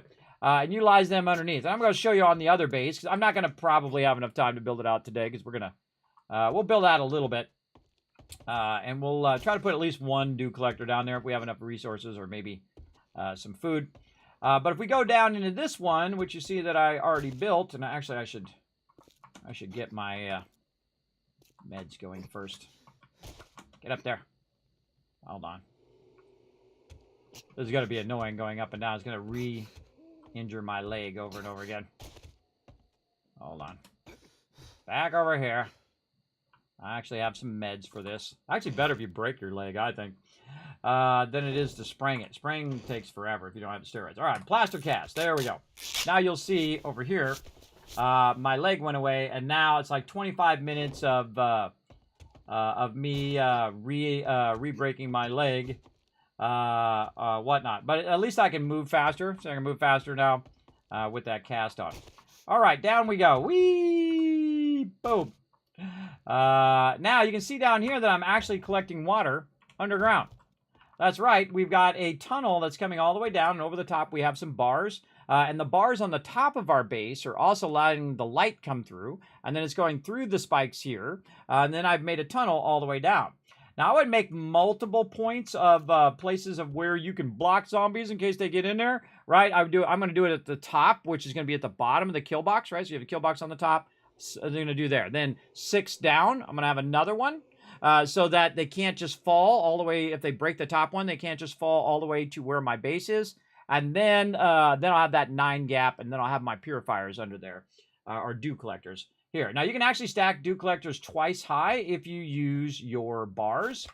Bars are a great transmissive thing for light. Like if you click on this and look at the light opacity, it's 255, right?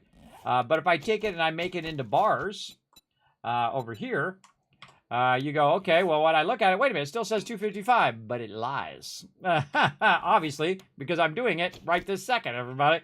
You can absolutely use the dew collector, because you see right there, if I take it out, you can see it's collecting more stuff. So it doesn't matter what it says it does, everybody. It only matters what it really does, right? That's the most important part. All right, let me go do my laundry, and we'll come back, and we'll build a little bit more on the base over here. And see if we can find a faster way of cutting out the interior of the base, which I've got some ideas. And we're going to go down here. And also a good idea to close your hatch, everybody. Going down. Zombies end up in your face. All right. So, again, we cut that out nice. We know where our center supports are now. By the way, I can also just take this out at this point before I move on. I would at least take the first 2 blocks out. Let me do that while I'm thinking about it. So that you can get by, right? And you can do all the rest of them as square blocks, and then just do this bottom one as plates. And again, all this other stone that I haven't taken out yet is acting as a support, so it's okay if I take this out for right now. Well, at least I hope it is. Sometimes it does stuff even though it says it doesn't do that. I've had whole entire bases fall down, and it said that, oh, well, it's structurally sound if you have this much stuff on it, and then it fell down anyway. But then again, remember, oh, that was not what I wanted to do. Remember that, I gotta take that out. It was early access before, it was in alpha for a long time, and now it's experimental, but today, in stable, you should expect it to work properly. But it won't. You know that there'll be problems and, you know, updates and fixes they'll need to do, so, you know, just kind of roll with it, everybody. I'd say give them a good 6 months to get that stuff all rolled out and get it nice and rock solid. All right, there we go. Now we can walk under there pretty easily. And then we can do 5 more. And we're going to do the whole outside edge first. And then we're going to come back to it here in a minute. All right, we're going to pause right there. We're going to bring up some more words on stream for you guys to play. We're going to start that up here by me clicking a whole lot of buttons. Hope you guys are enjoying some words on stream. right over there. I'm gonna go do my go fold my laundry. Come back. We'll play a little bit more. Then we'll rest up. Come back and start a brand new playthrough. We're gonna do this for real next time, and we're really gonna go to town on it.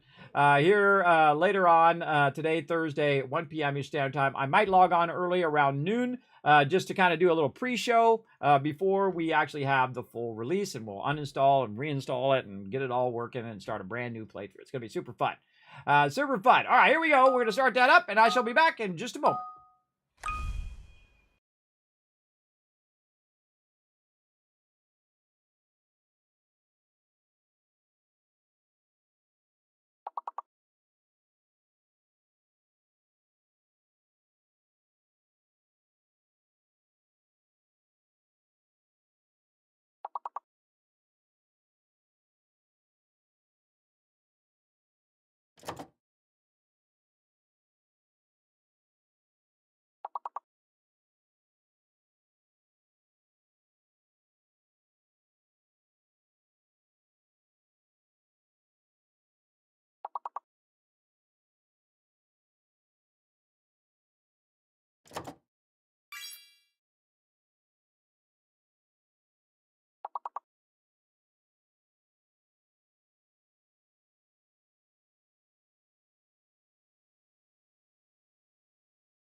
How we doing? Ooh, doing good.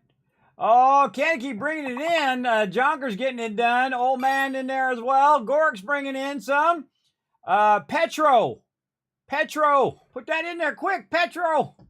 I can't get my cursor up there fast enough. Oh, bummer. Looks like Petro, which is what they call gasoline in Britain, everybody. I think that would have been a word there. I think I should have went for it. I didn't get in the chat fast enough. All right, nice job, everybody. Nice job. I love to see you guys working together, just like we do in game. So there you go, a couple thousand. I'll give you 3,000, Kids Cats, for being awesome. Now remember, we're going to be doing some giveaways, everybody. So save those babies up, because we're going to be giving out some sweet loot, especially over the next 30, 60, and 90 days, because we got a lot of big games coming up, everybody. Big releases. That we're going to have some fun doing for sure. Boom, right back to game. All right, here we go, everybody. Okay, now we're going to need some repair kits. And here we got one. All right, I got to stop our spikes again. It's really annoying to have to stop and then restart and stop and restart and stop and restart your stuff. Probably 350 spikes is good for now. And again, we probably won't make it to Horde Night because... again, we're just going to go a little bit longer here. I'm going to show you a fun little technique that I'm going to do. So we're going to go up here to the top like this and then work our way down. See where that block is? It's right there.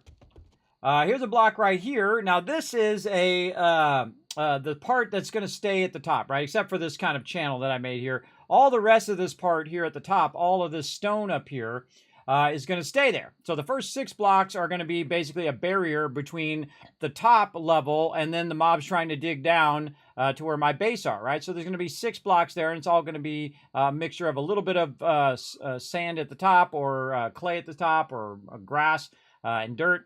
And then all the part down below, though, is going to be all stone. So they have to really dig a long way to get to where my base is. So what I can do is, at this point, I can go in, and I'm just going to use my normal blocks here and get those ones out of there. And just go in and try to put in a square block here to try to help me to say, okay, yes, right there is where I want to start digging down. So I can go ahead and get on this block here. And then just hit this corner over here. Like that. And then maybe go down one more block. Say 1 and 2 and oh god, it's all over the place. All right, so there's 1, 2. We'll just build the blocks and we'll take the other blocks we don't want out because it's being all crazy. There we go. And there we go. So now what we're going to do is have it where it's just like 2 down for where we want to go. So we want to go up a little bit and then go forward. So we drop down on those blocks. There we go. And so this is going to be the 9 up, right? The 9 high. And I probably should go get some more candles here so you guys can see what I'm doing. Again, there's also a light in the game where you can make a headlight. What does a headlight take? I don't know. I haven't even made one in forever. Helmet. I think it's called helmet light. Minor helmet. Yes, helmet light mod. I don't have it, sadly. So you can put the actual light on your helmet. And that helps a bunch. You can also get the minor helmet here. Light the way to higher yields, increasing tool harvesting as well with your minor helmet. So reduce the degradation of mining tools as well. So it might be good to get one of those early on. But I never got around to making that workbench. And we're not going to make it. We'll make one in the next one. So we're going to jump down and we're going to start. Oh, just get a candle. That's what I was going to do. Get a candle. And use the candle to light our way a little bit while we're doing this kind of dropping down. There we go. And then we'll put the candle behind us here, which should shine in here nicely. Or do we want to put it up here just a little bit? There we go. Yeah, we'll put it there. And that allows you to see what I'm doing. I can see it because I'm sitting in front of the monitor. But one of the things that, one of my little pet peeves, is when people are playing this game or in other zombie or nighttime games, you can't see anything they're doing. So you might as well just have your monitor off. So I do try to make it where you guys can see. And one of the first things I typically will work on, by the way, is the ability to have a light. Okay, so we're going to go ahead and cut forward here like this. Now, this is a support here, but this part right here is going to come out as well. We're going to go ahead and take that out. Normally, I go through and I do all the supports, at least all 4 corner supports, and then I would do the supports over there all the way down. But this actually makes it a little bit easier for you to know when you've kind of when you're going the right direction, as well as if we cut the whole bottom part out. But I'm going to cut the top part out first here. Normally, I would cut the whole bottom part out first, and then we could drill those center supports, and then we could then do the top part. Right over here. Weird, I'm sure going forward, but it's taking out the block underneath. See? Weird, right? Weird that it does that sometimes. Now, this is actually the fastest way to do this, which is to go in and go up here to the top. And I would go 2 blocks down. Try not to go 3. I went a little extra there. And just take all this stuff out of the top. So what I'm doing is I'm cutting the outside edge first. And I'm getting all the stone from it. And then I would cut in 1 more from the outside edge. And then what we'll do is we'll go down to the bottom here. And then we will cut the bottom out from under there after we've cut the top out. And then it will fall down instead of actually going in and taking out every single block, which is a lot more time consuming. So instead of taking out, say, 300 blocks, I could take out 100 blocks and let the other 200 fall. So that's a way faster way, especially in the earlier game, to take it out. And again, we're doing that down here. We got a candle down here. We can move that over here. I had to sneeze. Let's move that over here somewhere. Let's see. Right down there. There we go. Again, you just bring a candle too. Don't necessarily have to have a helmet light. Candle works as well. And again, working this stuff down here takes a while. And there's another reason why underground bases are tough, because they take a long time. But they are worth it in the end, because now you're way underground. You know, you're 15 blocks down. I'm not really worried about anybody getting up in your business. Right there. And again, same thing over here. We want to just back this up right by where this edge is. Oh, no, that's our center support there. Oh, we didn't need to go back. That can stay like that.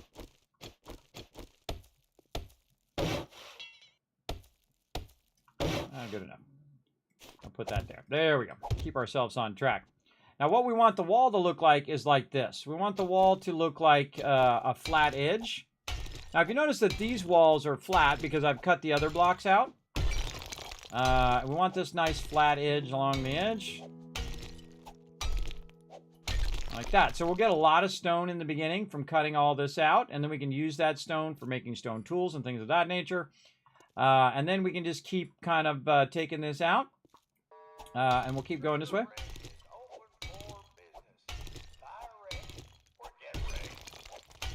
There you go. Hey, sir, he set a timer for 24 minutes.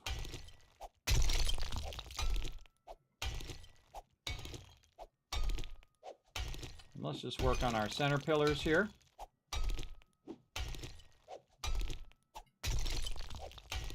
We'll see if we can try to get this done before we run out of time. All right, and again, this is our center pillar right here. So this is 1, 2, and this is 3. So now we're on 4. Also crouch, by the way, if the noise is too loud for you. I can crouch that out.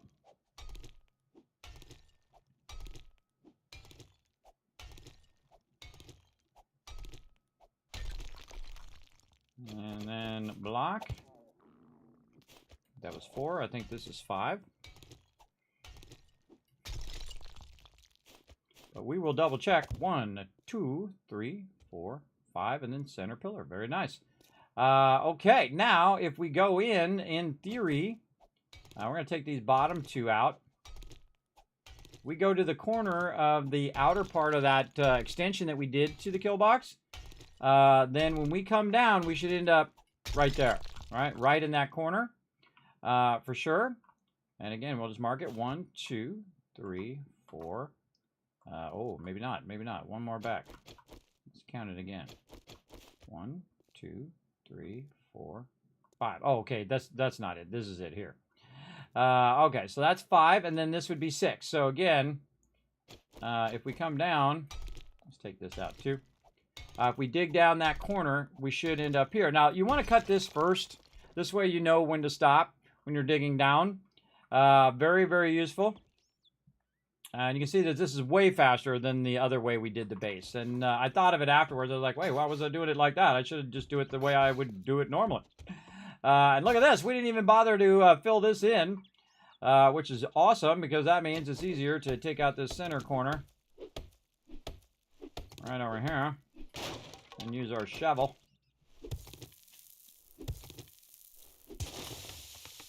Dig this out.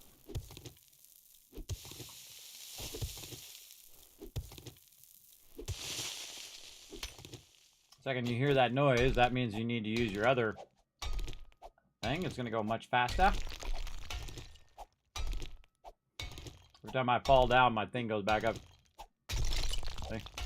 Every time I take out a block, it goes back up again.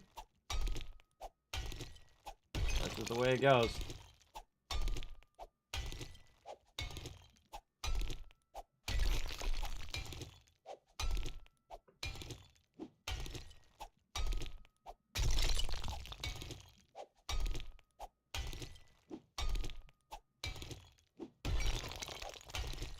Now, of course, obviously, this would be way faster with an auger.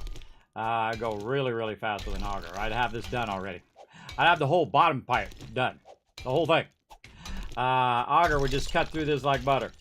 Especially if you have a bunch of mods that specifically are for stone. You can put it on these too. There we go. See, I dropped down and now I'm in that corner. Where that ended up.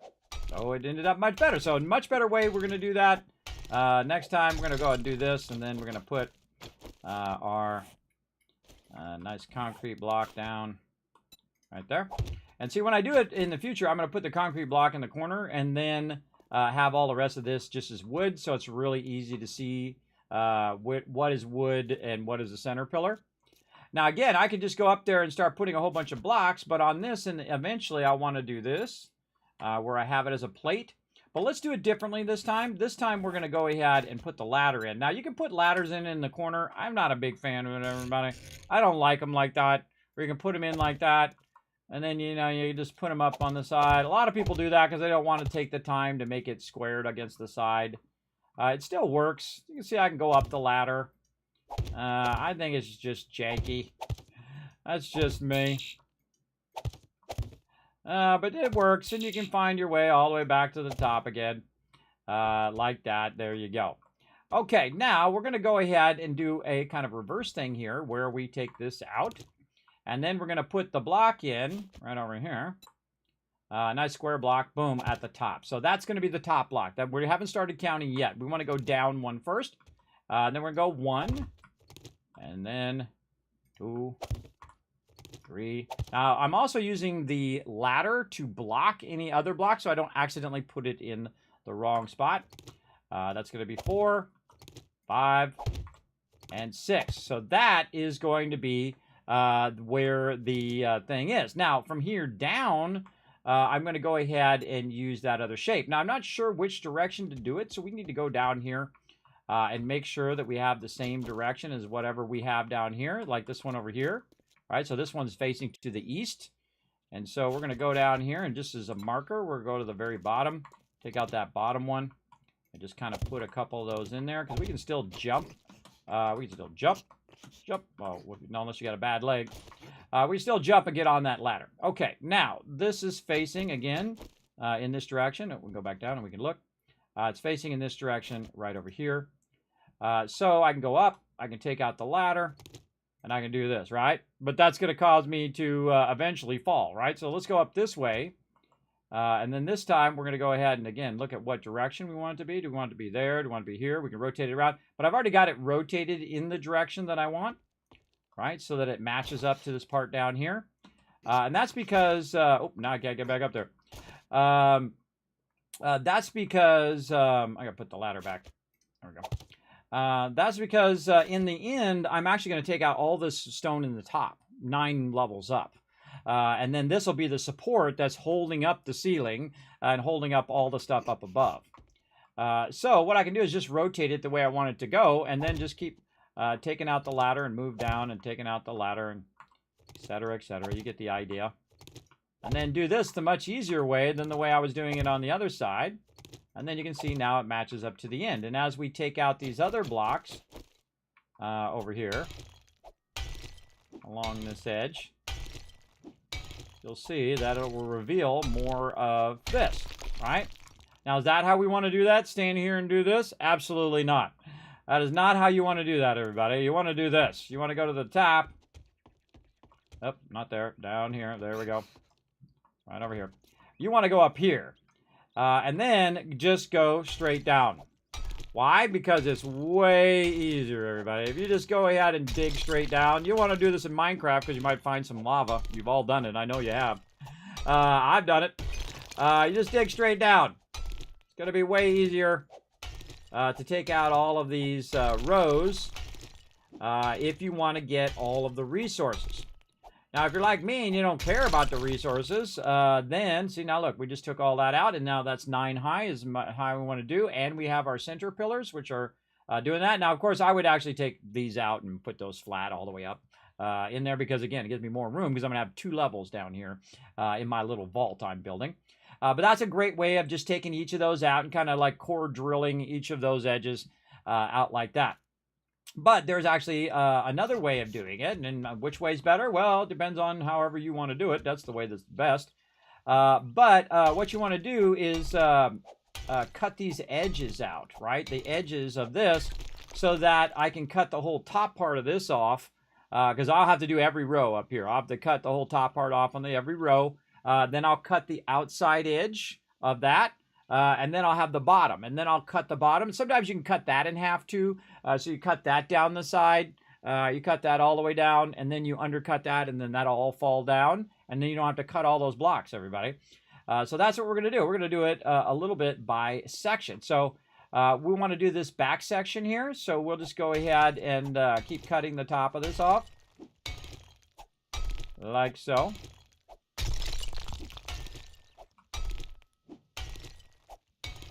And this takes a while, everybody. This is no small undertaking. Now, meanwhile, I'm not questing. Meanwhile, I'm not, furthering my, all of my crafting skills or getting better armor or all of that stuff. But if you like to do a base early on, this is the price you pay. If you want a subterranean base. Now, you can also go out in the desert and make a base, or you can find an underground base that's already there, right? You can totally do that as well. Let's check this out. Oh, look, there's our thing right there. And when you get right here, you know you can see that this block is already out, and you know that you've hit the side block right here. I'll take this out. If you go too far, I may do right there. Yeah, if you go too far, you know what you do? You just go in, make a square block, fill that in, GG's, right? And this is this edge here, so now we're going to go this way. Sometimes that helps you, because now you know the flat edge of what you're doing, and then it will help you go in this direction. I can also crouch, by the way. And try to just do, if you're trying to do just too high, that's what I suggest to do, just too high. And just cut your way in like that. And again, all this noise I'm making and all this stuff I'm doing is going to overall affect this. Ooh, going a little too high there, a little too high. Again, if I go too high, I can always fill it back in with blocks. Don't worry about it. There we go. Try to get your lower one going first. Oh, and we need to do our food again. And again, get our red tea on. Should have brought some coffee. Should have brought the coffee. And just get her done. Wait, do I need to do that one? No. because this is where the blocks are going to be.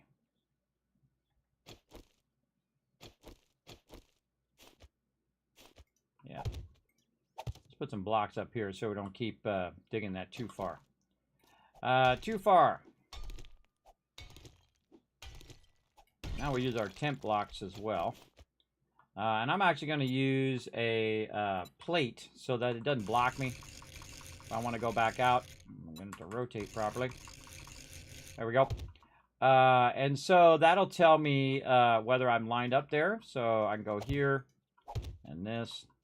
And so this is kind of the edge. It's 2 down. Use that as kind of a reference. Oh, can't put it in there. Use that as a reference of where your wall is.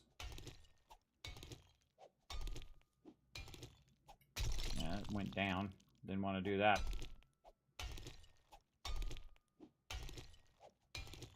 Very easy to kind of lose your way. Take out the wrong blocks. Oh, I was going to count too. That's the other thing I was doing. All right, we got our center block there, and then this is 1, 2. Oh, let's take all these blocks back out. Count them. Count them. Do the counting. 1, 2, 3, 4.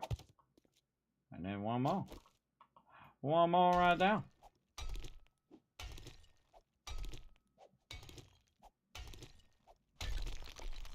And that's going to be 5. And then let's put a block in here temporarily. Don't keep accidentally digging downward. And then you're going to make mistakes, everybody. You're going to hit some blocks you weren't meant to do. That's just the way it goes. Especially when you're crouched.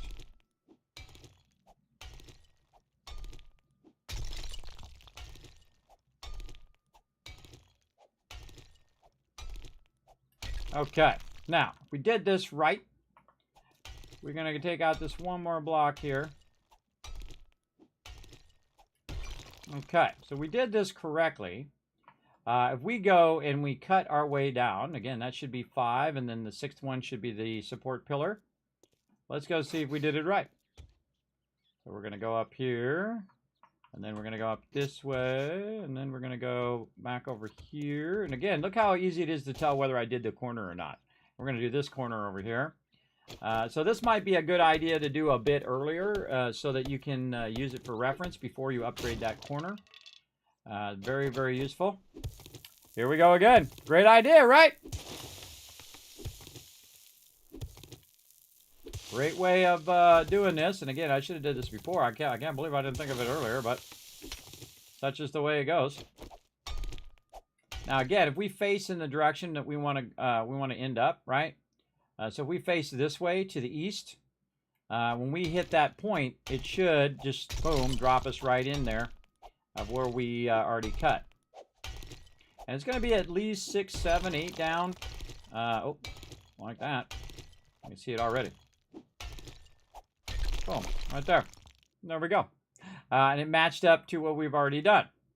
Right, now up above here, now that tells us, hey, wait a minute. All of these blocks here should be filled in because this is our 9 down, right? So another way of measuring that pretty well, just filling that in and saying, okay, that's my 9 down right there. And let's go ahead and fill these all back in so we know that is where our 9th one down is. And then this should go across here and end up right there. And actually, this is a little too high here, so we'll go ahead and put that there. Or really, the 6th one down from the top. There we go. So that's where that should be. And then again, I can go in and drill that all the way down. And then also continue to cut here. And then I can say, okay, this is a support pillar. And then I can turn this way and start to cut across there. And again, I can go all the way to the bottom. Hurt my leg again. More food needed. And then say, okay, you know what? I'm also going to cut across this way because this whole part right here I'm going to have fall down. So, oh, not that. There we go. And start to cut across here. Now, if I was going to cut across here, everybody, because this is going to be a full cut all the way across and all the way down, I would go up above. So I go back up above like this, and I would do it from up here. It lets me.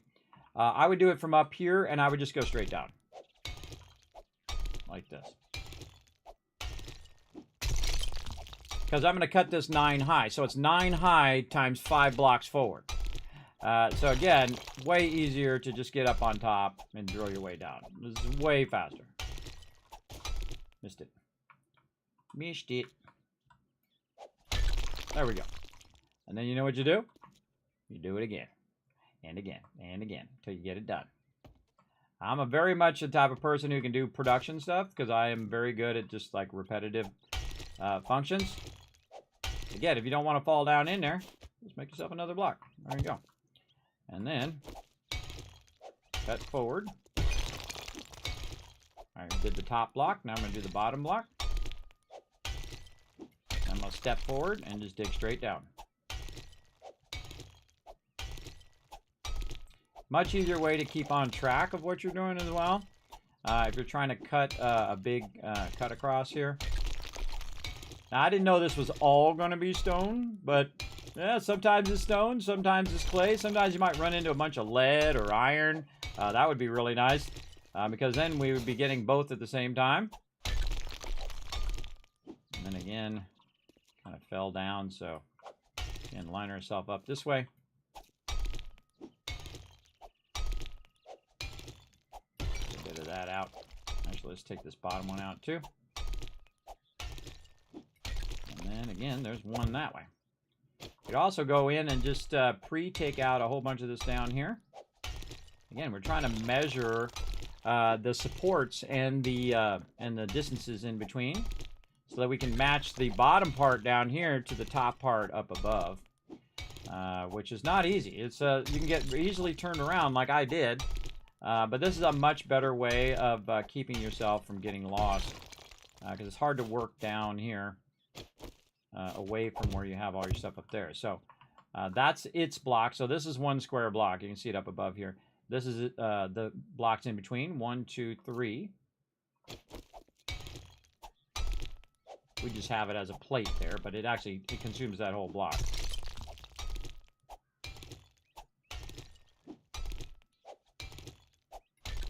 And again, I would do this first. That's 4. Again, you can crouch. You want to keep the sound down both in your ears and for the zombies. Feel free. I'm so many blocks down, by the way, everybody, that there ain't no zombies down here. You see any zombies come and bother me?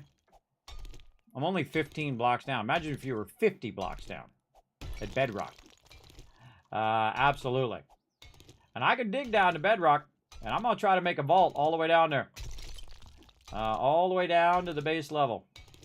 We'll get it going. Now, we're going to do it in this solo playthrough we're going to start later today. Mammo. Okay. And again, 1, 2, 3, 4. This is number 5. And this should be our support pillar. So we're going to take this out. There we go. And if we stand right here, we're going to put this block in. Now, I'm not going to put the block in until I'm sure that that is the center pillar. Now, that is the west side center pillar of our base. So we're going to go up, and we're going to go look at the west side center pillar way up here. Right here, west side center pillar. And we're going to see if we did it right.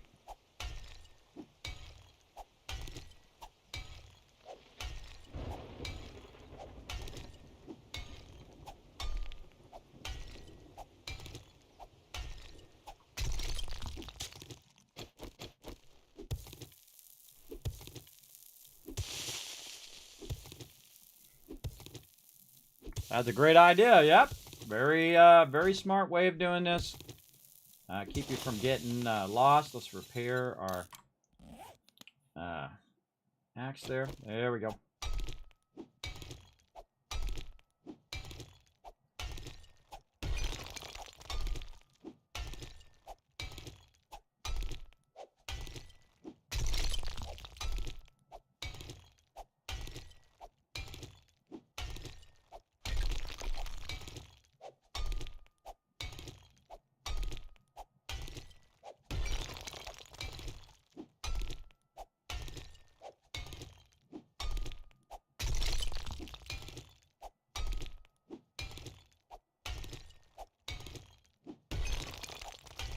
I just thought of an even better way.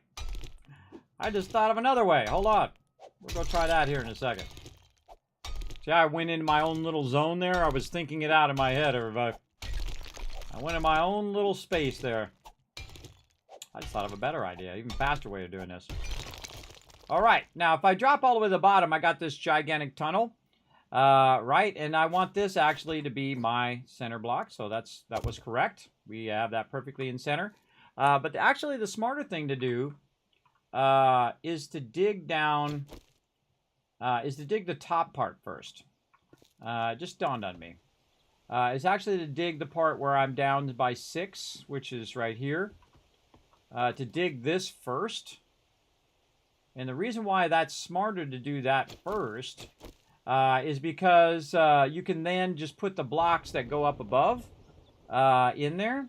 So if we go and we take this out first,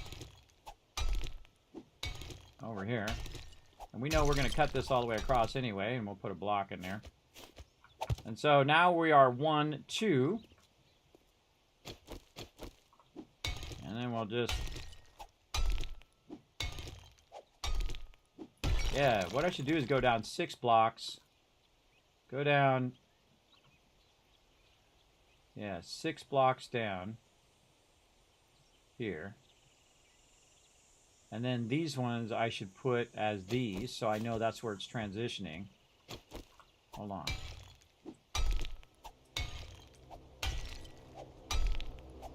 Got a better idea.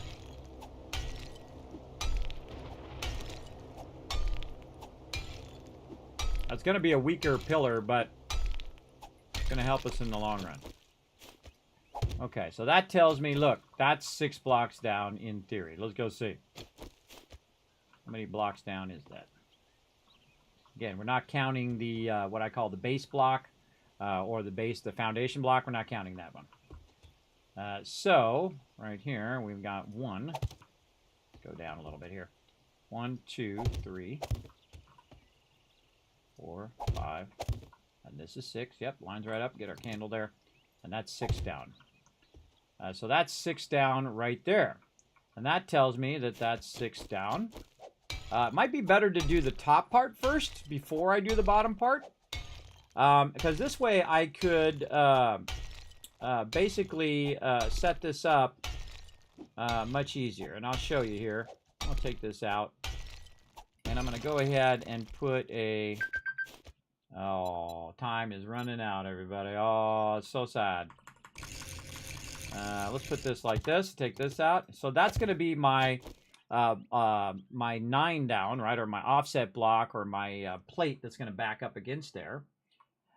So if I do that, and then do the whole side edge in here, I can very easily fill in the 6 blocks up above. That's what makes that awesome. So let's go try that. Let's go try that across here. Or I can come back and do it like I'm doing it now. I mean, I can always come back and do it. But I kind of feel like doing the top part here is a much smarter idea. Pick up that block. There we go. Is a much smarter part. And then you can get the whole top part of the base fixed first. And then you can then just keep drilling down, and all the rest of it to cut around the edges. That's got to be way faster. Way, way faster. That's exactly what I'm going to do when we reset later today. Absolutely. All right, and then so now we got that down 1, 2, 3, 4, and so one more 5. And again, we'll test it out here on this west pillar, and then this one here. And see, what I want to do is fill in those supports so they're supported, and then put plates as the supports all the way the rest of the way down. Now, if I just needed blocks, I could just dig all the way down and then just nerd pull up and put blocks. But I don't want to do blocks. I want to do plates. So again, from right here, I should be able just to take my thing and fall down. That's okay, everybody. We're going to do it again. Back up. 6 down. Across here. This way. And put a block down. Double check our math, though. Double check our math. 1, 2, 3, 4, 5, and this is number 6. All right, very nice. And then we'll stand on a block this time so we don't fall. And we'll just fill all this in. like that. And there we go. And so now we filled the upper pillar from up here, which made that super easy, right? So that's all filled in nicely. And then the lower part here, we're going to fill with a plate. So now we could just go ahead and rotate that in. Oh, it was already right. I just rotated over here so I could see it better. There we go. And then I can put that all the way down. And as I cut out the sides, you'll see it'll be flattened out as you go down. And there we go. We can just put that all the way down. Very nice. We could jump down there. And fill that in. Very nice. While we're working on that, by the way, we could also, at this bottom block, we could put a hay bale there to keep us from breaking our leg. Just make the whole floor hay bales at this point. But yeah, that would be a good thing. So there we go. So that was way faster, as you saw. Way easier for me to fill in the blocks up above, and then I could cut down here and do that. I would do this whole bottom part later. Do the top part first, so you can get the whole supports in, the whole support system in at the top. Do that whole part up there where you're closer to the surface, so you can get the outer edge of it done faster. And then once you have the outer edge done, you could use that as a template to just drill down another 9 on all the different other sides. Way better. A way smarter way of doing the same thing. I mean, the way I was doing it will work, but this way, much faster, which I like. And then also, when you come down, you can just go 6 down and not even bother to have any blocks below that, like this, and just work this whole top part first. Absolutely. Absolutely.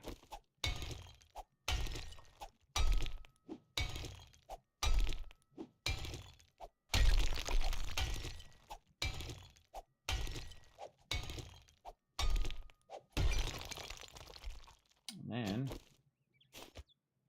1, 2.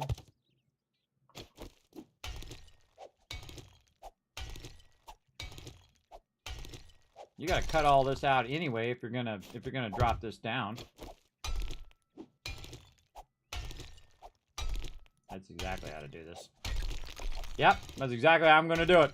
Gonna go 1,000 times faster, everybody. That's a way faster way of doing it. Way faster.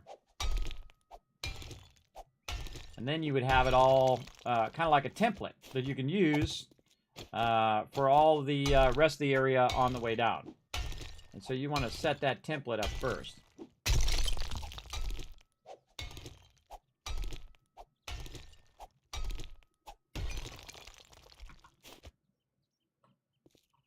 Nope, didn't quite take it all out.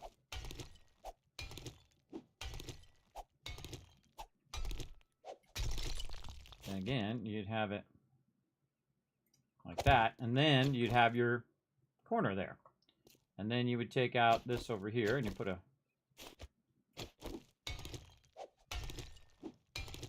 So you'd be basically taking it out by 3. Like this. This is also going to give me a lot of stone, which I need a lot of stone, so I can make a lot of cobblestone in the very beginning of the game. Instead of running around looking for a bunch of rocks, which I spent days and days doing, much easier just to go under here and you get like an infinite amount of stone. Pretty much. And while you're collecting it, you don't have a bunch of zombies in your face. And there's the support there. And then on this side, we could go in and do the same thing. We could get our cobblestone or just use our thing and just say, rotate that around. So it's facing this way, and then just put that in there. Oh, is there something in the way?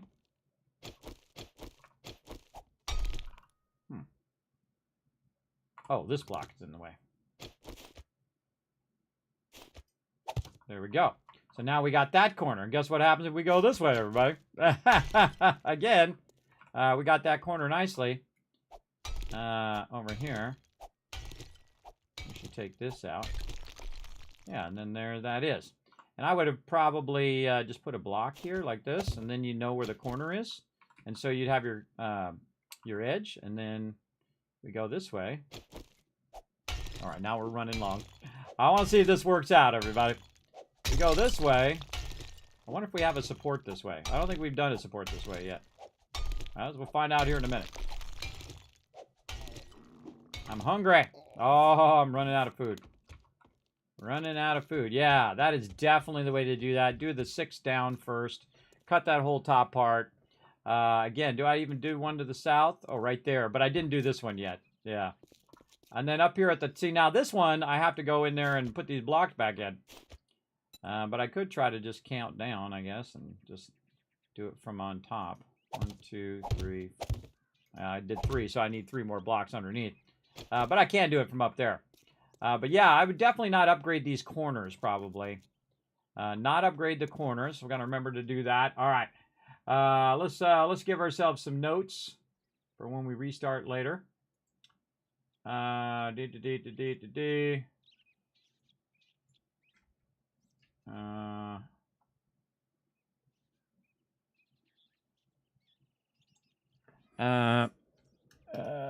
Let's remind ourselves to not upgrade corners, to dig down 6 first and do 2 levels below that first to get the outline of the lower base.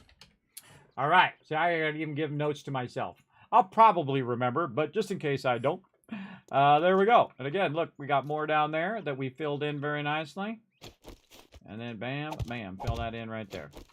And there we go. So after we've already done those 6 blocks down below, then we can fill the blocks in up at the top. And I definitely want to put at least cobblestone in there instead of wood, and in case a big bomber comes in and blows that up. But the cool thing is I have 6 levels of support to support my upper base. And it's supporting it across as well. So across this way and across the other way. So those 6 levels of support is going to help keep the base up, even if some stuff happens down below. And then, of course, I'm drilling those separate supports all the way down eventually to bedrock. And then that will hold up the base forever.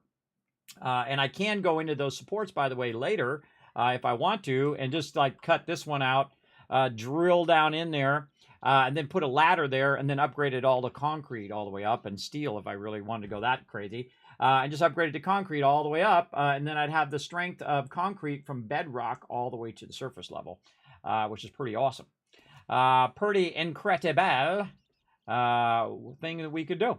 And the great thing about this is as you further you get in the game, the more and more resources you're going to have, and the more ability to convert resources, and the faster you're going to be collecting those resources. And then you could build one of these in front of every single trader, because you'd have thousands of boxes and thousands of blocks to just put this thing down in like 10 minutes. Everybody's like, the whole entire thing down, because you already have all the blocks, and you can just put the blocks down as concrete blocks.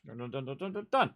And then you're like, oh, well, I want to drill out underneath here and make a little sub-training base. I wouldn't make a sub-training base at every single location, everybody. I would make a kill box maybe in case I was there and I was doing questing, and then the 7 days had gone by and you're doing a zombie horde. I would probably build the kill box part, but probably not the base. I'd probably do something like this where I just threw something in here for me to use temporarily. But I might build out the whole thing, and I could build it way faster because we know how to build it way faster. We go do the support edges first, right? Or we do you want to do the ladder first.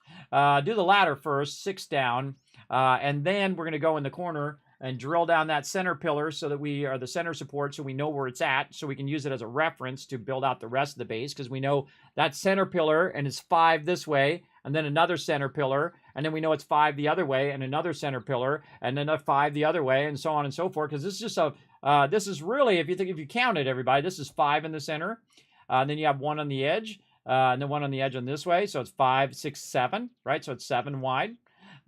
In total, but you have a center pillar as number 1, and then you have 5, and then you have another one, right? So really, this would be 1, and then this would be 5 more, and then 1 more on the edge. And that's really the strongest base that you can make, even out of wood.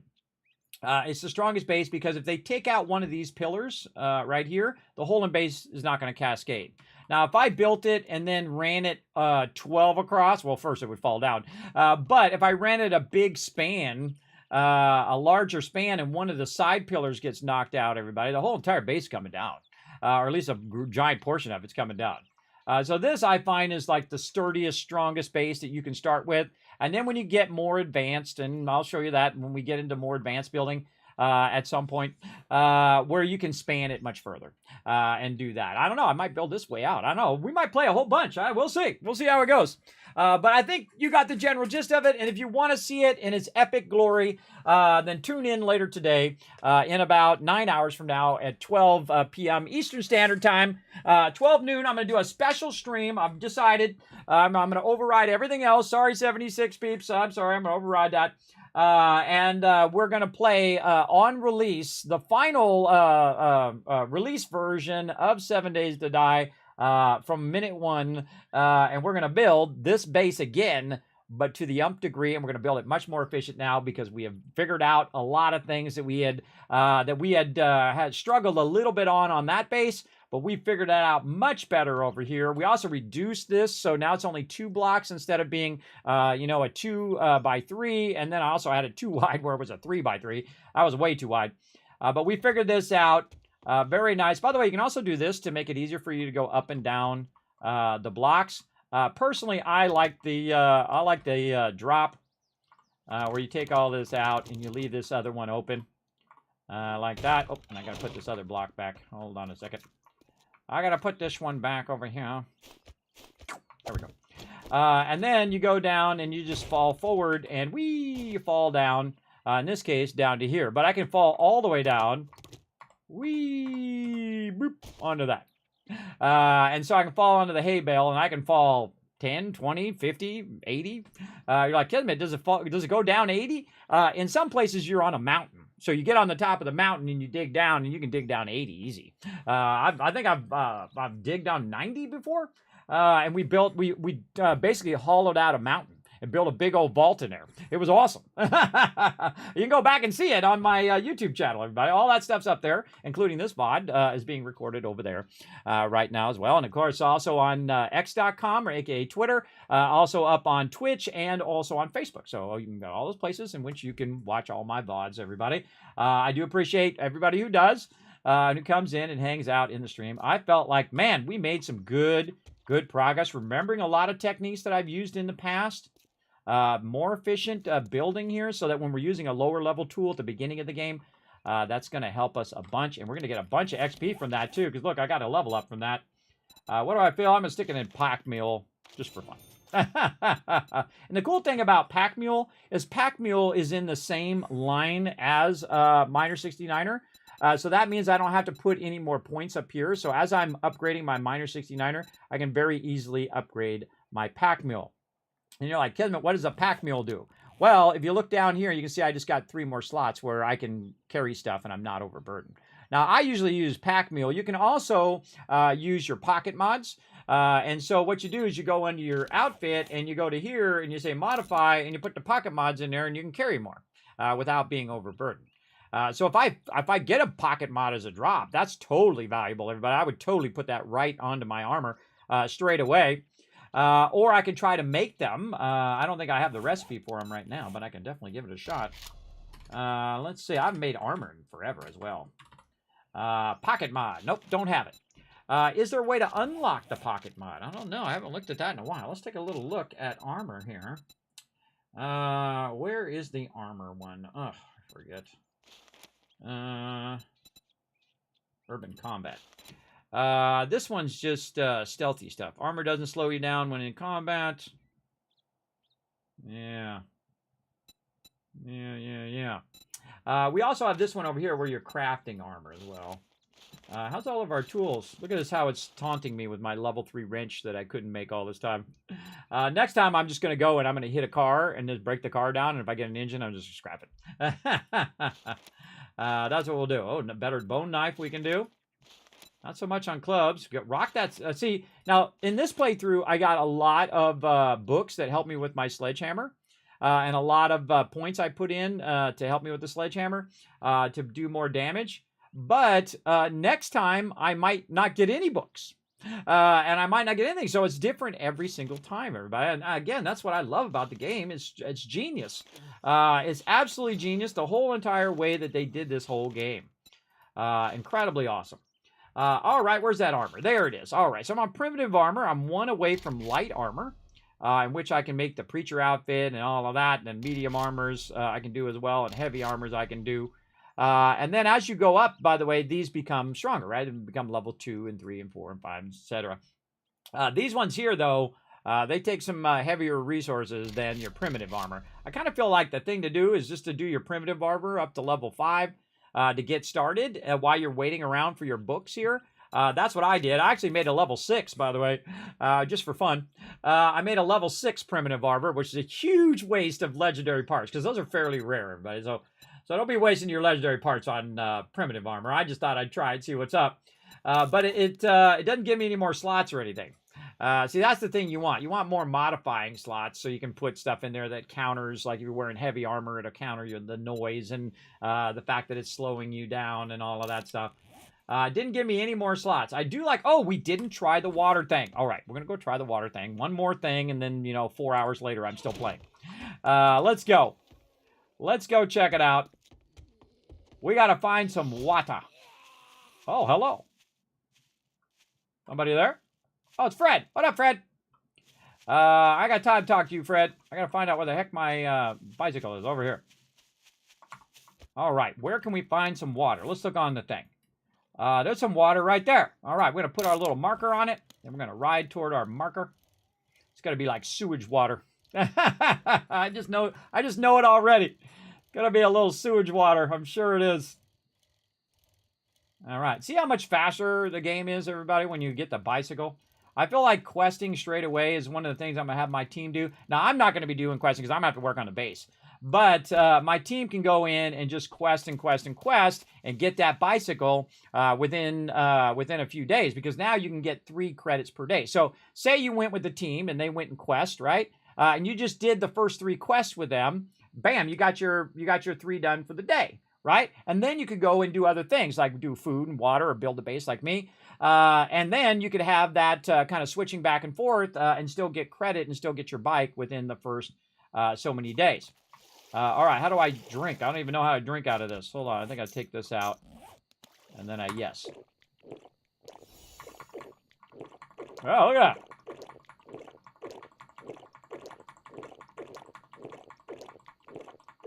Oh, that is OP.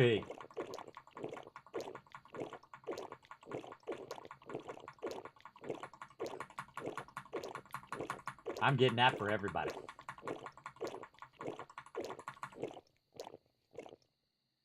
I just 200%ed my water, everybody. 200% of my water right there. Let's go see if that really did that. Let's see how high it goes. It's going to go 125. Easy, because I just did it 200.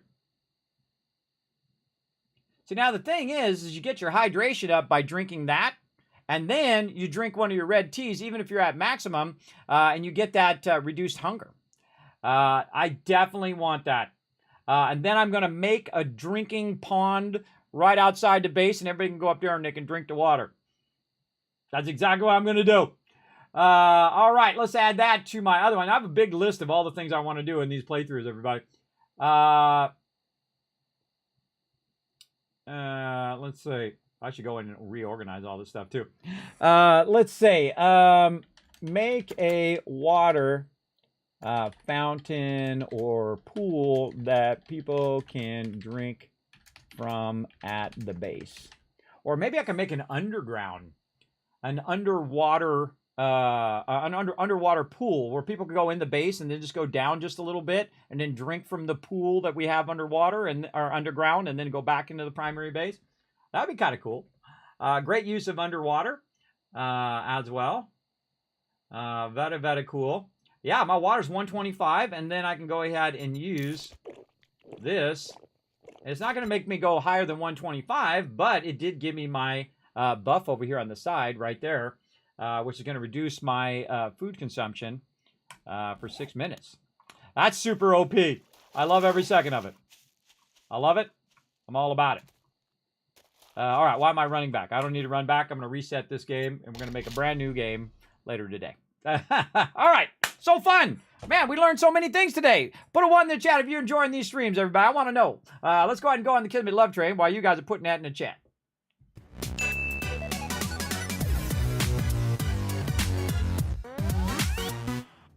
All right, I'm going to spend a little bit of time writing that out, everybody, before I forget all of those things that I want to do. Thanks, everybody, for coming in and hanging out. I appreciate you. Oh, look at all those ones in the chat. Yeah, we're learning all sorts of things. We're trying out some old techniques and using some new ones and mixing them all together to make it even better. Because, again, a lot of things have changed in the game since I solo played, everybody, and even since we've team played. A lot of things have changed in there, but some of the things have stayed the same. Like, probably better for me to dig 6 down and then do the whole perimeter. And then once I have the perimeter, then I can dig 9 down and all those supports. And then I have the corners all done. Then I can go to the bottom and I can dig out all the edges like that. And then cut the top off. Cut the top off first, everybody. And then cut the bottom off. And then, bam, all that rock's just going to come down. And I have a big open area there in which I can put my purifiers and put all my stuff in. That's a way faster way of doing that. That's totally what we're going to do and why we're doing it. We're going to get a ton of stone and all of that. Maybe on my next playthrough, because it's going to random the map, so it'll be something totally different. Maybe my next playthrough, we might find some lead down there or maybe some iron. That would be really great. We found a whole bunch of iron underneath our base while we're digging it out, and we found stone and iron and lead and all of that right underneath our base. This happened to me before in the past, where we just had a bunch of loot underneath there. Now, I could dig down further, and there could be some iron down there, and there could be some lead or whatever down there. I don't know. I haven't got that far down. But definitely when we get the auger, we'll dig that all the way down to bedrock. Of course, we'll do all of our supports first so that we can support all of our different vault levels that we'll create. It's going to be awesome. Going to be amazing. Thanks to all these awesome people scrolling up over here, showing that love. The Kismet Love Train. Of course, thanks to all my Patreon supporters over there. And you're like, Kismet, what's your schedule? Well, actually, it's not going to be this right here. It's not going to be Fallout 76 at 3, and it's not going to be 7 Days to Die at 10. We're going to start early, about 12 noon on 7 Days to Die. And then we're going to go for as long as we possibly can, as long as I can handle it, which might be another 20 hours. I've actually played this game, probably the longest of any game I've ever played, 22 hours, everybody. You're like, Kismet, why didn't you go for 24? Because 22 almost killed me. That's why. That's why. And then, of course, we're going to have an incredibly great restart, everybody, this Saturday and Sunday with my team on update 1.0 stable or 1.0 release version. I might change that to say 1.0 release because it's the full release or full release of the game as well, as opposed to just having it in experimental, which is basically like early access anyway. So this is the real release of the game. It's also coming out on console as well for Xbox S and Xbox Series S and also Series S. Also for PlayStation 5, so definitely snatch it up. Today's the day, everybody. It's going to be later today around 1 p.m. Eastern Standard Time. It may vary based on, Microsoft and Sony and how long it takes them to put the stuff in there and whatnot. So also be watching for a discount because you can find that on my Twitter page, everybody. Over there, you can go pop on over there to twitter.com/KismetBP. I'll put all those links in there, make it nice and easy for you. You can go ahead and pop on over there and check that out on Twitter, getting a discount for PlayStation or a discount for Xbox. Go check that out on how you do that. I copied it from them, from their patch notes, and they said how you can get your discount if you already own the older copy of 7 Days to Die and you've been suffering. I know you have. I feel you. I feel you. You've been suffering all this time because the console version was never updated, and that wasn't their fault, everybody. That was because that other company went out of business. Keep that in mind. They went out of business. Do not blame the fun pimps. They had to go through a lot of pain and suffering to get that licensing back. And then be able to go through and then pay for the development again. Because you got to think, that's one of the income streams that they lost. So that means that they lost that development funds to help develop the game because those other people went out of business. And that's painful, everybody. That's painful when that kind of stuff happens in gaming development, I'm sure. So show them some love over there, everybody, for really crushing it. And now both the PC version and the console version are going to be in parity. And maybe into the year, everybody, we might get crossplay. So very excited about all of that for sure. Now, again, also you can help out the stream by going over to youtube.com/KismetBP, or if you're already there, even easier, hit that subscribe button, hit that like button, leave a comment down below of way too much fun, or whatever you feel like leaving down there. Leave me a nice message. I love to see them because they pop right to my phone, everybody. I get all All my YouTube comments pop right there. I love to read them. It makes me smile. All the good ones anyway. And then, of course, you can check out the Discord, discord.gg/Kismet, Kismet on the web. That's me. Kismet.gg, which has a bunch of my, studio equipment, one of my favorite games, all of my past history with my longtime gaming guild for the last 20 years, and all sorts of other cool stuff up there if you want to check it out. Spent a lot of time doing that. That was hundreds and hundreds of hours making that website for you all for your reference. And then you can also check out patreon.com/Kismet, the greatest way to help support the Kismet Love Train, because every penny goes right back into the stream in the form of giveaways and other events that we do right here in the stream. So I appreciate each and every one of you coming in and hanging out, and I'm going to shower you with a bunch of Kiss Caps for future giveaways. That's right, there's 1,000, 2,000, 3,000, 4,000, 5,000 caps to hold you over until we rock those giveaways, everybody. We're going to rock some giveaways this weekend, so be around. Be around, all right?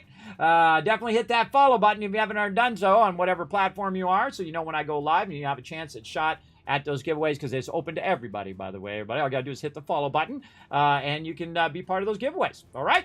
All right, we'll see you guys again in just a bit, about a little less than 9 hours, about 8.5 hours. We're going to try to come back. We're going to have a pre-show for about an hour. We're going to talk about 7 Days to Die, talk about gaming for a bit while we wait for that stable version or the full release version to come out. And then the second it comes out, we're going to start a brand new playthrough. We're going to try out all of our new techniques and all the stuff that we've learned, try out my modular base, and then build the whole thing out instead of just building sections of it out like I've been doing, just kind of testing the waters.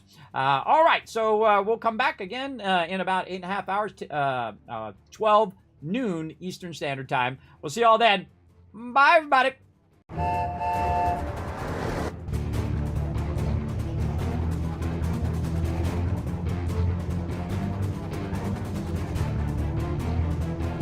Hi, this is Norver. Thanks for watching. This is the Sky.